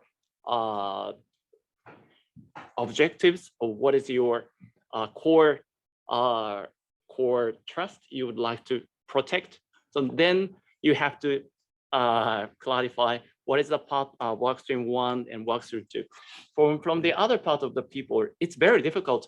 Oh, it's the same part 5, but some part is work stream 1, and sometimes the work stream 2. This covers the part 4B type, but this section doesn't cover the part 4B type. So it's very confusing. So that side of type of discussion has to be made within the board. Not this time, but that sort of the coordination they have to be how can I say, should be treated in this board. That's a very elementary question, but sorry for that. like it's a very fair question, and I think it's in a sense it's partly the way that this project has developed from the outset. So we've had a couple of sort of key strategic decisions. You know, how should we look to deliver the necessary ethics and independence material in the context of the code? One of the early discussions that took quite a long time to resolve was, should it be through another section of the code, which was standalone for independence, sorry, standalone for sustainability, or should it be integrated into the code? And in order to support the sort of profession agnostic use, we went for the part 5 option. But in a sense, the part 5 option only addresses part 4A from an independence perspective. Part 4B remains as it is. And one of the things that, again, we decided early on is that there may be a future project to revise 4B. Yes, I understand the point. The point I would like to make is that the coordination between workstream 1 and 2, because the workstream 2 has changed the scope, because they started to cover the part 4B type. Well, it's only in respect that work stream 2 is looking at parts 1, 2, and 3 of the code. We're looking at independence through part 4A as part 5, but with part only 4B parked. Yes, but it's only in the part 5. Yes. So for the outsiders, it's very difficult to understand. Some part of the part 5 covers the part 4A type. So, but the other part of the part 5 covers the part 4B type as well. So, for example, it happens that for the non-practitioner and giving the part B type or B type and engagement, what should I go? Should I go to the part 5 or should I go to the part 4? But it's not for the non-practitioner. That sort of question may arise from that sort of the discussion. That's what I'm. And we've got some diagrams, haven't we, that actually help with that, because it's a lot clearer than trying to explain it in words. The point I would like to make that's sort of the very elementary but very introductory question have to be answered before going out to the exposure drafts. That's the point. And just for clarification, the approach we have in part 5, it's not different that we are having in the extent code as well for the audit and other engagements, that we have the ethics standards that are applicable to all type of assurance engagement, whether it is audit, review, other assurance. In the part 5, we have the same approach. The ethics standards will be applicable to all sustainability assurance engagements and beyond. And we are at the moment only developing standards that for sustainability assurance engagement has the same public interest as the audit. And we are using, so to say, the part 4B at the moment, and maybe at a later stage, we will develop that as well. But I think but probably it makes it easier that there is no change in the approach that we are using in the extent code as well. Thank you, Sylvia. Ronnie, I know that you're waiting, but I think that Geoff wanted to provide some more information on Tom's question. Thank you. Thank you for that comment. And certainly for workstream 1 and certainly workstream 2, we recognized potentially the challenge, for those who are not familiar with the code to understand where they need to go. So there are two issues, right? What the scope is and communicating scope within new part 5. And so in tomorrow, when we look at the scope or the scoping, which workstream 2 is also responsible for the introductory components, we do have some I guess flowcharts or diagrams to explain it. So that's one aspect, but of course that's not part of the proposed text. So we will look at that to make sure that it is clear to any of our users that if they are a sustainability assurance practitioner, they are providing part 4B sustainability assurance, where they need to go when it comes to the independence part and where they need to go when it comes to the ethics part. Okay, thank you very much, Jeff. Rania, please. Thank you. So actually, I'm not sure if my comments are like substantial or minor or more or less substantial, but very much to what has been said before and very much actually to Tom's point. So I made some comments in the previous draft and you responded to them and thank you. And now I can appreciate your responses, especially that I'm listening to to your logic and I can see your logic. But very much to Tom's point, someone who just like when I read the draft as it was sent, I struggled with some parts of it. I don't know if this is the right space to bring this up, but like I can certainly understand what you're saying. I'm not arguing with any of it. It's just that really it took a lot and I had to go back actually sometimes to understand what has been said to the parts that relate to the audit engagement, that were struck out, so that I can, just because I understand audit engagements and how these are actually approached and, try to relate it to sustainability. So part of it I found a bit confusing and I'll give you a few examples. For instance, your response to direct engagements, I understand that you don't want to put them in the section under other. I understand because they're not that common. However, when I was reading it, and I have to say that perhaps that was the first time I really go into the code so much in depth. It's like, I was just in my mind, like, where are direct engagements? Why aren't they there?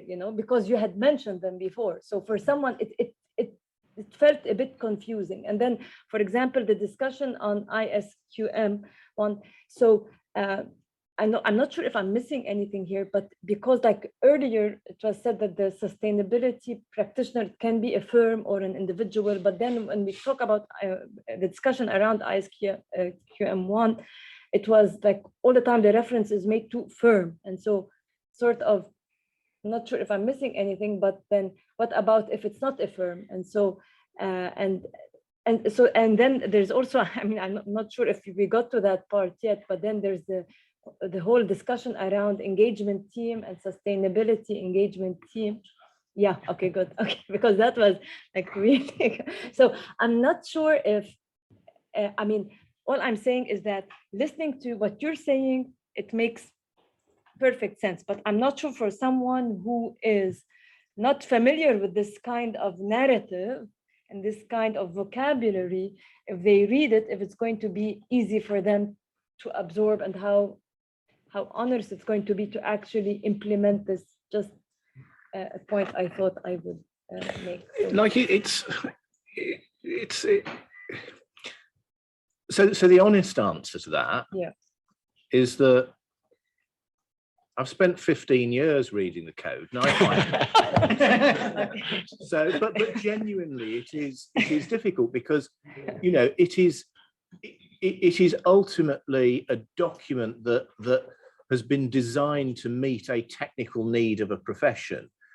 We have done what we can within the constraints of that to make it more accessible, but it is a challenging document, and I think that there are a number of things that may need to be addressed in the future about what can you provide by way of implementation support to help those who are not professional accountants do that. And the example that you said, for instance, and that we've touched upon about, is it an individual or is it a firm? Well, in a sense, in the context of an audit, a firm could be an individual, or it could be a big four, and they're deemed to be because of that's the way the language has evolved. Yeah. No, you're right. So my point is exactly. So because I understand the profession, I could get the spirit of what you're trying to say, but perhaps for an outsider to the profession and to the code, it might not come so easily. That's what I'm saying. And my point is, so I was saying this to Sadia over lunch, like I've never really, to be very honest with you, I've never really read the code. It's like we studied it, but indirectly through, the books, our accounting books, we're studying for the CPA exam, but we never really got to reading it. And so, but now we have to keep in mind that it's not one profession that's going to be translating this code, because this is going to be applicable to so many different sectors and areas and different types of professions. So we have to keep in mind that, for example, for accountants, it was the accounting profession that's, you know, sort of making it more accessible and digestible through like accounting textbooks or whatever. The profession agrees on how to interpret this, but this is not going to be the same for when it's profession agnostic, and it applies to so many different professions or areas or practitioners. So I think we have to be mindful of that as we word it, or as we, you know, agree on the language of it. We have to higher or one step deeper. Again, it is the challenge that we have of developing something to meet the objectives that we have in the most accessible way possible. But it's a bit like the exchange with Sanjeev earlier, you know, sort of about that. Well, if you get something that lands with 2/3 of people to start with, that's a start. Yeah. But you're not, like, the thing is, we are not going to get to the end of this project and have something that is usable by 100% of people doing 100% of these engagements, regardless of the profession they come from.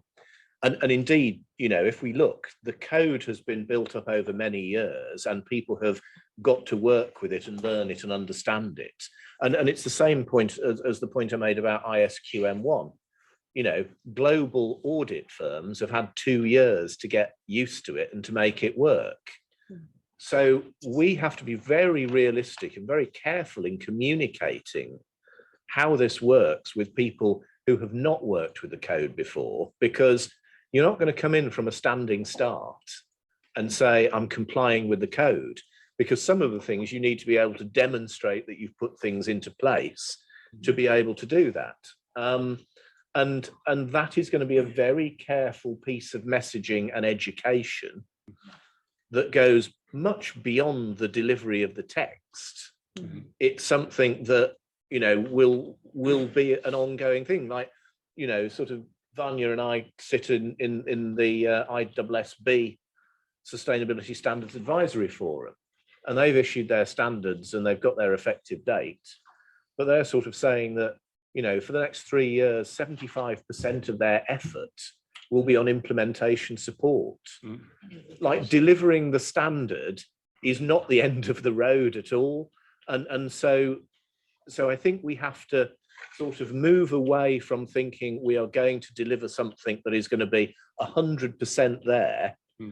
There's going to be a lot that comes after it, which helps people use it, work with it, understand it, think about what they need to test, what they need to develop, the systems, the processes they put in place, all of those things that you need to do if you want to be able to assert compliance with the code in the context of any engagement.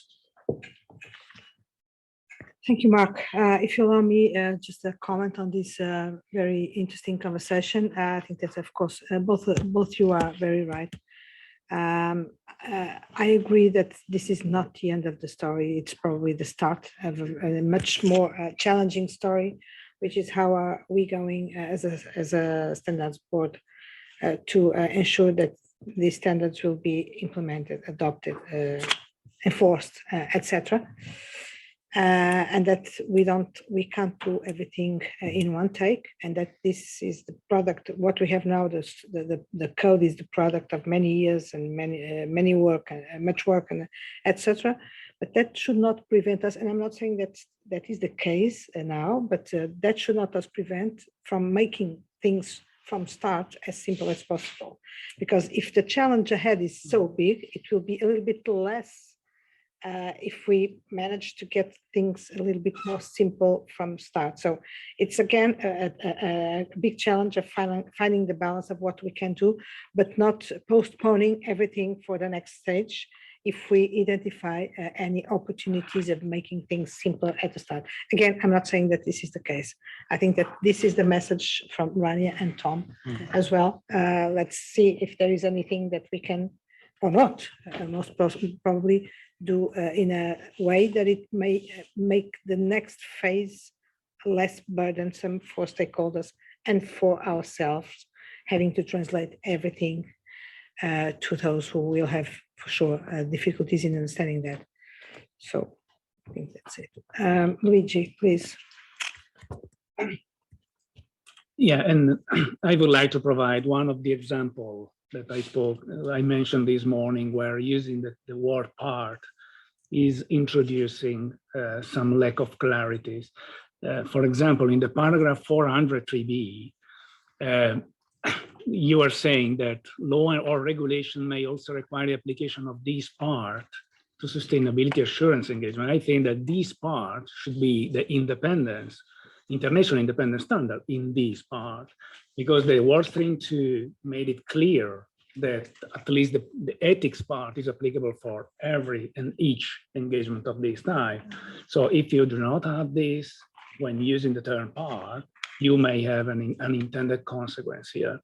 And the same for the following paragraph, the 3C, there is the same issues.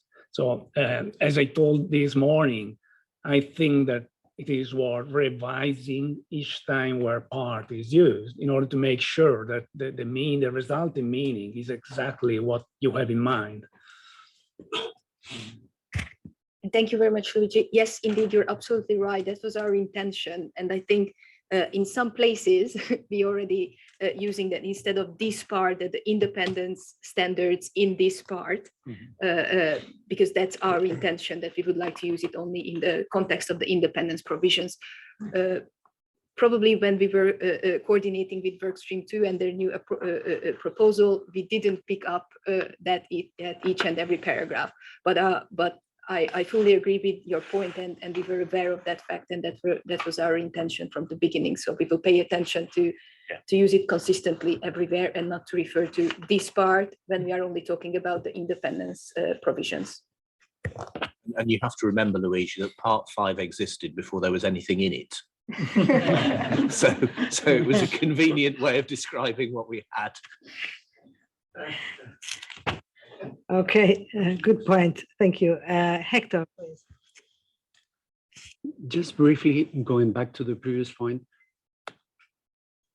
I think it makes a lot of sense what Mark was saying in terms that we need to get out there and explain and educate. But I think we should also keep in mind that we are trying to address a need that exists in terms of avoiding greenwashing. So we are offering also a solution to people that are not used to work with quality management, that are not necessarily thinking in terms of independence or ethics in the way they address their work on sustainability. Maybe some of them do, but some of them are technical people. They are biologists. They're not thinking in the terms that you have been used to think because of the market attention to the quality of financial information and the need to have reports that you can bet your money on, and sustainability is way behind that. So in a way, the challenge is not only to educate some of the people, but to convince other people that this is a solution to the problem that they are facing. And in that, I think the strategy goes to tell them that there is a code that addresses the concerns that they may be facing in their practice, and that is written for them, not only for public professional accountants. And I'm not sure if it's the strategy is similar to the one that the IESBA is following, because we're coming, I think, from a different direction, and they are merging global standards that have been applied voluntarily in many places. We are building from a standard that has been the core of a profession, and we want to extend it to in a different direction. I don't have the answer, but I think strategically, we also need to try to reach to another community, different communities, not only expand from PAs. Not sure if it makes sense, but I think there is a need, additional strategic element to how we go from here, from this part 5 to reach out to other people. I think that's absolutely right. And you know, if I think why are we doing this from a public interest perspective, it is because we want there to be public confidence in reliable and trustworthy information that ultimately is going to be used for decision-making purposes. And, you know, putting in place the right behaviors, the right mindset, the right skills in order to be able to deliver information that people can have confidence in is absolutely the right thing to do, but ultimately it is also not an easy thing to do. So I think we have to do, you know, we have to take the steps we can take to make the code as accessible as it can be. But I think as we've said from the outset of our deliberations on sustainability, this is not a low bar, it is a high bar, and therefore it will be difficult. And you will have to invest time and effort into understanding it in order to be able to act in a way that answers that public interest test of, are you delivering high quality and trustworthy information that does properly underpin that confidence. So we have a balance to strike in terms of something that is accessible, but something that resolutely does not compromise on delivering that end objective of trustworthy information that people can have confidence in. But that will be a careful balancing act for us. And I think the fact that we're coming from a profession that has been doing that for so long has credibility into that effort, and the high bar, you can say it's what we are already doing for financial statements. It's not higher, it's not different. Somehow that makes a lot of sense. Yeah, just add. Okay, yes, and then we'll have, I think we'll have to One time, yeah. because this is still just to Yeah. recap. Yeah. Okay. Yeah, just very much to what's been said. But I think it's very important also that we keep in mind that since we're targeting such a broad group of communities who might read into things differently and interpret them differently, I think we're giving, I mean, the clearer we can be, the better, because then otherwise we're giving more room for discretion, interpretation, subjectivity, and therefore I think ultimately that creates more risk and less trust. So we really have to be careful how we strike that balance, because we are, I mean, we're going much broader in terms of our audience. Thank you. It's Thank you, also Rania. it's also a really good point, Rania, and that is the difficulty of trying to square so many things, because that thing about discretion and judgment and flexibility, actually in my jurisdiction, we want more of it, we want less rules, more ambiguity and a greater ability to flex.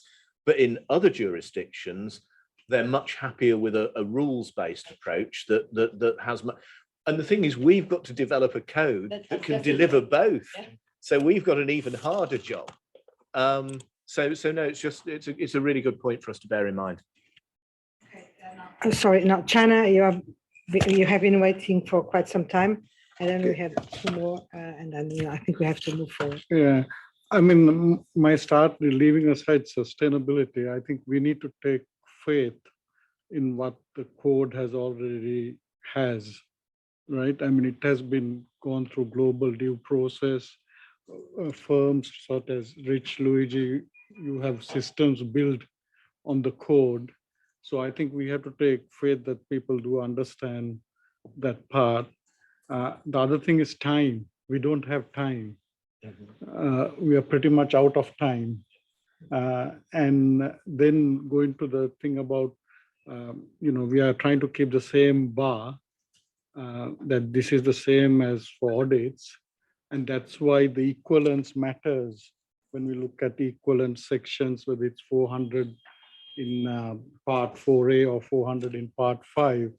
So I think for the non-accountants, I think we may need to do the guide, and maybe the guide is the way to explain it, but trying to start tinkering around the extent code, I think, is fraught with danger. Okay, thank you. Felicia, please. Thank you. And of course, the conversation is a bit difficult. Of course, listen to the working group arguments and the back and forth. I would understand, of course, when you talk about ISQM1, for someone who is not a chartered accountant, it would be very difficult to understand the code. I'm just wondering from Mark's team, whether there's any other quality management framework or system that is applicable for non-accountants that you could give an example of, so that at least whoever is reading the code can also lead to another quality management system that is not necessarily the one that leads to accountants. Is there any other system or framework as such that is not applicable to accountants that you could also cite and also give an example of? Just to clarify the matter, I don't know whether it makes sense, but I'm just thinking aloud so that we can see whether we can move on this. Thank you. Thank you, Felicia. Mark, can we take Vanya's comment and then you take both on board at the same time? Please, Vanya. Thank you. I would like to comment on Hector's observation about the difference between ISSBs and IESBA. I don't think I agree with you, because in such a way, ISSB is building something quite new, even for them. They must learn about sustainability in order to standardize it. So it's completely new for them and for everyone else. That's why capacity building and education is so important. But here at IESBA, we are not giving up or creating any other ethical fundamental principles. We are keeping the same one that we already have.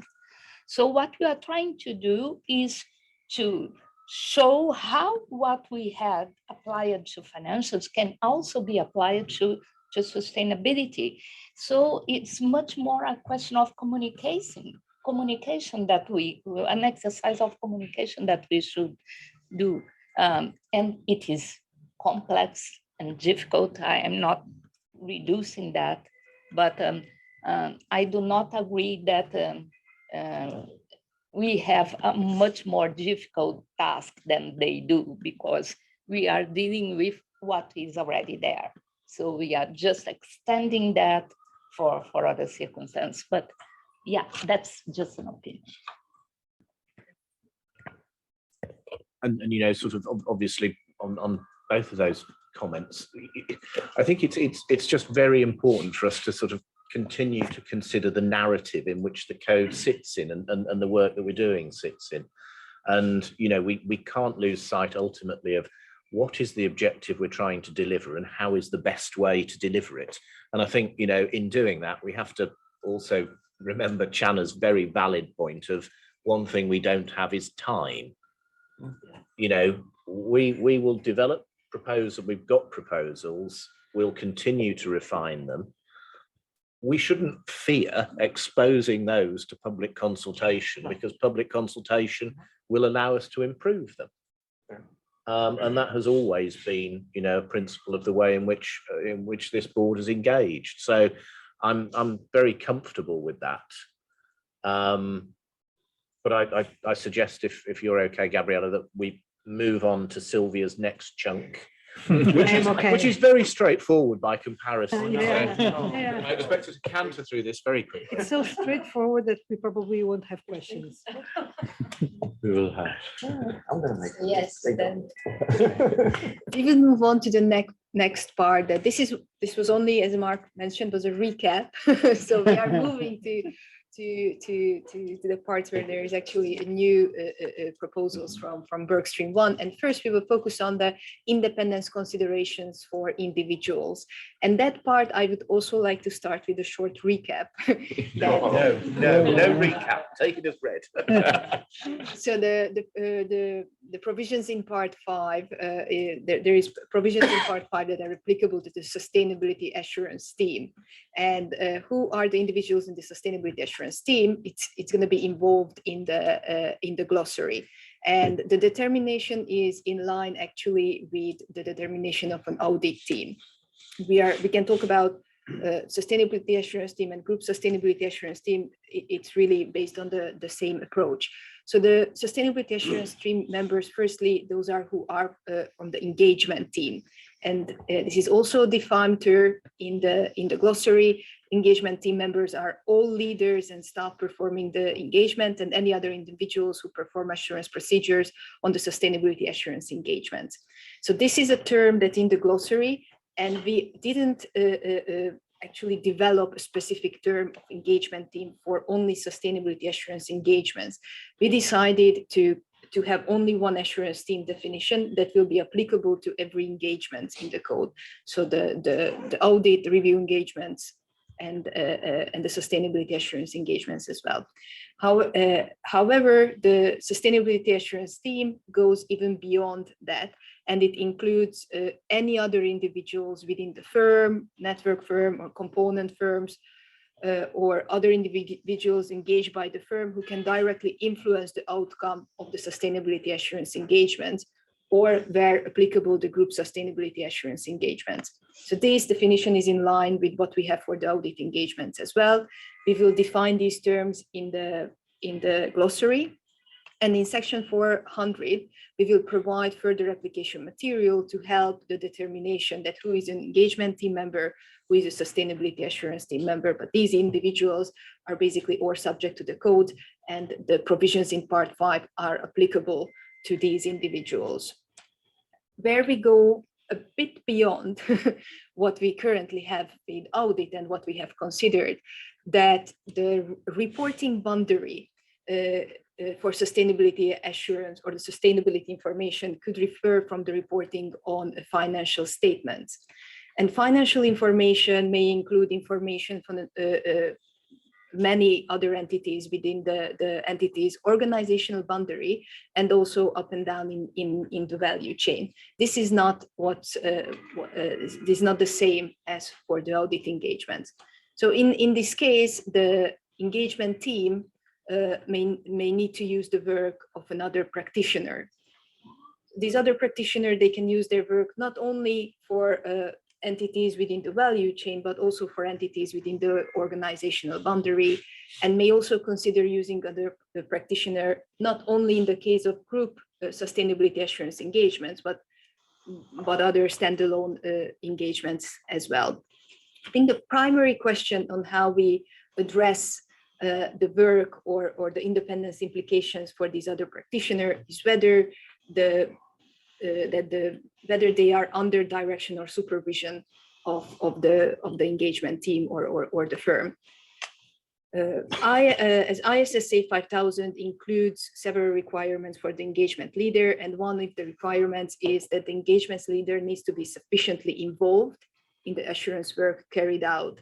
So this is the first step that the engagement leader needs to do, needs to decide or needs to determine whether he or she can be sufficiently involved in that work. If yes, and there is a direction and supervision and review, we would say that these individuals who carried out assurance work would be engagement team members. So the provisions that are currently in part 5 would be applicable to them as well. However, and that's what also IEESB considered why they are developing the ISSA 5000 ED, there might be cases when they need to use the work of another practitioner who is carrying out sustainability assurance work, but they cannot direct, supervise, or review the work. What are the examples to that? For example, when the assurance works relates to an entity within the supply chain and neither the client nor the firm have any rights to access the work of that other practitioner. Or also the work, the assurance work has already been performed, but the firm needs to use that work as an evidence for the purposes of their work as well. So IEESB developed in their draft ED already some proposals that the firm needs to consider if they intend to use of this other practitioner who is not under direction and supervision, and they are not part of the engagement team. And they requires the firm who is using the work to evaluate whether that other practitioner is independent and has the necessary competence and capability to carry out the assurance work, and also to inquire this other practitioner about the threats and compliance with the relevant ethical requirements. So that is the current proposal in IEESB standards for using the work of another practitioners who are not engagement team members.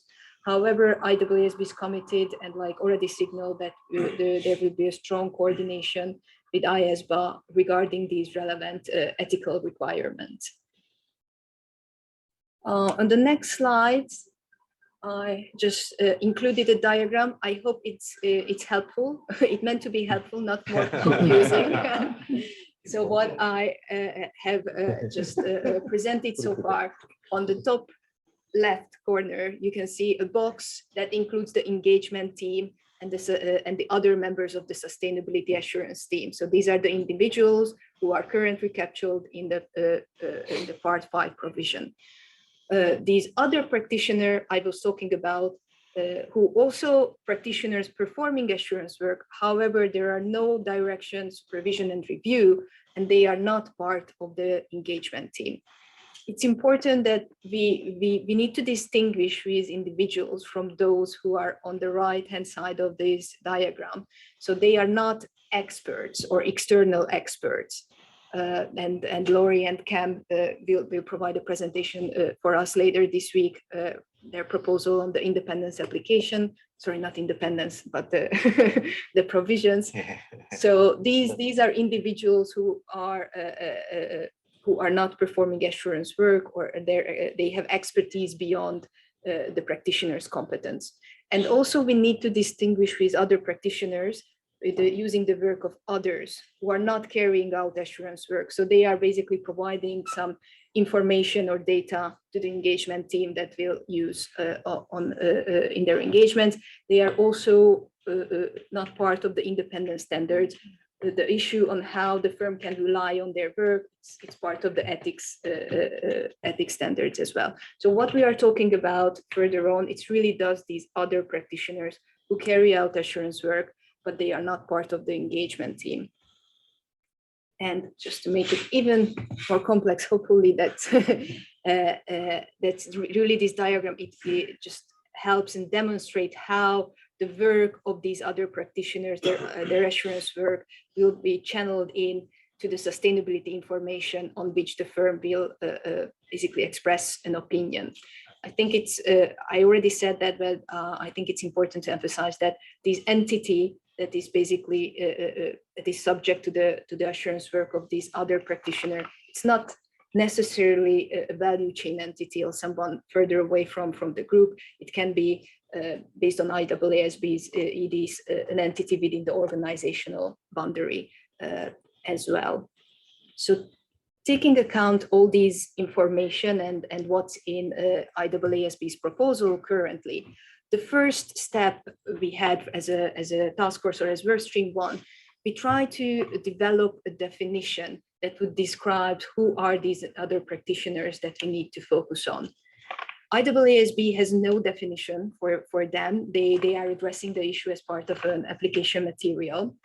So we aligned our proposed definition to this application material, but there is no definition to that. And they are also using these not so easy term, another practitioner. So that's why we opted to use that word as well, which is not easy to fit into the standards from time to time.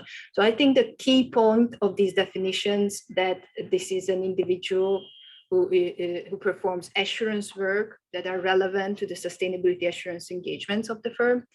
And the individual is not under direction and supervision of the practitioner. Therefore, they are not part of the engagement team.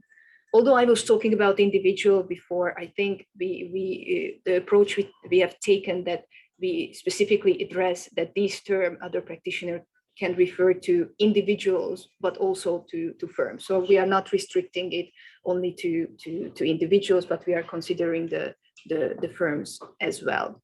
So, and after that, I will pass on to Mark, who will talk about our proposals regarding the independence provisions applicable to these other practitioners. So thanks, Sylvia. So we move on now to how Part 5 applies. So basically the work stream's jumping off point is where you have another practitioner carrying out work that you will use to draw on to support your conclusion. That practitioner needs to be as independent. So a similar level of independence applies if the firm intends to place reliance on their work. As Sylvia's already said, you've not got the ability to mandate because you might not have any ability to direct, supervise and review that other practitioner's work. And indeed, Sylvia already said the work might have been carried out at a different point and therefore your ability to do that. Sorry? It is a nightmare, yes. So there's no direct requirements in Part 5 for such other practitioners. We've actually just made it a decision there that what's got to happen is if a firm is looking to place reliance on another practitioner, firstly, they obtain confirmation of their independence. And then if they can't obtain that confirmation, then they can't place reliance on that work. So that is very consistent with the existing provisions in the code. And we sought to build on that rather than to try and come up with something else. Then the question, well, this is where it gets more interesting. Oh, don't worry.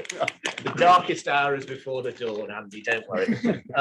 So in terms of the independence consideration, then of course, it's independence from whom? Yes. And this is where it gets interesting and challenging because of course, as Sylvia said, the boundary might be very different. And this is sort of, this will lead you through where some of our thinking has gone later on. But obviously, that other practitioner has got to be independent from any entities that they express an opinion on. So where they've expressed an opinion, they have to be independent from that entity. So that would be independence in accordance with the provisions in Part 5, applicable to the sustainability team and all the members of the team in that firm. And also it would require the independence of that entity's network in accordance with the provisions in Part 5. So again, it's an equivalent requirement that would sit on the audit, on an auditor, the provision of sustainability assurance engagement, where you're going to place reliance on the work of another practitioner, the same independence requirements apply. So that's a consistent application of Part 5. It's good, isn't it? No. So of course, in terms of the independence from other entities, we recognize that what that is going to do is potentially impact on those individuals that you can place reliance upon, because you might not have access to the necessary information to carry out any sort of assessment. And this is why we've got to what probably is one of the slightly more controversial bits of where we've gone. But in terms of where you're making an assessment, sorry, I've realized I switched off, but don't worry, I'm loud enough. In terms of where we've gone, of how you evaluate that independence from other entities, we've come up with something that we see as a balanced approach. So what we've done is we've leveraged the experience of the tax planning working group.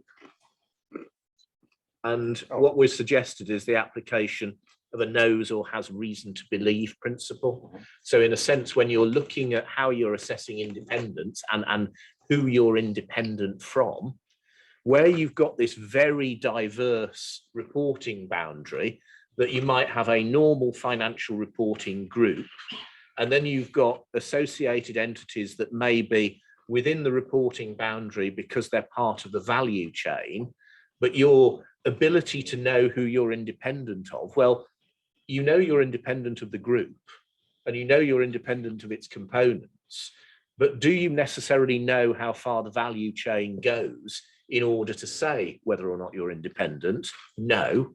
So if we use the knows or has reason to believe principle, that gives us a workable way forward. And certainly as a work stream, we felt that it was something that we could recommend to the board, certainly as a basis for consultation, because, and you know, genuinely not a flippant thing, but if you can come up with anything better that's workable, please let us know, because we've spent quite a long time wrestling over this one.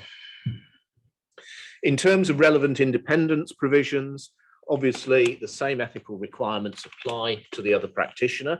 So the other practitioner will need to comply with the provisions in Part 5. And you know, that again is consistent with the approach that we've used all the way through here. And then just as a further consideration, where you've got the client in this scenario as a PI, but an entity that the other practitioner is expressing an opinion on is not a PI, the independence of that practitioner needs to be separately considered. And of course, the other practitioner will then comply with the non-PI provisions with respect to the entity that they're expressing an opinion on. Because if we were to try and level up, we'd again create a completely unworkable scenario. Long, cold, dark nights of the soul. Other building blocks, in terms of the independence of the other practitioner, there's going to be a requirement for the engagement leader to communicate what information is needed for the other practitioner to comply with the requirements in Part 5. So firstly, making that other practitioner aware of what those requirements are, the requirements in the application material that we've got, and then confirmation that that practitioner understands it and will comply with those requirements. So again, we've tried to build on what's already within the code and leverage that approach as a way of dealing with something that is really quite a complex engagement.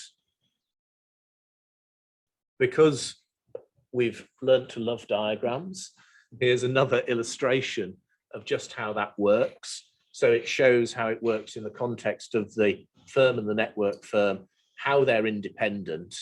And then you'll see there where it works in respect of the application of this knows or has reason to believe principle, where you've got no supervision and no direction, supervision and review. But if you want to consider the independence of that other practitioner, you can do so using that schematic. So that's all really straightforward and simple.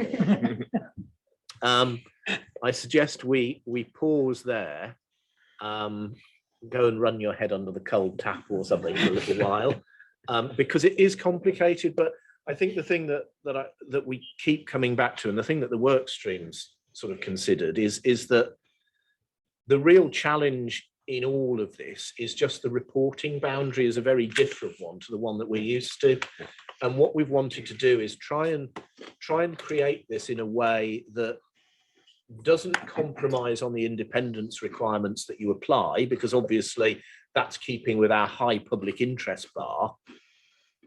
But how do we make this sort of, how can this be operationalized in a way that can be done in a realistic scenario? So we've thought about it, and this is where we've got to. Thank you very much. We have some body language around. standing ovation. So where we go is no, yes, no. Yes, no, yes. Okay, done. I think that may surprise you. Well, Andy described this as a nightmare. I'm sure that we are not going to be able to make it a sweet dream, but I think that the task force managed at least to be clear about the proposal, I hope. And the fact that everybody's willing to participate, I think shows that at least they got something from the message. So I don't have many criteria because all of you put your flag. I'm just go around the table if you allow me. So yeah, starting with Andy. Yeah, it's our front runner. Yeah, well, you start. I'll do whatever. Okay. Well, no, thank you. Thank you. This was easy, so I can't believe you bungled it up like this. This is very difficult. My mind is blown. But the last and the nose has reason to believe. I can start to walk around that block. But the part that I'm taking that I don't understand is there's a lot of intersection between a reporting framework, which is yet to be developed, and assurance framework, which is being developed. As opposed to in the financial statement world, where we know what financial statements are. They're actually something that comes out of a manufacturing process where the raw materials include transactions that the company is a counterparty of, things that may be public information that the reporting entity has nothing to do with directly. Internal controls process that all around as to information the company relies on, and out pops the financial statements. I think in the sustainability world, there's something similar to that too. For example, in the representation as to whether something is a collectible trade receivable, entities look at the financial statements of another party. They consider those because management considers them. I don't think yet in the auditing standards we've invented this concept that whoever provided assurance of those financial statements that our clients are relying on is any way tied up with our independence framework. I'm concerned that this aspect that we're dealing with is maybe calling that into question. Maybe it should be called into question, but I don't see it as a question. And so this value chain aspect, I see as evidence and stuff the company is using, the reporting entity, the sustainability reporting entity is using to develop its sustainability report, whatever that might be.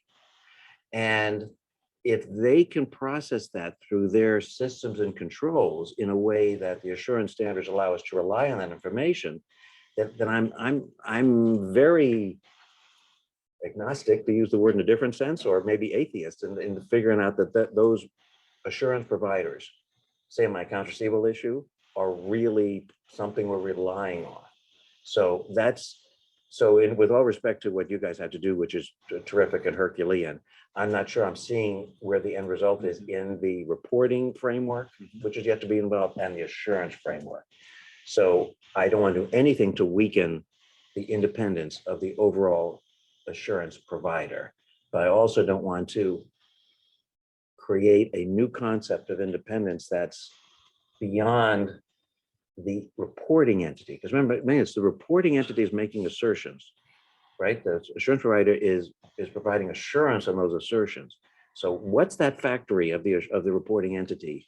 And what's the evidence, the scale of that from reliability? So anyway, and we shouldn't be discussing assurance standards here. So I'm torn between that. But when I hear about the reporting boundaries, I think you've kind of invited questions there. And I'm really questioning in like the best example I can come with is this receivable collectible? Let's look at the financial statements have the client look at the financial statements, the reporting entity look at the financial statements of the entity that owes it money. And I don't think we'd consider that independence. So good luck to you all. Thank you. Thank you. How do you want to address these? Let me just, so Annie, so the framework that we're sort of seeing emerging at the moment, and the one that's being addressed in IESBA 5000, is you'll have a reporting entity that's got to provide its sustainability information report. And the information that's included in that might come from a whole variety of other entities, many of which will be within its organizational group, the same group that we might recognize that's used for group financial statements purposes. But under the frameworks that are coming now for sustainability, they also have to include information from value chain entities. And what the ISSA 5000 recognises is that the group sustainability issue auditor has got to somehow come up with an assurance report that covers all of that information that's included. Some of that information from a supply chain entity might have had an assurance report done on it by another practitioner. And our entity, the main reporting entity, may say, well, I've seen that report. I'm quite happy to bring that information. I'm putting this in. But the lead assurance firm for here has got to now say, I can see that information's come in relation to that value chain entity. And I know firm B, whoever that may be, has done an assurance report on it. The way ISSA 5000 is constructed at the moment, in order to give an assurance report on that information, you still need to be satisfied effectively as to the quality of the assurance work that was done on it. The problem is that you haven't got access in a value chain entity scenario to go in and you haven't directed and supervised and reviewed that work, and you can't get in after the event to look at it, because if a value chain entity might have literally tens of thousands of other entities that it's in the chain, and you're only one of them, and they're not going to be particularly receptive to requests that say, hey, can you please tell us that you were applied to that? Because you just say, well, hang on a minute, we've set up a whole new department now here with 300 people and just answering these letters, and we're not going to do that. So the way ISSA 5000 works, though, is it says, well, you might be able to rely on that work, that other practitioner, but part of doing that is you have to be able to assess their independence. But I think what this ISSA 5000 always also recognises, it doesn't shout it from the rooftops, but it does recognise there may well be a lot of situations where you say, I'm the practitioner here, I cannot see the quality of that work, so I cannot give a second opinion, if you want, or I cannot assure the quality of that work, and therefore I have a scope limitation.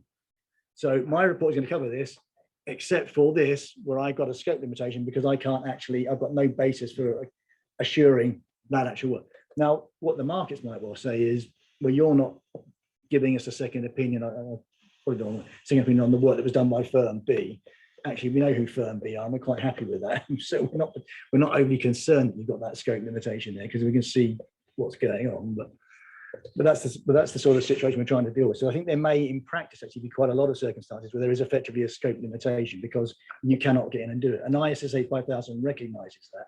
As I say, it doesn't shout it, but it's also trying to build in those circumstances when you may actually be able to do something to satisfy yourself about that assurance work. And one of the conditions for doing that is you have to evaluate the independence of the firm that did that work. And that's what we're trying to deal with here in the another practice. And that's certainly something different, but I may have a beef more with the assurance because I think it's a simultaneous equation that could spiral out as firm B is relying on information from firm C and firm D. And next thing you know, I'm in a Dr. Seuss book and I have little firm A, B through Z. I don't mean to be glib about it, but I think they're facts. I think for the sustainability assurance entity for which the practitioner is, they're getting facts from people in the value chain, and they could report those facts as reported to them in their sustainability assurance without then this overall blanket of is it double assured or triple assured, or it's not the assurance we're providing to the reader of the sustainability assurance is that the facts that my reporting entity is reporting to me can be true. I really agree. I think it makes sense to say, is it right that firm A, the overall assurance firm for this entity, should have to reconsider the work that was done by firm B over here? The way the model works at the moment, that seems to be what's being put in place. There could be another model that says, actually, you've got the whole sustainability report here. These particular elements of it were assured by somebody else, and they're outside the scope of our report. But which have sort of avoided saying we're doing all of this, but we've got a scope limitation. When actually that information has been assured by someone. It just doesn't happen to be you.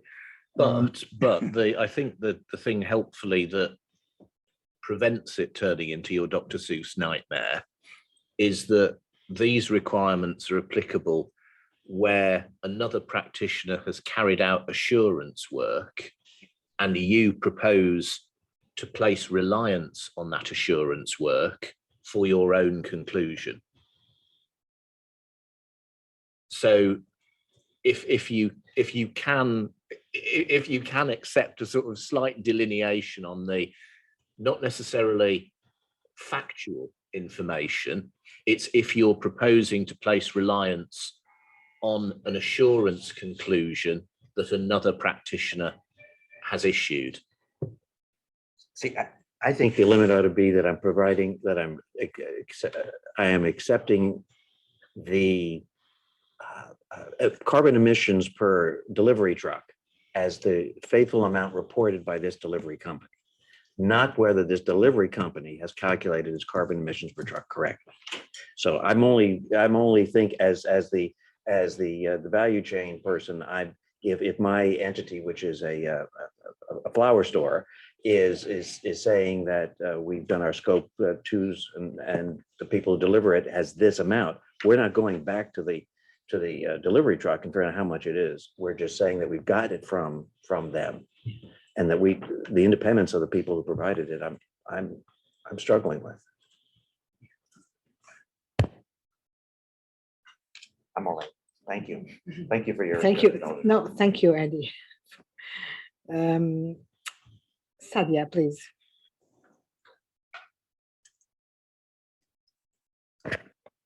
I appreciate that this project could be as big as the group audit project or experts project, and now it's within the scope of your project, which is already big.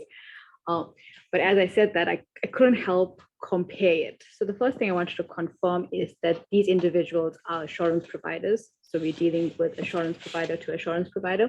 The other thing is that it's not a group engagement. So I was wondering about why does it come under 406 and not 404, the placement of it? Okay. And so, yeah, these individuals are carrying out assurance work. We don't have definition of assurance provider, but yeah, they are carrying out assurance work. And so the firm can use the work of these another practitioner, not just in the case of a group engagement, but also for a standalone engagement as well.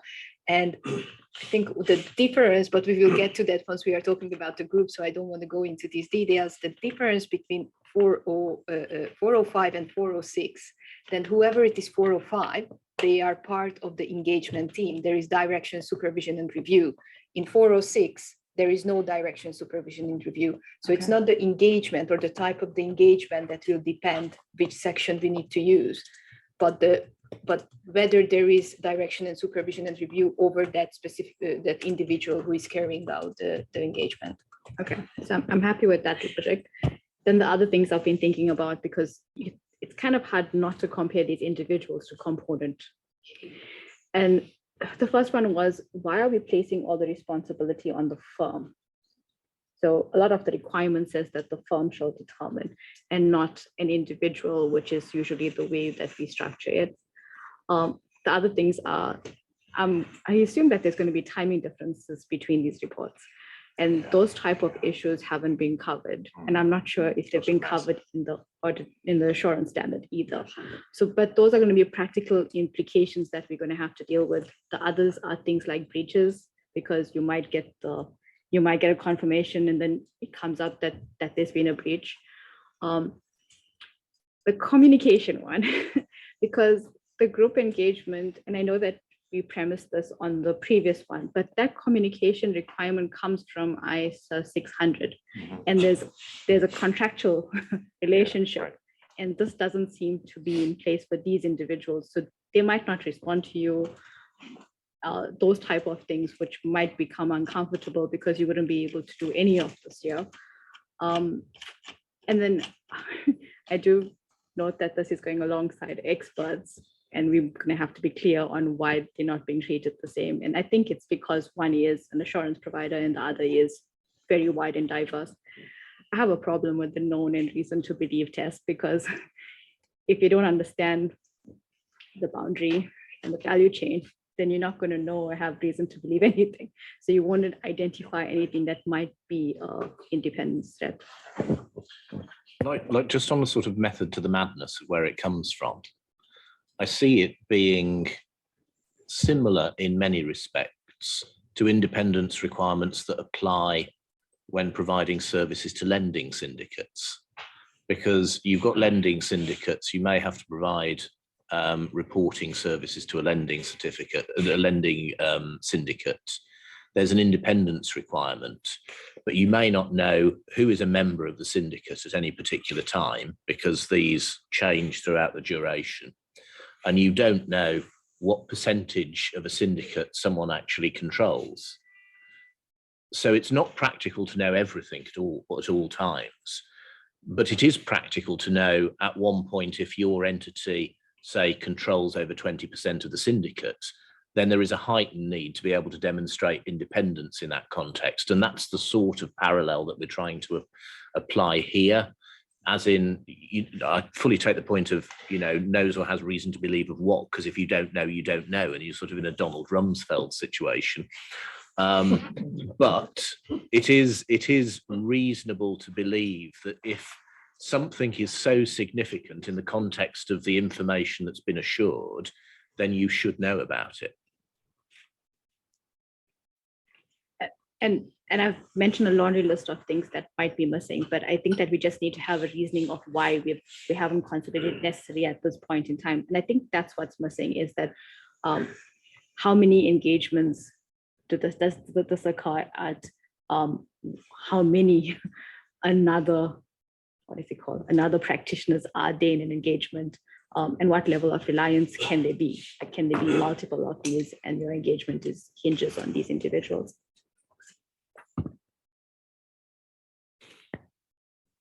Okay, thank you, Sadia. I think we are going to take one more comment and then break.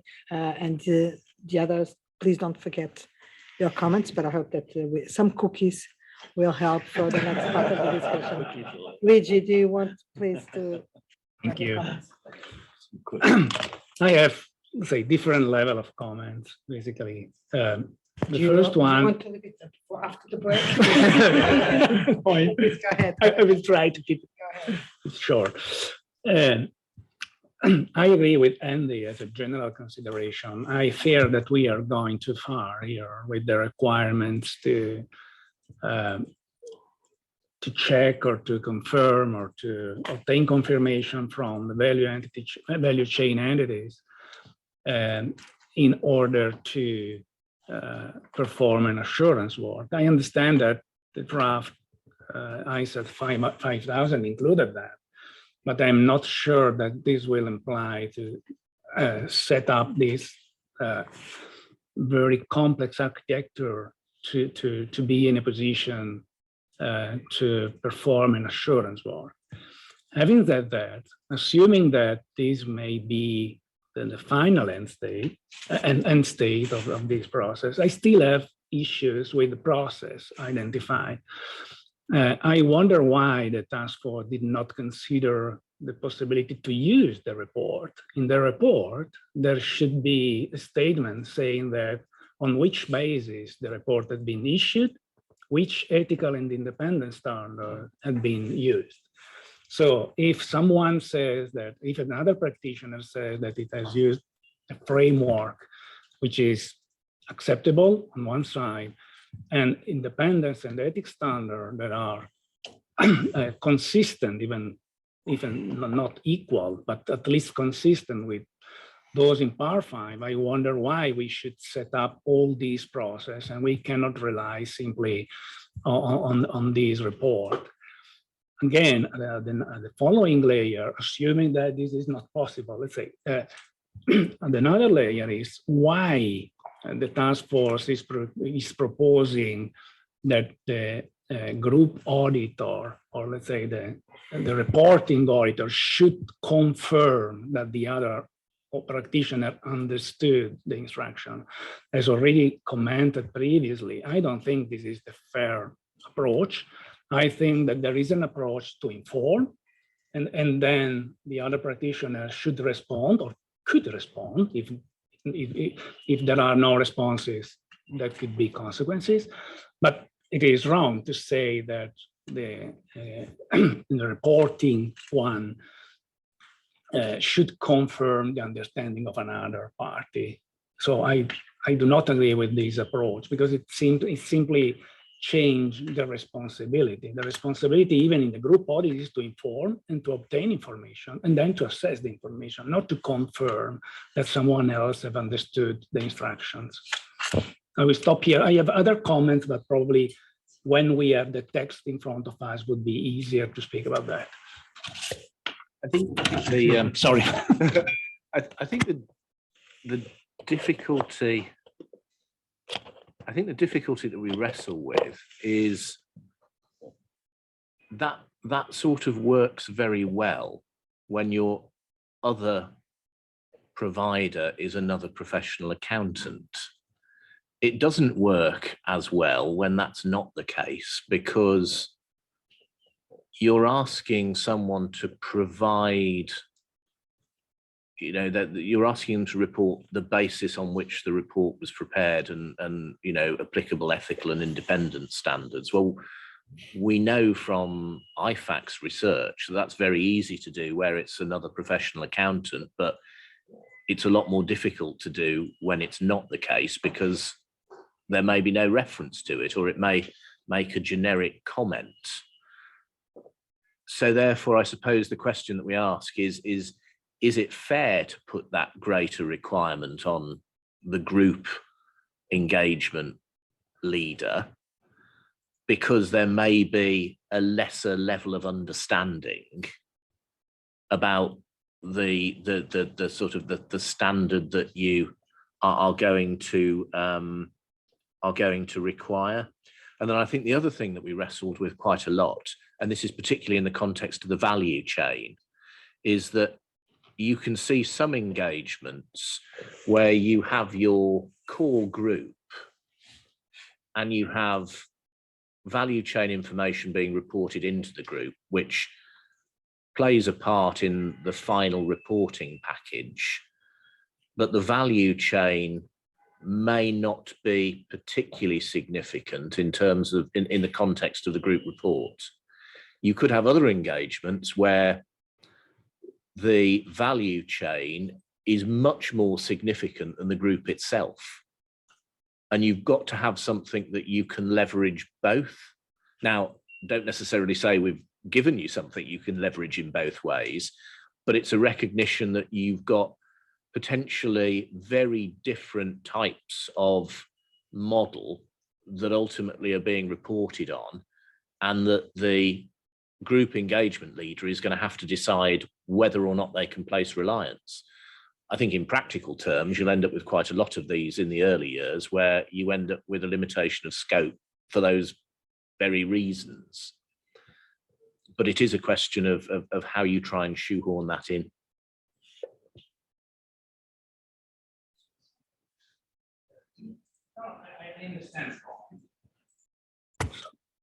I understand the point. I wonder whether, assuming that we will go in this direction, I think that the mechanism that has been identified so far should consider the different option you are saying. So if the other practitioner is a PA, for example, and this should an assurance that clearly may be relied upon, even on the basis of to consider the ethics and independence of the legal, this should be factored into this process without the need to implement something that could be very burdensome and not very clear. If I read the opinion, I would see that he applied certain ethical standard, maybe IESBA, a certain independent standard, maybe IESBA for public interest entity. Why should I be in the need to ask more to this individual? So I think that if you want to set up something scalable and reasonable, this is to be considered.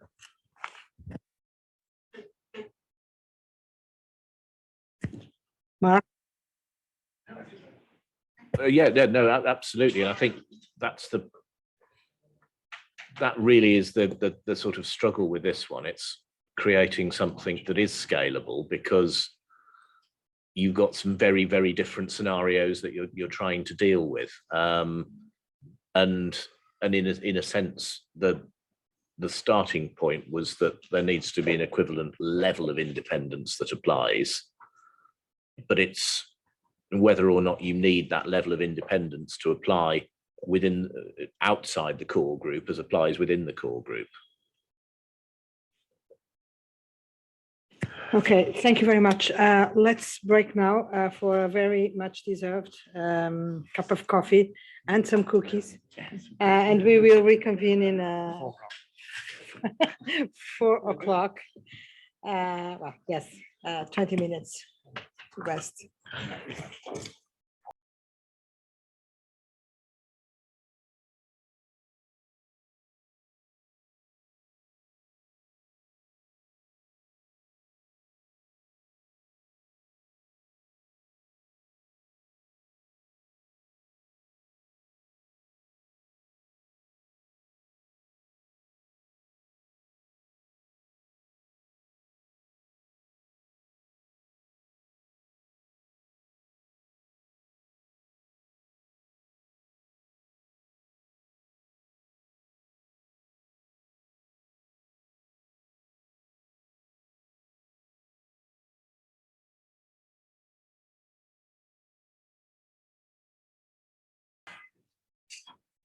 Okay, thank you for being back.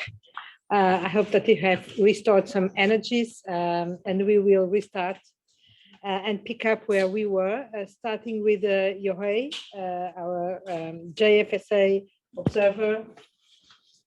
The floor is yours. Thank you, Chair. Thank you. I generally support the direction of the proposal of workstream 1. I have 2 comments.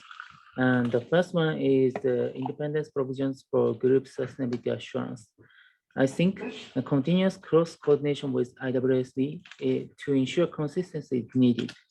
My understanding is the exposure draft of ISSA 5000 does not include detailed provisions for the group sustainability assurance. So it is important for IESBA to consider these provisions in light of the future development status of the ISSA 5000. And the second point is regarding the treatment of another practitioner of value chain entities. We support applying reason to believe principle and no request requiring the same independence confirmation for another practitioners of value chain entities as within the group. I think for non-PAs, it is not easy to understand what is required. So I think concrete guidance is necessary for the practical application of the reason to believe principle. That's my comment. Thank you. Thank you very much, Yohei. Mark, how do you want to deal with this? Well, I was going to say, just to say very briefly, we have got some more slides on application within the group context, so we will move on to that. So, and then we'll deal with some other ones later. Okay, wonderful. Galen, please. Thank you very much, Chair. And I really appreciate the presentation that the task force you have made, Mark. This is a difficult area.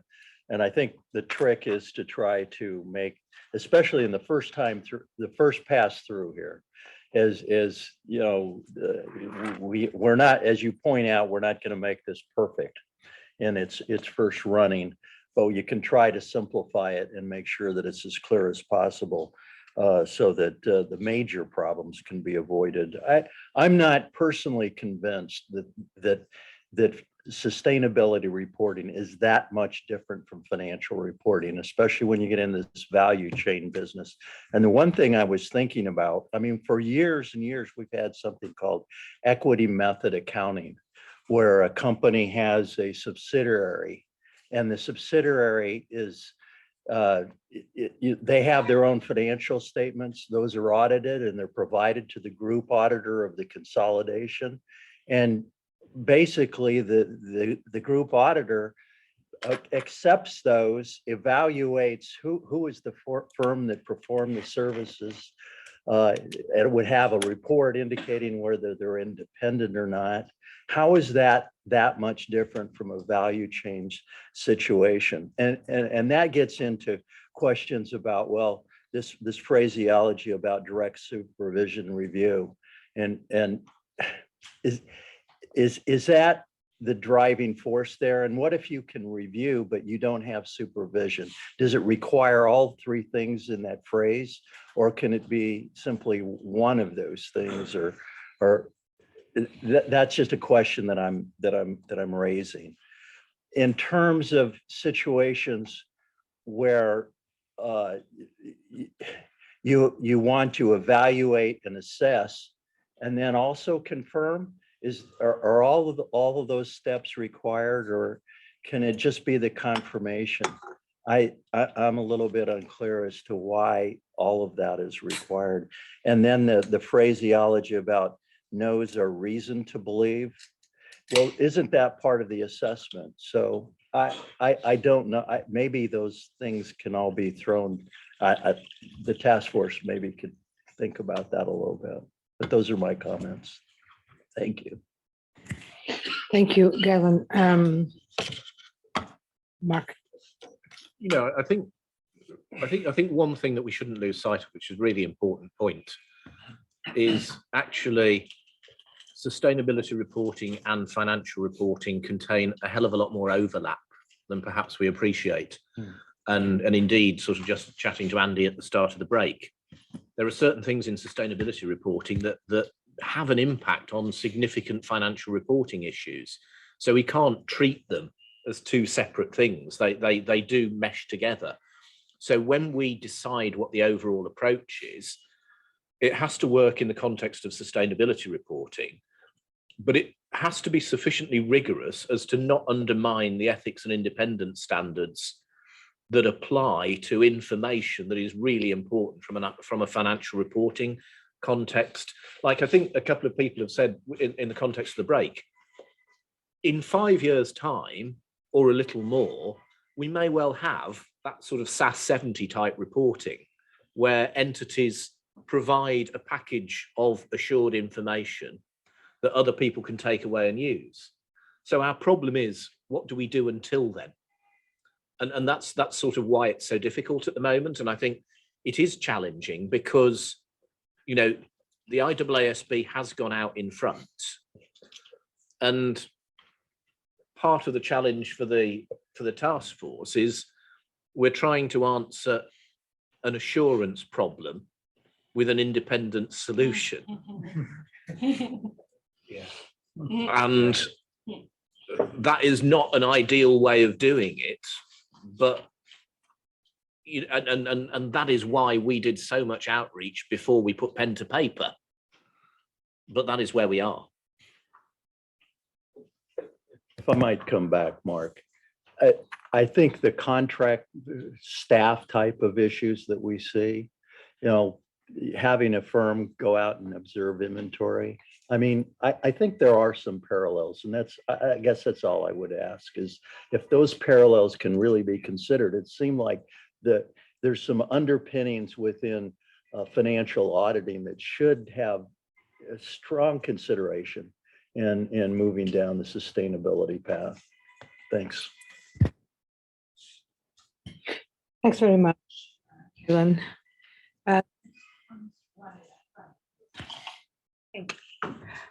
Yeah, so very much to what has been said around the table. First of all, very much to what Andy said and what Galen said. I think we have to be careful not to make, I mean, the requirements so onerous that the engagements, that sustainability assurance or our standards become too much of a burden and not exactly implementable or practical. So I think that, I mean, I would suggest that we just leave it up to the IEESB to set the requirements for due diligence for the auditor. That is, I mean, they are setting the sustainability assurance standards basically. And so our understanding is that, for example, whoever is providing an opinion or an assurance engagement on whatever information, of course, the understanding is that these have to be, or they have to be independent. But should we add additional requirements? I think we can just leave it up to the IEESB to set the requirements, the due diligence requirements there. and very much to what has been said before. I mean, because you cannot otherwise, especially when we're talking about sustainability assurance and value chain information, the likelihood is that there will be so many different pieces of information and reports that you are relying on. I think the task would be way too much. That's my point number one. Point number two, just some quick reactions to what has been said. The issue of time constraints. Now, I realize it's much easier for all of us around the table to just be commenting, and I realize that it's up to the task force or the work stream to put pen to paper and get it all done. And so it's much easier. What you're saying is much easier said than done. And time is definitely an important issue, but I don't think that we can allow ourselves to use time as an excuse, because if I don't think the world will understand that. I mean, it's an issue of time. It's like an auditor saying, I cannot do my due diligence because I don't have enough time. And this is what we are taught. I mean, you can never use time as an excuse for not doing your due diligence. So I think that we, as a board, it's very important that we scope the work that we're trying to do, but I don't think we, for our own justification, can use time as an excuse. That's my second point.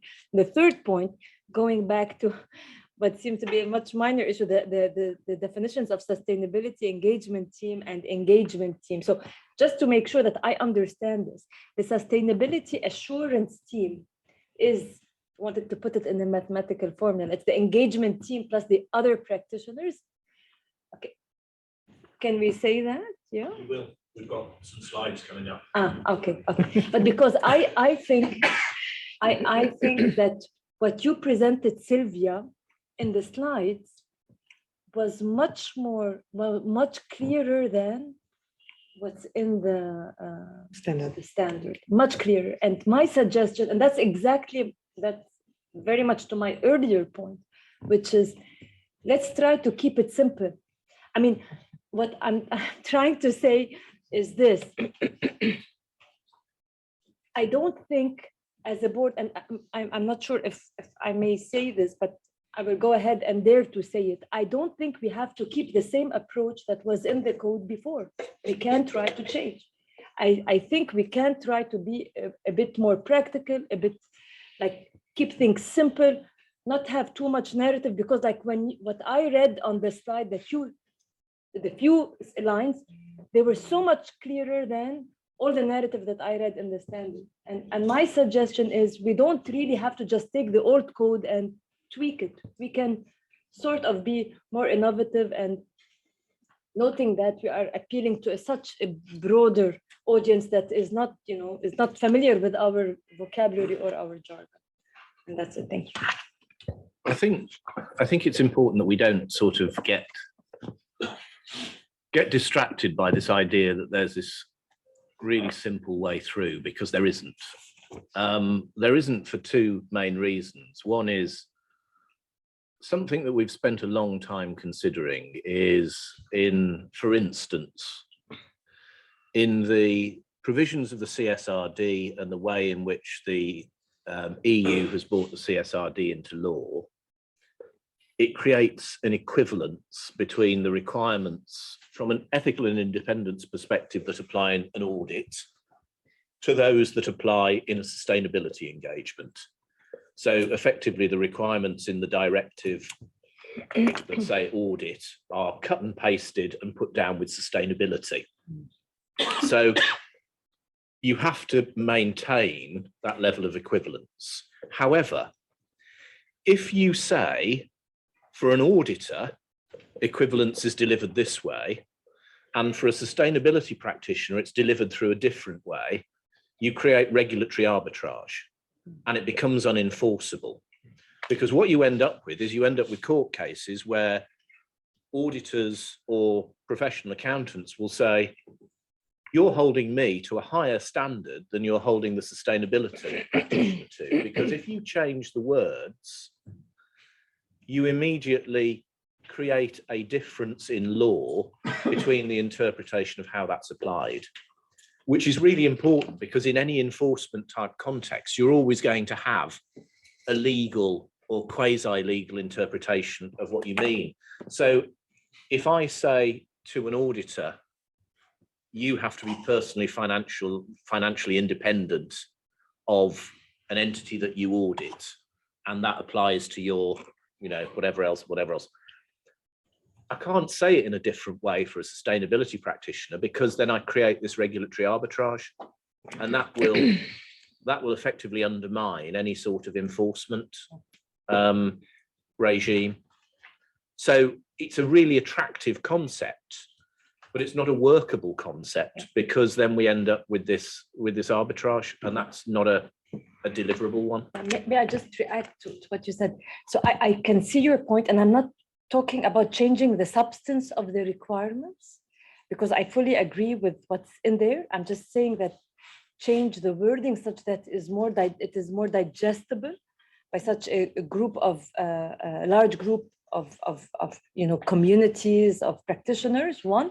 And second, to your point, the flip side of it is that if you keep everything as is and you just tweak a few words, we run the risk of being perceived as, the standard is not really for non-PAs. It's just that we took it and we just made a few tweaks, and now we're asking non-PAs to apply it. And so, yes, I see your point. I understand, but we have to understand also that there's also a flip side to that risk. You get my point? So the world might look at it and say, you know what, yeah, but that's really, it's a code, it's a standard that's applicable to PAs. You just changed a few words and now you're saying it's applicable to us. That might not necessarily be the case. And it may not be the case, but equally, I've got 70 enforcement lawyers back at home who tell me that it's not just about the substance, it is about the words. And if the words are not the same, then it will not be enforceable. So, we are in a sort of here rock, here hard place moment. And it is right, it is that difficult situation of trying to stretch something, but only being able to stretch it so far. Yeah. And that's where we find ourselves. Sorry, do you want to add? And I just wanted to add that, absolutely recognize the point, for example, about the sustainability assurance team. And now I feel that what I put on the side was really a synthesized version of what's a sustainability assurance team, and probably that wouldn't. I understood it directly. And I think what we can do maybe is, because when we did the same for the audit team definition as well, we used guidance diagrams, and maybe what we can do at the same time is like update those diagrams that we used and make it applicable for the sustainability assurance engagements, as well as Mark mentioned that we are capturing the same individuals. So we could provide the same guidance that we provided when we adopted the auditing definition. So that could be useful for those who are using the code for the first time as well. So they wouldn't be left alone with just the text, because that wasn't the case for the auditors either. So they would have guidance available to make those determinations, not just the text itself. Thank you very much. And let me at this point add some comments on my side. And sorry for that. Again, I think that I see the points of both sides, if we may say so. I don't think that Rania was asking for a different level of substance or requirement, but for more simplicity in the way that we put the same level of requirements. And we have had this discussion since the very start of this project, how far we can go in that respect. It was desirable, and I think that some of us at least around the table mentioned that along the journey, that it would be desirable that while doing this work, we could, as possible, make it simpler, make it more understandable without lowering the level of requirement. And this is still where we are. And I think that's what Rania is saying, not saying that this is right or wrong in terms of what is being proposed. I'm just saying that I see value in all these comments to remind us about what we are doing here. But I have something in addition to add, and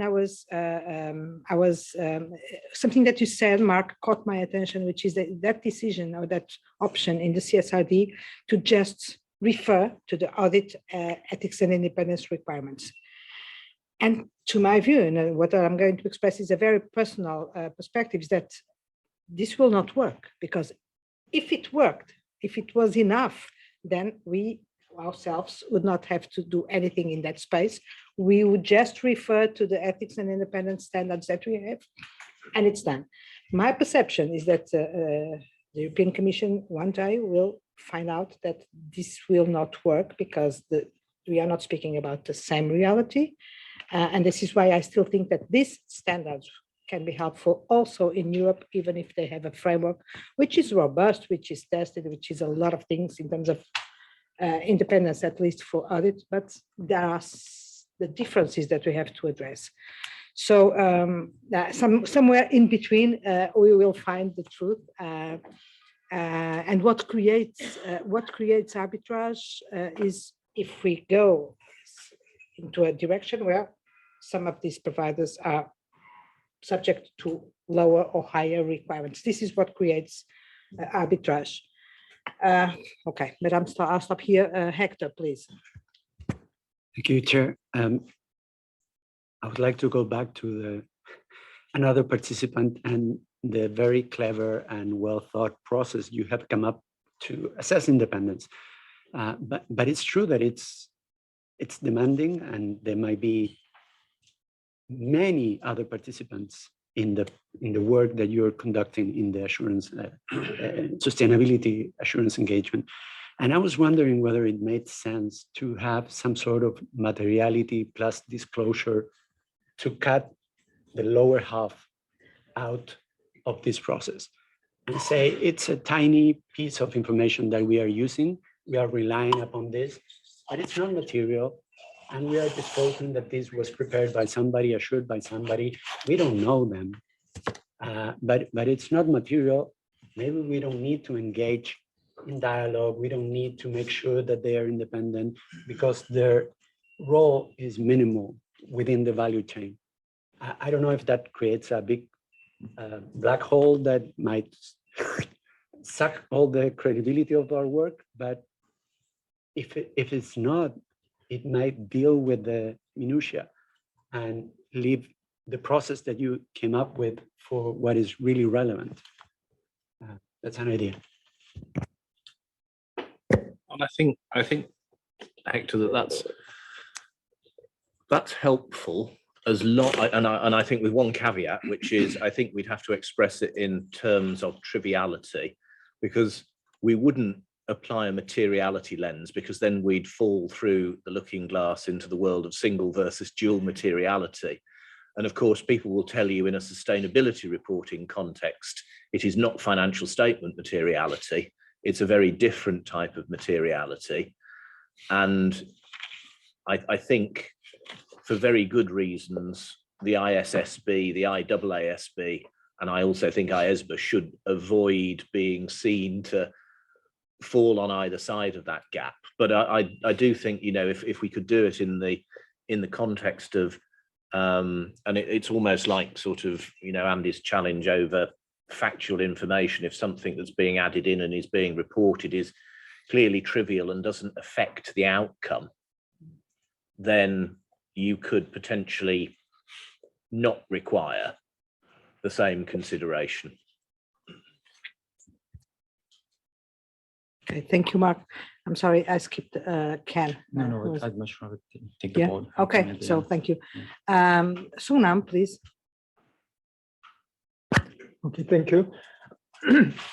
My question is a practical one. I believe there will be a lot of frequent change in value chain entities during the year.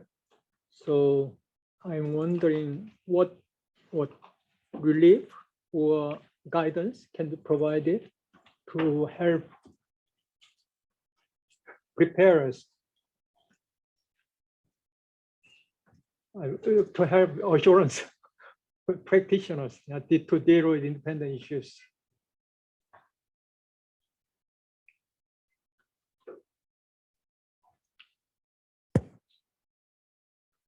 I think we may have a question for the 23rd of October, Vanya. Yes. It's something that we'll take away and raise with the IESBA, because I feel that that is their problem to answer, not ours.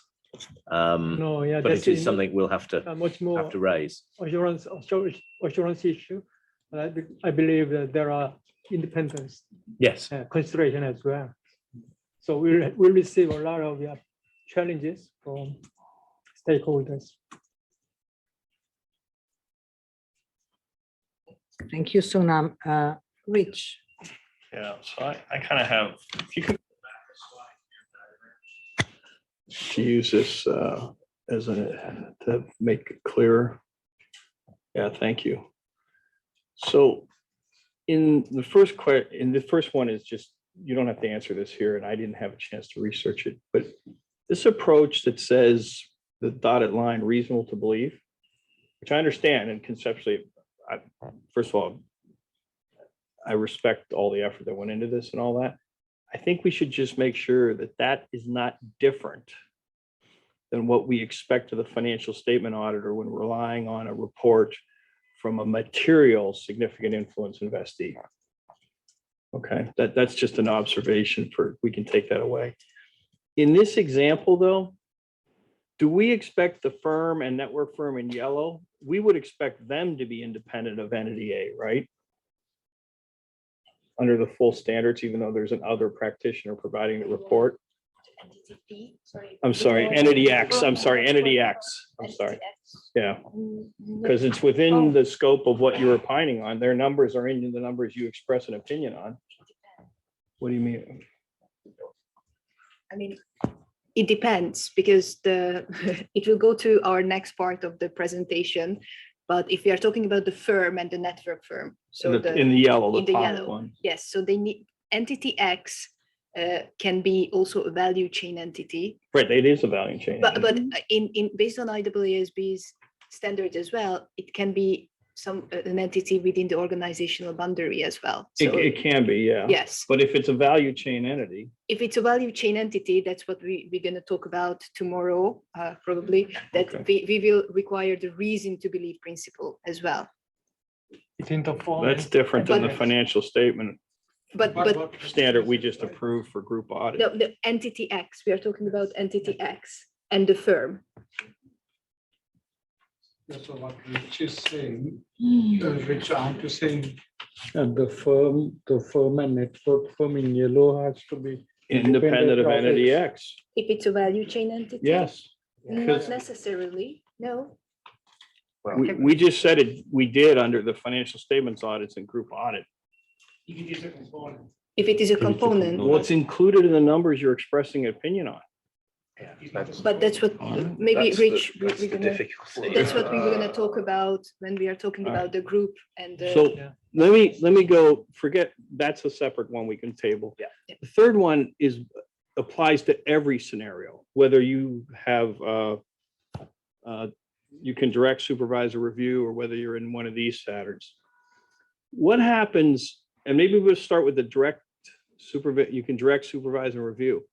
What happens when the entity in the value chain is not part of the value chain at the start of the sustainability insurance engagement period, but becomes part of it during the period and is significant, has significant numbers in the reporting?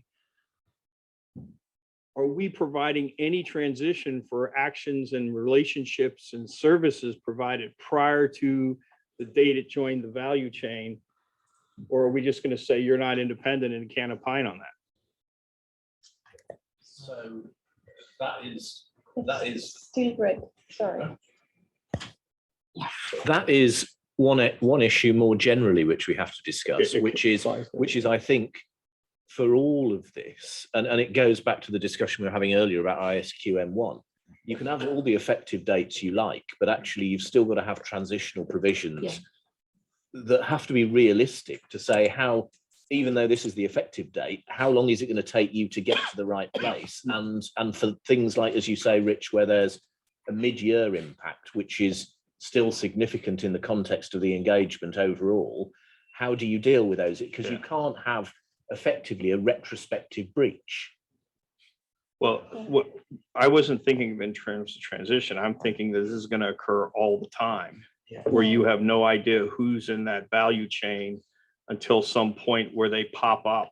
So, for example, if you have a company that buys, I'm just using the aluminum as a significant raw material, and they switch the major supplier in the middle of the year, you may not be in a position to assert independence on anything you have to do with regard to that supplier. Which is why I asked the question about what level of independence then do we expect the firm and network firm to have of entity X. So just put those on the list for the rest of the week, if that would help.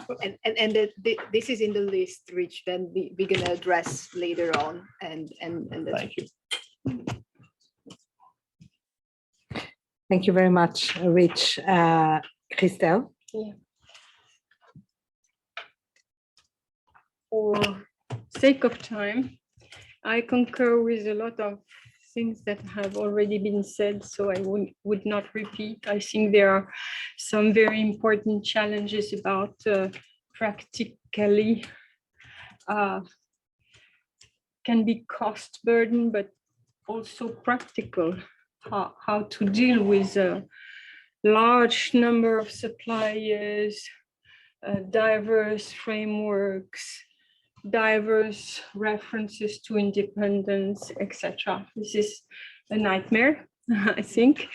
So it's a big challenge. I would focus on the fact that knows or has reason to believe seems a well-known or practiced concept in the PA world, in the PAPP world, by the way. And I wonder, as it is not a defined term, are we sure it will be understood and practiced the same way by everybody, PAs and non-PAs? So it's my additional little stress. And I think you're right to say, Christelle, that it will need some careful explaining to ensure that there is a common understanding. But I think you do sort of land on one of the challenges at the heart of this, which is there common understanding of any of this between PAs and non-PAs? The answer to that is almost certainly not. And that common understanding will develop over time, but on day one, when this goes live, there will be very different levels of understanding.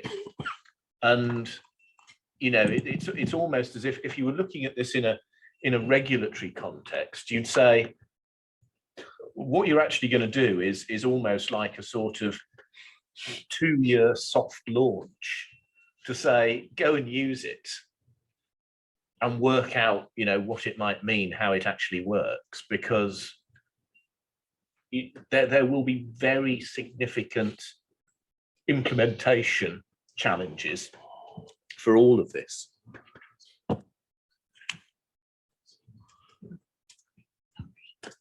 Thank you, Christelle and Mark. And finally, I think Ken. Well, thank you, Gabrielle. Just, I suppose, a couple of observations based on what I'm hearing in this discussion.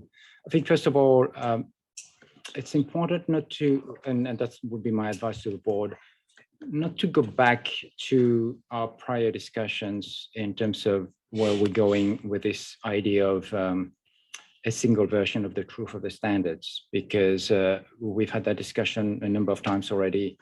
And clearly there are concerns around the board table about the usability, understandability of the standards, et cetera, and whether it can be operable by the non-PA especially. That is a fair concern to have, because at the end of the day, we want those standards to be as broadly adoptable as possible. That said, I would just caution the board not to swing the pendulum too far the other way, because if I were to turn the tables around and I think about PAs, auditors actually using the standards of ISO, well, guess what? The ISO standards are not a walk in the park. I mean, if you really want to do an ISO type certification on a piece of engineering, well, good luck with that in terms of understanding the standards. So my point is the non-PAs, and as we heard this in this morning's presentation, they are very well intent on trying to achieve correspondence convergence, and they will do whatever they need to do. And therefore the board need not, in that sense, be overly concerned as to whether they will find the standards that we're developing unusable or not, because they will do whatever they need to do to achieve that correspondence.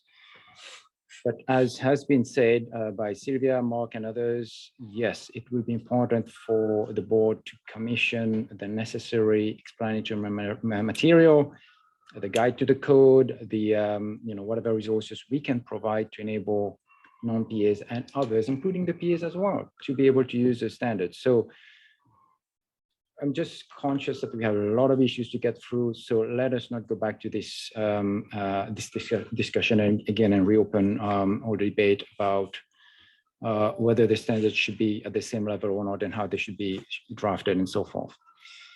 The second point maybe is in relation to what we're dealing with here when we are addressing the issue of another practitioner. It is really about whether let's call the group practitioner, the group auditor for ease of reference. Let's say the group auditor is looking at this another practitioner. The purpose of really looking at the other practitioner is really for purposes of using their work. And therefore, if the group auditor, as a result of applying ISA 5000, determines that they are not able to use the work of the other practitioner, well, they have recourse to a number of options. They can go in themselves and do the work, the assurance work that's needed, or they can have another practitioner come in and do the assurance work, and so on and so forth. So there is, in other words, it's all under ISA 5000 as to what the group auditor can or cannot do.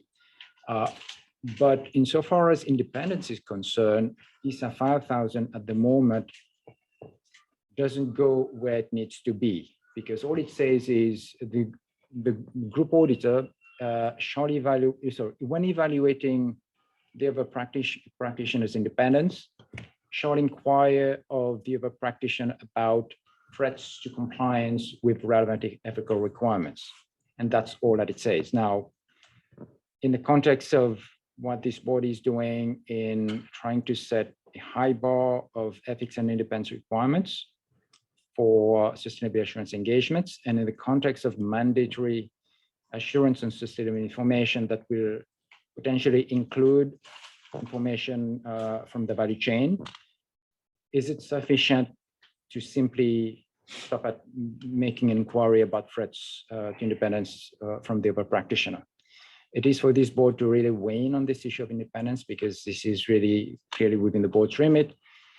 And I say this in the context of also in the context of the project we have on experts. And we have to be careful that we are not taking an approach that will be less rigorous or less stringent than we're taking relative to the project on use of experts. Because if the board is going to simply say, all we're going to do is stop at what IESBA has done and leave it to them, then all the work we're doing on the experts project, maybe we can just dial back and just say, maybe we'll just stop at where we are today and just ditch that project. So I think we have to be careful and certainly be clear as to what we are trying, what animal are we dealing with here, which is really to help the group auditor be in a position to make the necessary evaluations for purposes of using the work of the other practitioner. And it is for the code to then specify what is reasonable to ask of the other practitioner in terms of independence. So that is really for work stream 1 to make that that assessment or that determination as to the nature and extent of the requirements. Just to make sure that I understand this correctly. So my understanding is that, I mean, we're dealing with a number of different issues. Like one, we are like part of the work that we're doing is relying on another assurance engagement. Okay. And it's in the case of sustainability assurance, I'm assuming the likelihood is that we will be dealing with several reports. assurance reports. Okay, but when we're talking about the use of experts, we're the one issuing the opinion, but we're just using their expertise is informing our report. So I think we're talking about a different level of responsibility. I think we should ask ourselves, should we be looking into whether each of those assurance providers that have provided us with reports that we are relying on, should we go and investigate or assure or verify or validate their independence individually? I think ideally that would be great, but is it logical? That's the question. Whereas when we're talking about experts that we are using to inform our opinion, that's a different story. Of course, we have to satisfy ourselves as to their independence, because we're the ones issuing. It is our responsibility to ensure that we are gathering sufficient evidence and that is reliable, etc.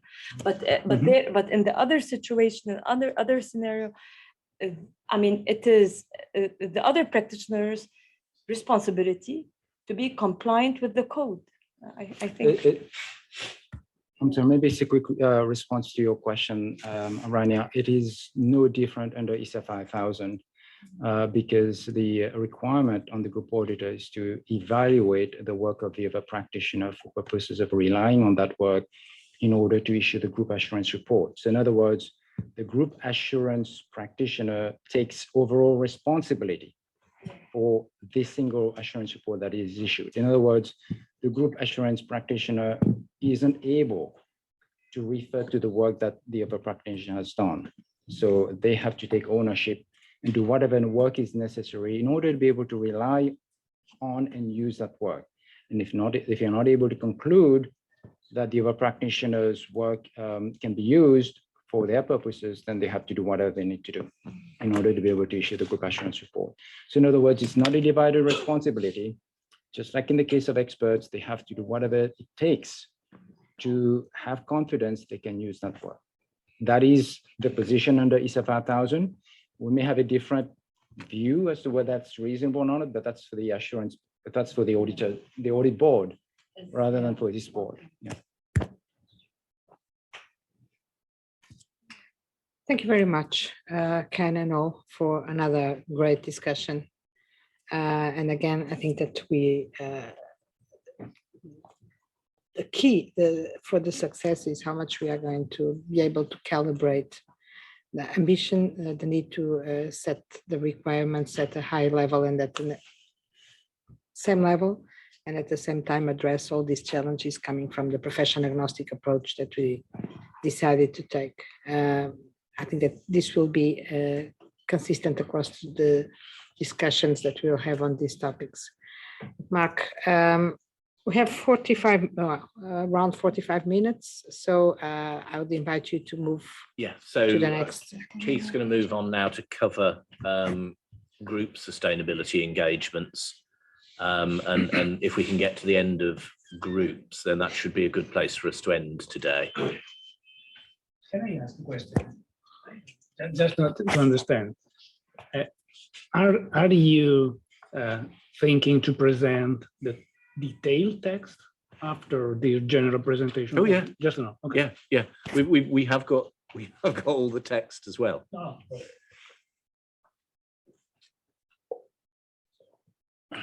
Okay. Thank you. So the good news is there's only 4 slides. The bad news is it's a continuation really of the subject we've just been discussing to a certain extent. So no promises. So really what we're doing here is really describing how we've structured the approach to group sustainability and assurance engagements within the proposed revisions to the code, updates to the code. So our understanding and our belief is that most sustainability assurance engagements will be carried out in a group reporting context. We've seen that the EU, for example, it specifically requires consolidated sustainability reports. So we think users of the code would expect there to be C provisions on group independence. And the stakeholders at the roundtables we held also acknowledged the importance of addressing that issue. Now, we have had some comments that hang on a minute, ISSA 5000 doesn't explicitly address groups. So why are we seeking to address groups? Shouldn't we just be in line with ISSA 5000? The important thing to understand is that ISSA 5000 is capable of application to group consolidated information. It just uses different terminology. It talks about entities and information from all the different entities that are combined to put all the information together to form that sustainability report. But also the reason the IASB is taking the approach it's taken is because it's in its desire to get out something within the time frame, it's concentrated on providing an overarching standard, ISSA 5000, and it acknowledges that there will be investigations and likely subsequent standards supporting that one in due course, one of which it has said will be on groups. Now, the code is not an overarching code, it is the code. So we don't have the same rationale for saying, well, we'll park groups on a specific basis later, we'll come back to it. We ought to be addressing it now. And also, as we've said all along, we are trying to maintain the same high standards as we have for audit, and we want equivalence, and we want to be able to demonstrate that equivalence. So we therefore think that keeping the sections as far as possible, using the same terminology as far as possible, and the same structure as we have for a group audit is the way to help do that. Now, as you'll see, there's the section 405 in part 5, which is on group information, and there's this new section 406.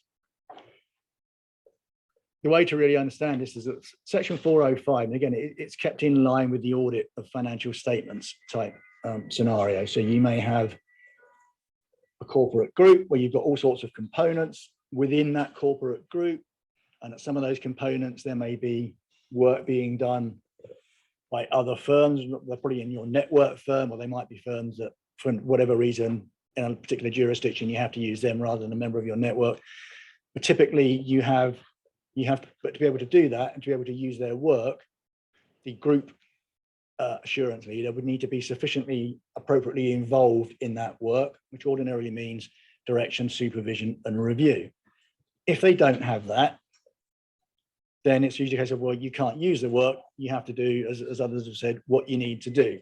That might mean saying, well, we need to send our own separate team in if that's possible, or we actually commission ourselves or ask the client to bring in another firm specifically to do this work, but they would be under our direction, supervision, and review so that we can rely on the work.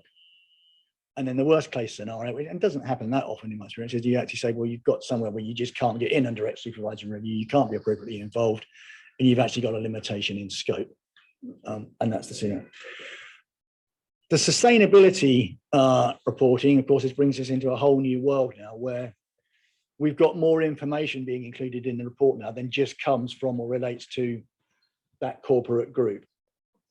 We've got all these supply chain entities as well, the information from which needs to be included as well. And typically in relation to supply chain entities, there'll be ones where there may have been an assurance practitioner that's done some work on some of that information. If there hasn't been and nobody's done any work on it, then the chances are, again, it would be a scope limitation because nobody's got any assurance work in relation to it. But where another practitioner has done some work on that information, as we've heard, then you might hope that you can possibly rely on that work, and that's what ISSA 5000 sets up, the ability to use the work of another practitioner, even though you don't have direction, supervision, and review. You're not, in an audit sense, sufficiently involved in the work. If it was a true audit equivalent, we would probably turn around and say, you can't use their work. And the reality would be that for all these supply chain entities, you can say, well, there's nothing we can do. We're not involved in the assurance work. We can't get in there. We can't look at it. We can't review it. We're basically just going to have limitations in scope, and it's all supply chain entities are just out with. That's the way it is. So you, the market users, please just accept you've got a sustainability report here, and there's a whole chunk of information where it's just not covered by us as giving the overall assurance report. They may well be able to see, as we mentioned earlier, that firm B has actually done some assurance on that work, and take it or leave it, that's for you to form your own opinions on. But as the overall assurance report, we need to, so, and as has been mentioned in ISSA 5000, it says one of the conditions for using the work of another practitioner whether, even though you haven't got direction supervision review, is to evaluate their independence. And that's highlighted in grey in ISSA 5000 exposure draft, which basically means, and we're passing that over to IESBA to sort out how that's done. And they'll give us the answer if there is one. And that's what we're trying to do. And so we're trying to be, with section 406, we're trying to come up with a sort of pragmatic, proportionate approach. So rather than simply saying, you're not involved, you can't use the work, end of story, we're trying to say, well, let's try and be helpful. There's probably going to be an awful lot of supply chain entities out there with practitioners doing work on it. Let's try and get some sort of inclusion there. So also to suggest, when it's within the corporate, when it's entities within the corporate group, the financial statement corporate group, ordinarily you might be able to say, we can get in there and we can, sorry, I'm in chat now, and we can sort of do this. We can go and say, we can impose direct requirements on those other firms. We can say, look, you're under our direction supervision or review. We need you to be happy that you're independent. You will comply with all these bits of the code. And then we'll get confirmation from them that they have in fact done so. For another practitioner, we're not in a position to do that. We have no contractual relationship with them. Our client may have no influence at all over them. So we're not in a position to be able to say, hey, we want to use your work, you will comply. For us to say, you will comply with the code. So, and I think there will actually be, in practice, there will be money scenarios where we won't be able to use their work anyway. Think of a big supplier like British Gas, an energy supplier in the UK. It's going to have tens of thousands of different customers, all of whom are probably including information from British Gas in their sustainability information reports. But those tens of thousands of other people up the chain, they can't all write into British Gas and say, oh, or they're the assurer in British Gas and say, oh, by the way, can you just confirm to us that, but hopefully there will be some scenarios where we can go in and say, hey, this is an entity we can get in, and we can go in and say, we'd like to use your work. We want to be able to draw on it.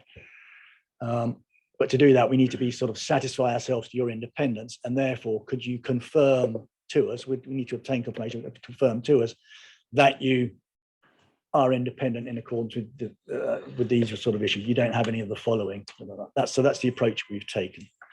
And if you can't get confirmation, if they won't answer you, or you can't get confirmation, the bottom line is, well, then you can't use their work. End of story. It's now an issue for IESBA. The work can't be used. You've probably got a limitation in scope. And I think, and the ISSA 5000 does recognise that. It recognises there will be situations where there's a limitation in scope in these sorts of areas. As I say, it doesn't shout it from the rooftops, but it is clearly recognised within the standard. It doesn't assume that you will always be able to get this.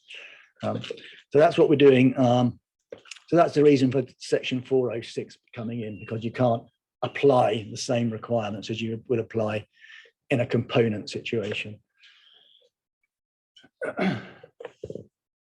So, and then going back to that, so what we're saying is that for that block where we might say it sort of equates to the group financial statement organization, so the entities, well, we would expect, and it's not unreasonable to expect, the group sustainability assurance firm to be independent in the same way that it would be for an audit of those entities within that block. So the group sustainability assurance client, so the entity, its related entities, and the other components at which assurance work is performed.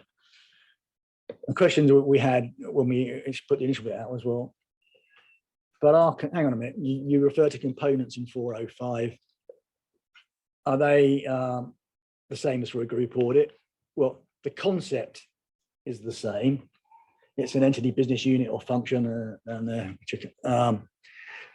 determined by the group audit, group assurance firm for purposes of planning and performing the assurance procedures.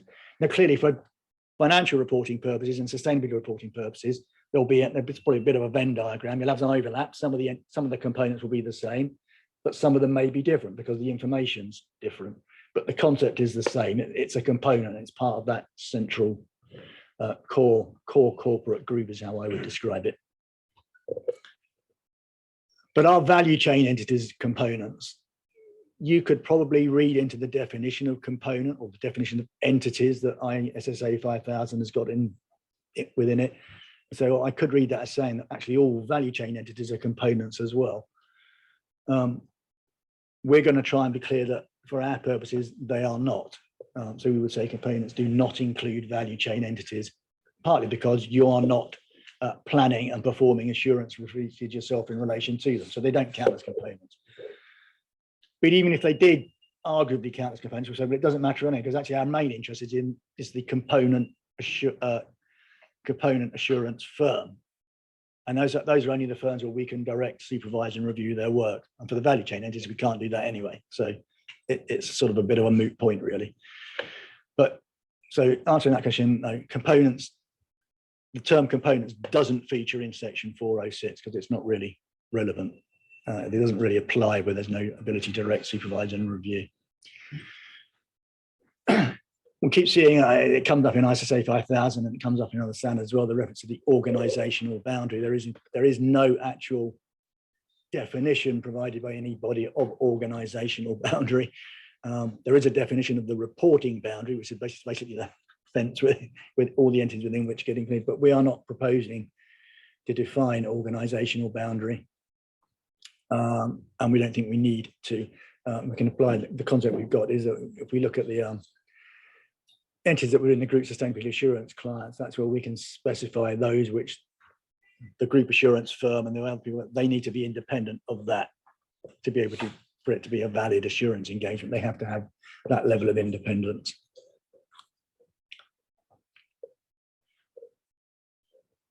And then, and this is coming back onto Richie's point, we'll actually going beyond that then, though, but we've got all this information from value chain entities coming in, or other entities where we haven't directed, supervised and reviewed the work on them.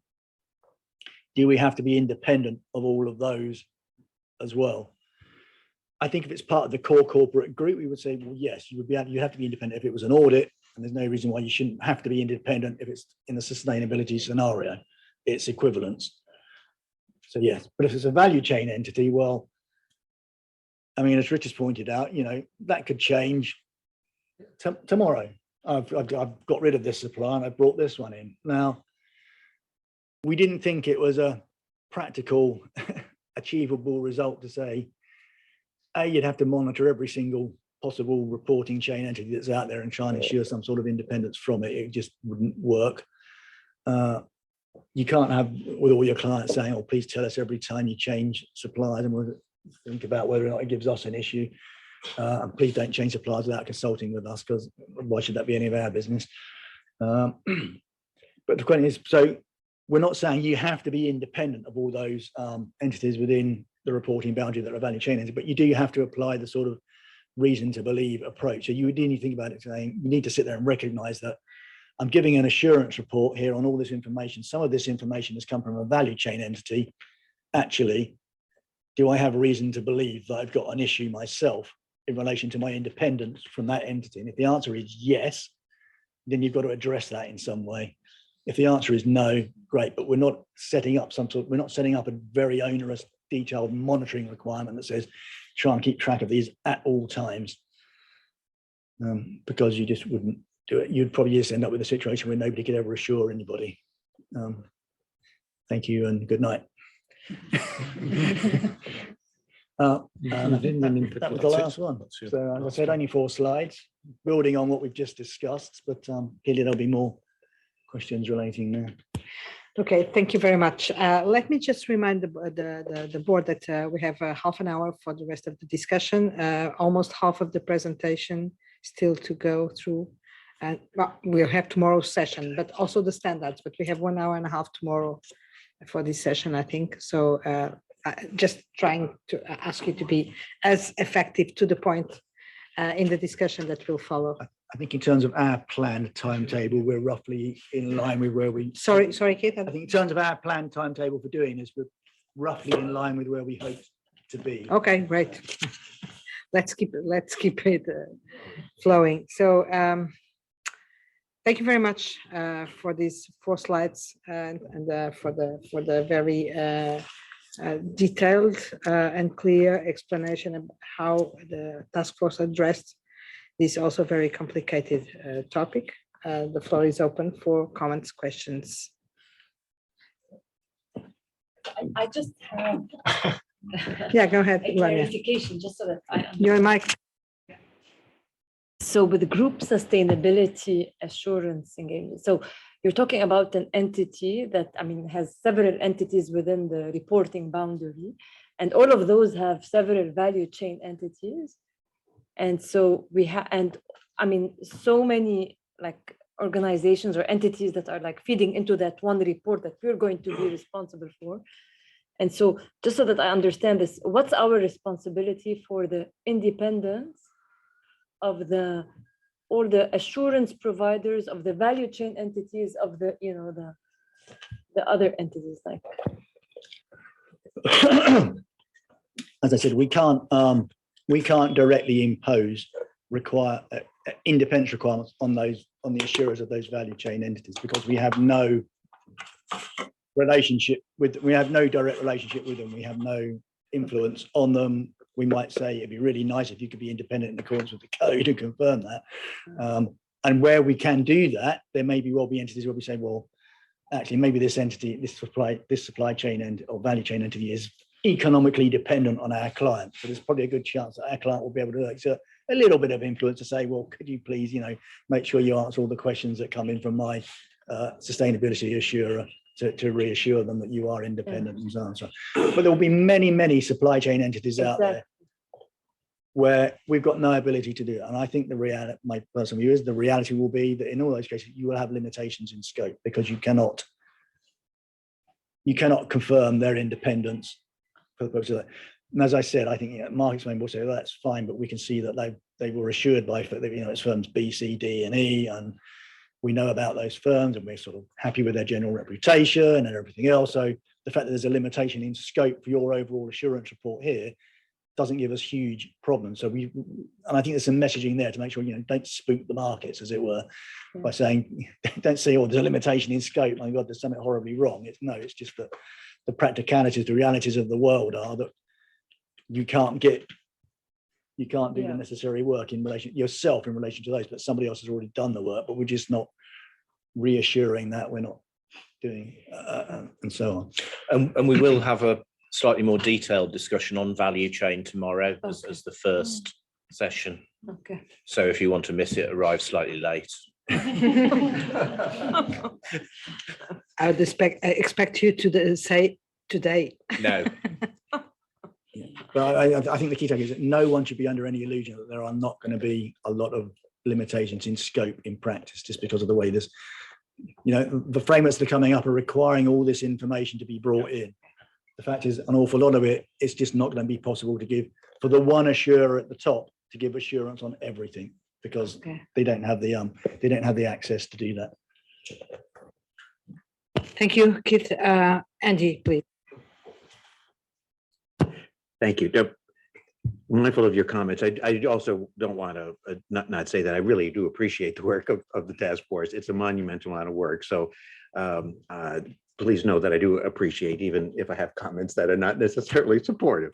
So, and I didn't mean those to throw away. I meant it's a lot of work, and I know you gave a lot of thought to it, and the approach that you took is within you know a reasonable.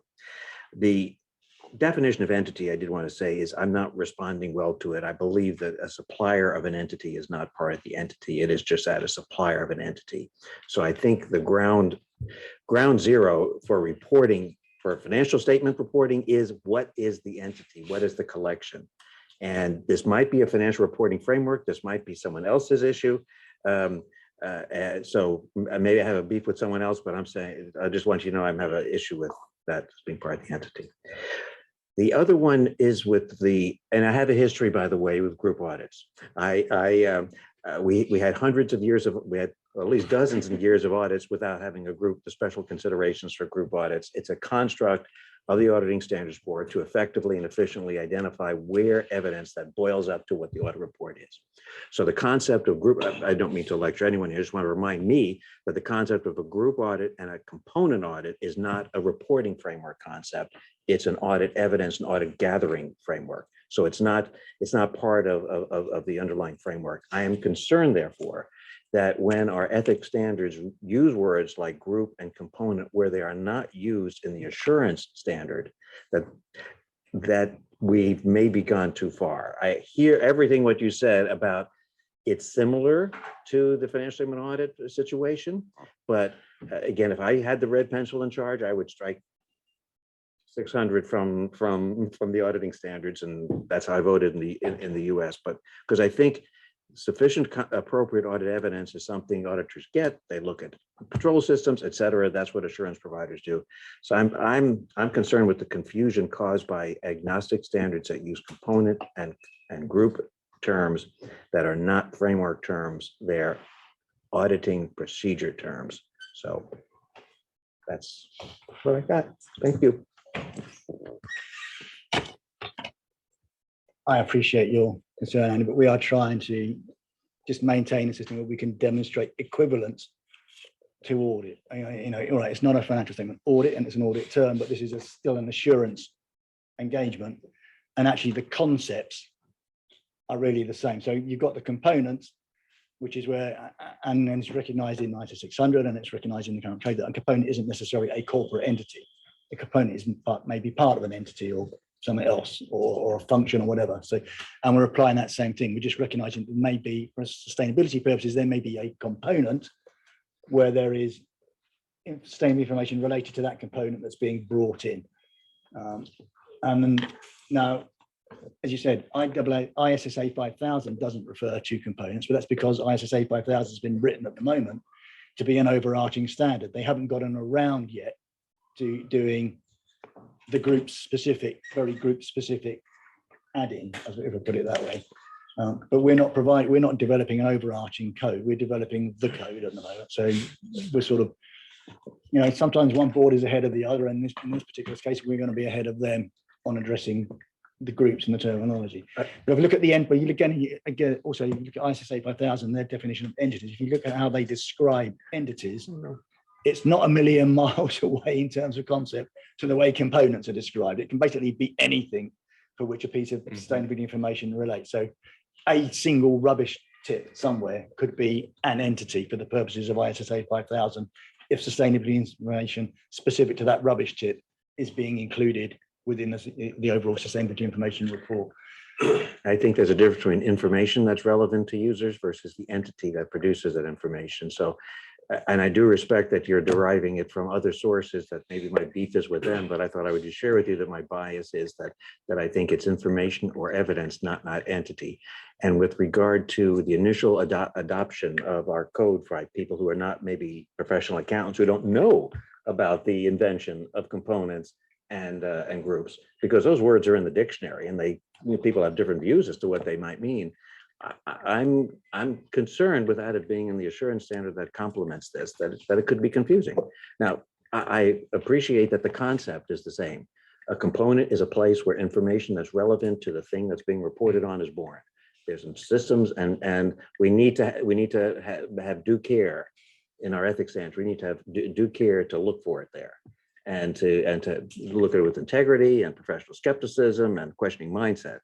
But I think it's really the remit of the assurance folks to use those terms with we are framework neutral, so maybe some other assurance standards that is out there will use the term components. We don't know. I think the other thing, sort of, Andy, is that I think it's absolutely right in the sense that the challenge is over how this aligns with the assurance standard, because we already have existing definitions that apply in the context of an audit of financial statements. And now we've got this additional sort of entity definition as well, which appears to sort of be a bit of a sort of mix and match of both and something else besides. And it is quite challenging as a result. That's sea level. Sea level is the entity. And so if you're going to have a different entity, it changes the sea level, and that changes the entire orientation, I think, of the information and where you go to look to see if the information is reasonable, and then whether you can provide assurance on it. So anyway, it's a big task, and I realize that there are multiple pieces that have to be simultaneously solved. As I said, the focus is not so much on what is this component. Our actual focus is on what practitioner is doing work on a piece of sustainable information, and rather, is the firm appropriately involved in that work? Are they able to direct, supervise, and review it? So that's really what the major concern is that we're focusing on, and we're just trying to keep the terminology as close as possible to audit, so that people can say, oh, I can sort of read across and see how it all sort of relates and seems to follow the same sort of concepts, as opposed to coming up with completely brand new terms, and then maybe 3 years down the line saying, well, we're going back to using components now because IESB has certainly done a bit on group sustainability assurance, and we're going to switch back to that. It would look a bit odd. Thank you very much. Luigi, please. Yeah, thank you. If I have concerns with 406, I am very worried about group audit, frankly, because we are transposing or trying to transpose a concept from financial statement audit to sustainability assurance without any corresponding criteria, rules, provisions, and so on relating to group audit. We do not have an ISO 600 revised in place. So basically, we are jumping into something unknown without providing PA and non-PA a proper background or framework to implement this, and just hoping that the two words are equivalent, and it may prove not to be.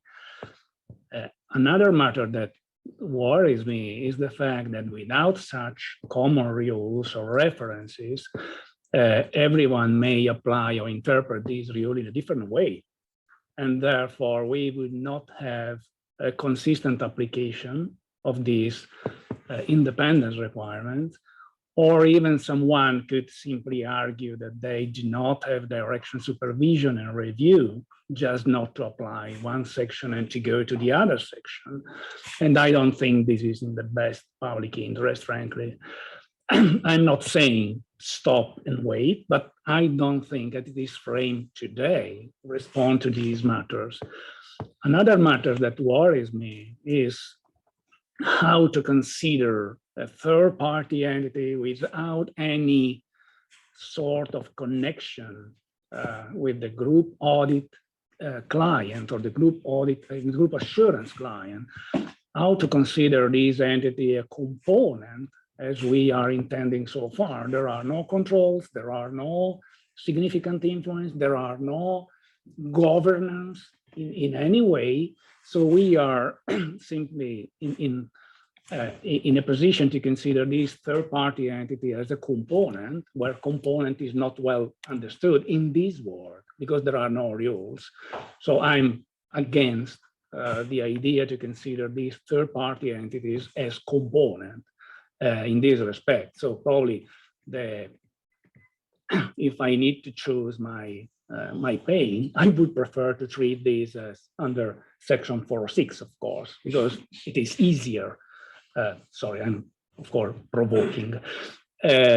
So I wonder whether it is fair to stop and see whether this is really the end state we would like to implement, considering that there are many practical issues in the 406, and here we would have much more practical issues and inconsistency, and even the risk of arbitrage as the matter is defined so far.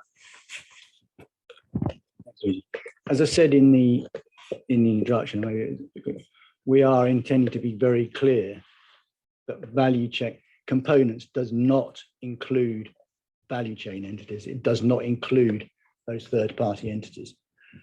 So they are not components. And at the moment, it's not. But it is not said. Is that we've got the definition? I mean, not so clear. No, and we're going to add. There is a way you could read the definition of component and say, well, I can sort of see how I get around saying that. But we are going to be, or the intention, but still to be discussed in the task, but the intention is to be actually much more explicit and say that it's not. That it's a value chain entity is not a component. And the whole concept of component only really comes into play when you've got a practitioner that we want to call a component assurance practitioner, because we've got direction, supervision, and review, and we want a term to be able to describe those practitioners where we've got that. And we've sort of latched onto the term component assurance practitioner because we've got direction, supervision, review over it. The third party end is the value chain entities. They are not components. We've got 406 to sort of help accommodate what's in ISSA 5000 if you want for evaluating independence. As I said, and this is very much, I have no idea in practice, once this all kicks off, how many of those entities in assurance practitioner in practice, what proportion are you actually ever going to be able to get confidence or in there as to their independence and so on, because of the vast majority of them could be out with your ability to get any sensible communication going, in which case section 406 might be largely moot, but it's there because there might well be some entities where you can get into, as I said, maybe you've got something which is financially, economically dependent on your client and there's a bit of influence there and you can get something in, but for lots of big value chain entities like power suppliers, metals manufacturers, things like that, where there might be big sustainability information. In fact, they're going to have thousands and thousands of clients. They're not going to be responding individually to lots and lots of different requests. So please, can you confirm that none of the people that worked on this have got any of these relationships? I think what I would hope is that somewhere down the line, as Mark mentioned, we might end up with sort of people saying, well, we need some sort of SAS 70 type situation where actually those British Gas, whoever, would basically say, we'd like you to come in and do a report on whatever it is, but anyone who's using our information in their sustainability can refer to that report and have some confidence that the numbers are bona fide. But we're probably a long way from that at the moment. So I mean, 406 is there for those situations where it arises. As I say, I have no idea at the moment, just how often will it actually come into play? Or just, is it going to be 95% limitations in scope? But also, as Richard, for many of those value chain entities, maybe they're not even included in sustainable information anyway, because they'll be immaterial in the greater concept. But there'll be big things like if you're a steel provider for a car company, and a car company's almost certainly going to have your information in there, or if you're the main energy supplier, then that information is certainly going to be in there and so on. But again, those are the sorts of entities that probably aren't going to reply to requests for a confirmation of compliance with whatever. They'll say, we've issued our report on British Gas. There it is, you can see it, take it or leave it, it's up to you. But then and then the issue then is for we're getting away from ethics now and into assurance. I'm not trying to write IAASB standard, but then that's over to the assurance standard and to say, well, can you use that information? Now, I mean, I'm not a fan of what I might call auditing by representation. So firm A says it's done this and firm A says it's really independent. And yeah, we'll take their word for it. Thank you very much. I mean, if I was the risk partner or manager at the assurance firm, I would say, well, I want a little bit more comfort than that to understand that I'd be really happy that a genuinely good job was done. If I'm going to actually give a report, assurance report that covers those numbers, as opposed to simply saying, I'm doing my assurance report and those numbers were covered by somebody else. They're out with my scope. I have another couple of comments.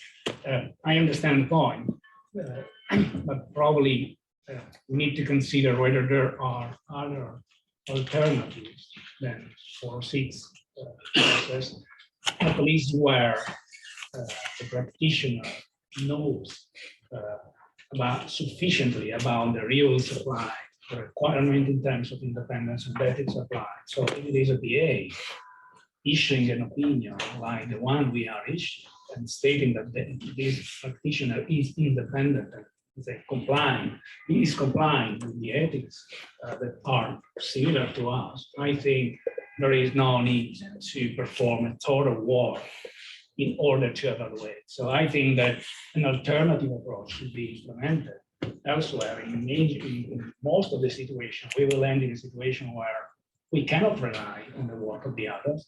If you consider the multiple situation where there are thousands and thousands of users of this information of the pipeline chain, for example. And in this egregious situation, maybe there are PAs issuing something which is under the ethical standard we can assess as practitioners. Second matter was relating to the independence applicable at group audit level. Let me use this word. While I understand the reason to believe, no reason to believe approach, it is not very clear to me, and probably additional guidance is needed in order to know whether this is a situation that could be solved and how or not. Because if there are situations that where the task force believes it cannot be solved or mitigated or fixed, I think we should not leave any uncertainty in the code. We should try to explain what the task force has in mind, because it seems to me it is a very broad issue, depending on how we compose such components in absence of any standard that says what a component is, or how to determine whether an entity or any other perimeter is a component. Yeah, we can look at that. And we can look at the clarity of how we're describing component and try and make sure we tie it in appropriately with the sort of sources of information that somebody is doing assurance work in relation to, because that's what it really boils down to. We did think about what are other approaches. I mean, I think we need to be careful that we don't basically start switching into doing the IEESB's work for them, because ultimately what we're doing is we're saying, this is what you need to be independent. This is what it means to be independent. And if you want to know if somebody's independent, this is what you need to know about them to be happy that they are independent. If you can't get that information, well, and if they're not independent, or you can't satisfy yourself with your independence, from an ethics perspective, we would say you can't use their work. Now, if IEESB wants to take a different approach and say, well, there are maybe circumstances where we can live with, make use of the work without being satisfied, I think that's a decision for them. I mean, I don't think they're going down that route, because I think, as I said, they do recognize there will be limitations in scope, and I think, where you can't evaluate the independence. But I think we need to be careful.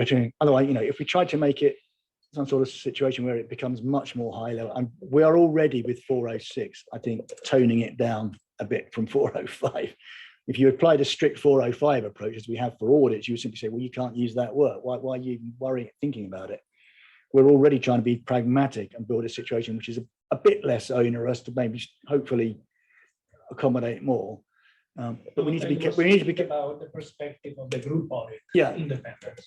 Yeah, but we need to be careful. But also we need to be careful that we don't go so far that we can end up with a situation where we're saying, we're looking at independence for people that are doing assurance work, and actually we're going to end up with something where it's less onerous, and when we're saying what the independence considerations are for experts, if you look when we get onto the experts group a bit later. So it would look I think that would look very odd then if they sort of assurers were sort of somewhere down here and experts is up there. But we will look at it on the. But they are not comparable. Sorry. No. I'm not saying they are comparable, but I am saying, but in terms of considering, is person A, who happens to be an assurer, independent of the entities they're doing work in relation to, and is the expert C independent of the entities they're doing? You're sort of thinking about independence of those people in relation to the work, nature of the work they're performing. We wouldn't expect a lower bar for an assurer than we would expect from an expert. I wouldn't have thought, that's my personal view. But we will look at how we. Because I say, I think the main alternative we have is basically say we go a strict 405 approach, and you can't use that work because you can't get confirmation, hard confirmation of the independence of those people. Okay, thank you very much to both of you. I'm sorry, but I think that we have to move forward because we have others wanting to make some comments, and of course, this is not the end of the discussion. But let's listen to what the others have to say, because the task force will meet this evening, so we will probably give some consideration to these comments already. Okay. Thank you, Luigi and Keith. And Tom, please. Oh, thank you very much. I would like to make the question very short. And your example of the British gas and British electricity might be very stimulating, because once your British gas is an entity X, and then you are the practitioner who give the assurance to the British Gas, then in that case, that practitioner have to be independent from all the clients of British Gas and British Electricity, in the sense that if the Lloyds or the Barclays or the Midland might be there, use that British Gas as a big client, big users, and the assurer of the British Gas have to be independent from Lloyds and British Barclays and Midland. Is that the situation? No, we're trying to be clear that that is not the situation. We're trying to make sure we construct the approach that says whoever's assuring British Gas does not have to be independent of every single one of British Gas's customers, because that is not a workable position. It's completely, literally completely impossible. You would say there's nobody could ever do the work. End of story. So we're trying to avoid that.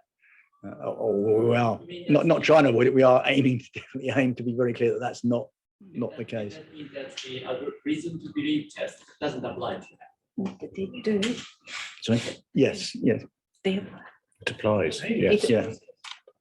If we wrote to them and said, can you confirm that you are independent of my customer here, we would want them to say, that's the only time then when they say, and we would say, do you have a reason to believe you might have an issue with the numbers that you're giving to my customer?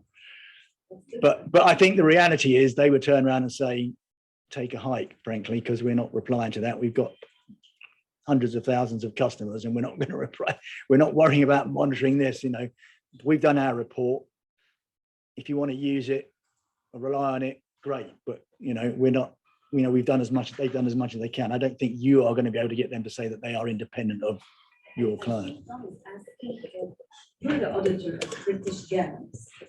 Should the auditor, correct? The auditor of British Gas is independent of. I know something. Yeah, but the only reason it really comes into play is because if those customers are wanting to use British Gas's report, and that's not actually British Gas's or the assurer of British Gas's problem.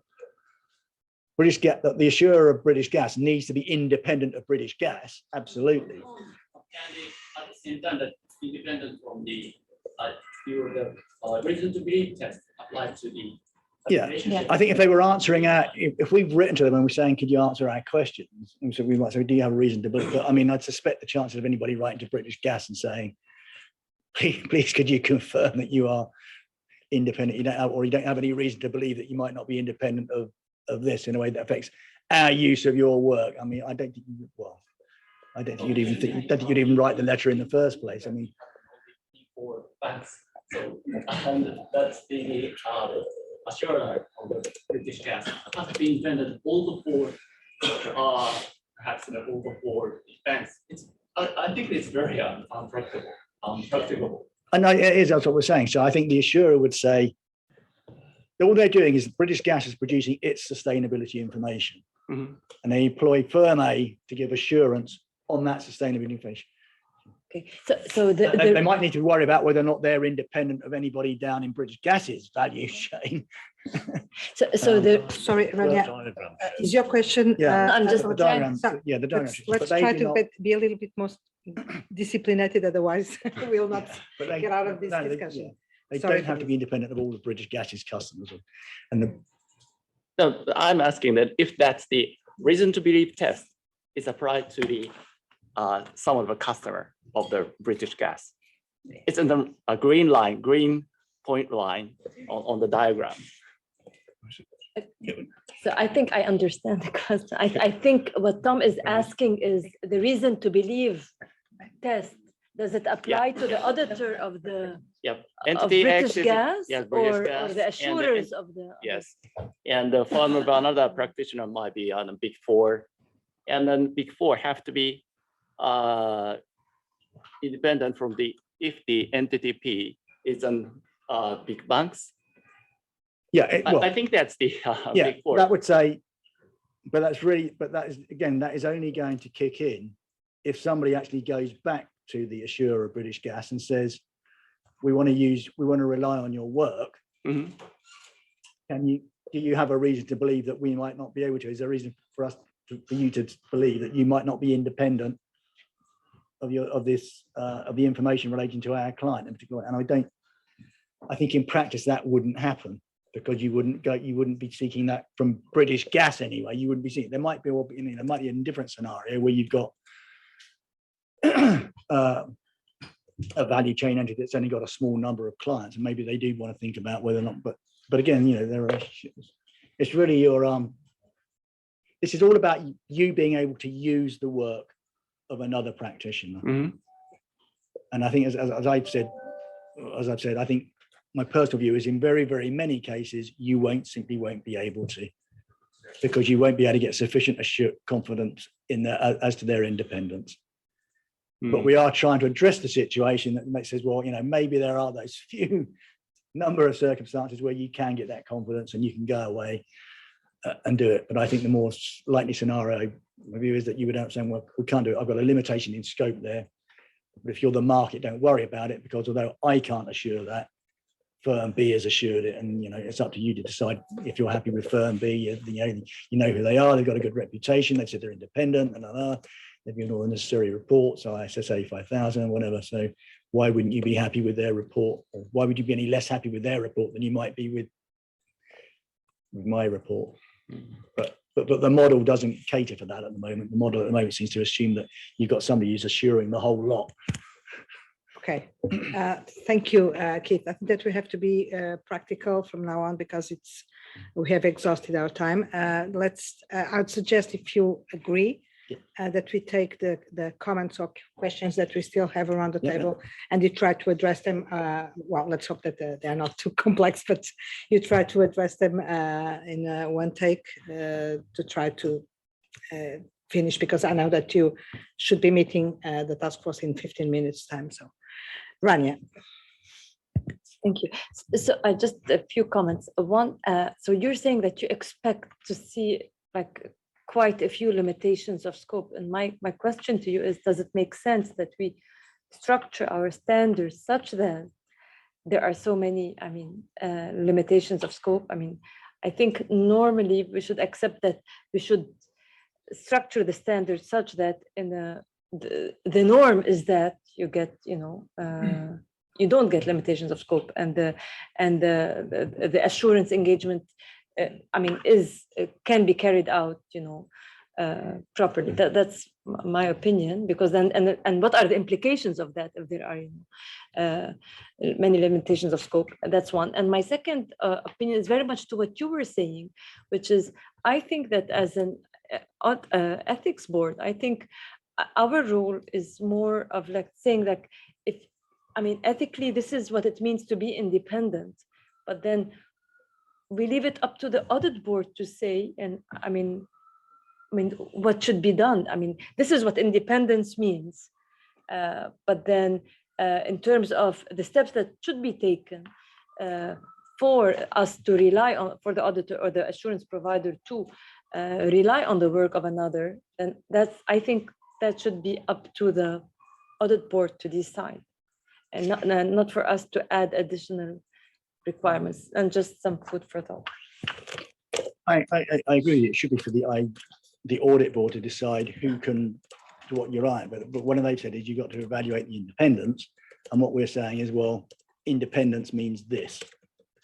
Yeah. And I think that the reality is, if it was financial statement auditing, this problem wouldn't exist to this magnitude, because basically everybody is under the control of or influence of a single client. You can say, you will cooperate with our assurer and do what needs to be done.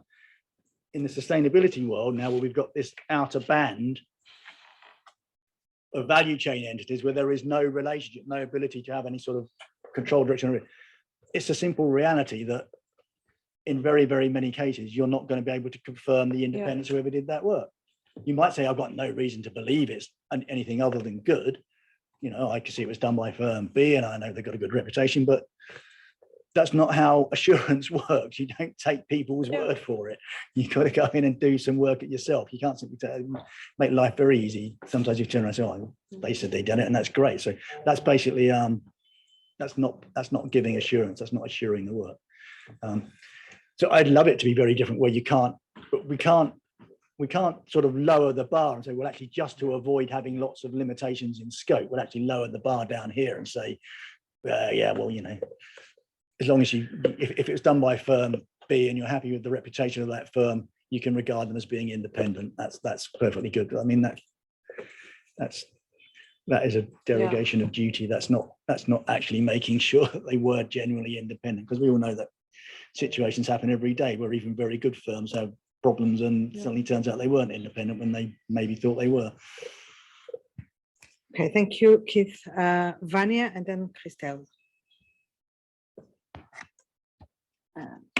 Thank you. Just a brief comment. It's not a question, but I've been involved in sustainability reporting for quite a while. I don't think that IESBA, to give an example, knows exactly what report the supply, the value chain means, but I'm sure it does not mean to bring the entire report of every single supplier and client within your report in order for you to be responsible for all your suppliers and for all your clients. I think you are assuming here something that does not happen even for the financial statements. It does not mean that. What I think it means, it's something connected to what Luigi said. As a company, I must realize that I'm not an island. So I cannot wash my hands using raw material that comes from a supplier that is having some kind of behavior that is not the most proper one. And the same in connection to my client. It's the due care to know my client, to know my supplier, that I must be sure to have. And when I'm reporting, and that's what the auditors will be verifying, that's what we, with the code of ethics, want to protect. So it's not exactly that we will be incorporating the reports of all of them, and every single one, it's something that we should answer for. So we must be much more reasonable and sensible when approaching the reporting of the value chain. Just my perception. I think that you learn more as the implementation comes. So, I was on the same line, meaning that here we are, it seems that we are defining independence criteria based on the fact that the information that would have to be certified or audited, etc., is consolidated with the suppliers, for example. Maybe on some indicators, you will have to present your own indicators plus and your supply chain information. Now, what are our stakeholders' requirements about this information? Do they wait? Do they? For sure, they want that if we use as an issuer an information, we do it the right way. So this is about where you got the information, how you treat it, and this is auditable, right? It should be in your process as an issuer.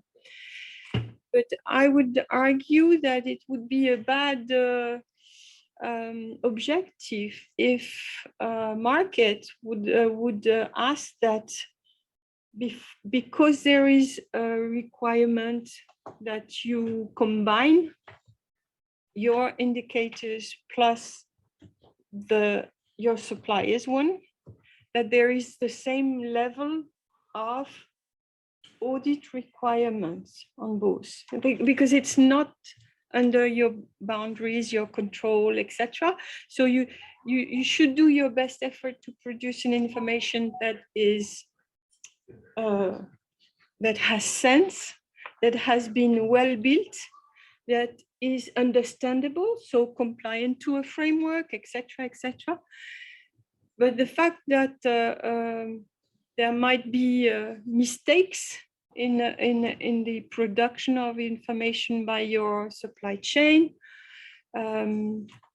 I would argue it should not be at this stage of maturity, and probably for a long time, it should not be the same requirements or expectation from the market, or it's a bad, or I feel it is over, yes, over, I don't know the English term, but it's too much of an expectation, I would argue. No? I think, yeah, so I think one of the things that we will discuss further is to look at the requirements so they can be applied in a way that puts appropriate tension over the integrity of the information that's being reported. But I think what it also needs to be able to do is recognize that there are certain circumstances where there is a higher bar needed, and that is where the sustainability reporting has an impact on the financial reporting. So the example that I've used in conversations with a couple of people is, you know, your scope 3 emissions could have an impact on a KPI that determines executive remuneration. So therefore, it is in those sorts of circumstances, you would want to ensure that the information that you were relying on to determine whether or not that KPI had been met probably was coming from somebody that you could trust had been independent and who had exercised appropriate sort of objectivity and due skill and care and so on. So I think maybe sort of what we take away is that there is a sort of lighter touch in respect of the wider reporting, but there still needs to be an obligation on the group engagement leader to identify those situations where you have got a significant financial reporting issue, where you'd expect there to be that great attention in the system. But again, I think this is very much a product of trying to fit something around an assurance regime. Yeah, I mean, to be clear, we are not trying to drive the reporting standards in terms of what needs to be included, and we're not driving the assurance standard in terms of what work needs to be performed to be happy about that information that's being included. All we're doing is saying, if you require the assurer of that work to be independent, well, this is what it means to be independent. Now, we're not creating the problem, I would say. We're simply saying, well, this is what it means to be independent. You know, we can't be held responsible for issues that might arise because somebody said, oh, we need all this information coming in from all over the place, where it's actually very difficult to get some sort of separate confirmation about that. Okay, Rich, nothing. Okay. Okay. Thank you very much. I think that we will finish here for today. Let me say that first thing, we were already aware of the complexity of this topic. So the task force did an incredible job in addressing all this the way that you have already shown. And let's see tomorrow, because I think that the discussion on the value chain will bring also some clarity, probably some additional issues as well. But some of the concerns here were around those issues. So let's see what happens tomorrow. This is an incredible work done with an enormous technical complexity, but which touch upon some strategical options as well. It's more than natural that the board has concerns, comments, disagreements, etc. That's what we are here for. But I think that none of these disagreements go touch or impair the quality and the reasonable solutions with which the task force has already come up with. So thank you for that. Of course, I know that you will meet and that we will consider these comments further this afternoon and going forward, perhaps. But I'm happy with I'm very happy with the level of commitment of this board to such an incredible complex topic. I mean, I was not expecting it, I must say. It was a very good discussion, and we'll have more tomorrow. I hope that you have a good deep rest this night tonight, because tomorrow it's going to be another long day. We will meet at 8:30 tomorrow, not at 9. So be ready for another long and intense day, starting with the value chain and everything that this work stream 1 still has to show us, including the draft standards, I hope. So thank you very much for this first day. The meeting, the session is closed. Thank you.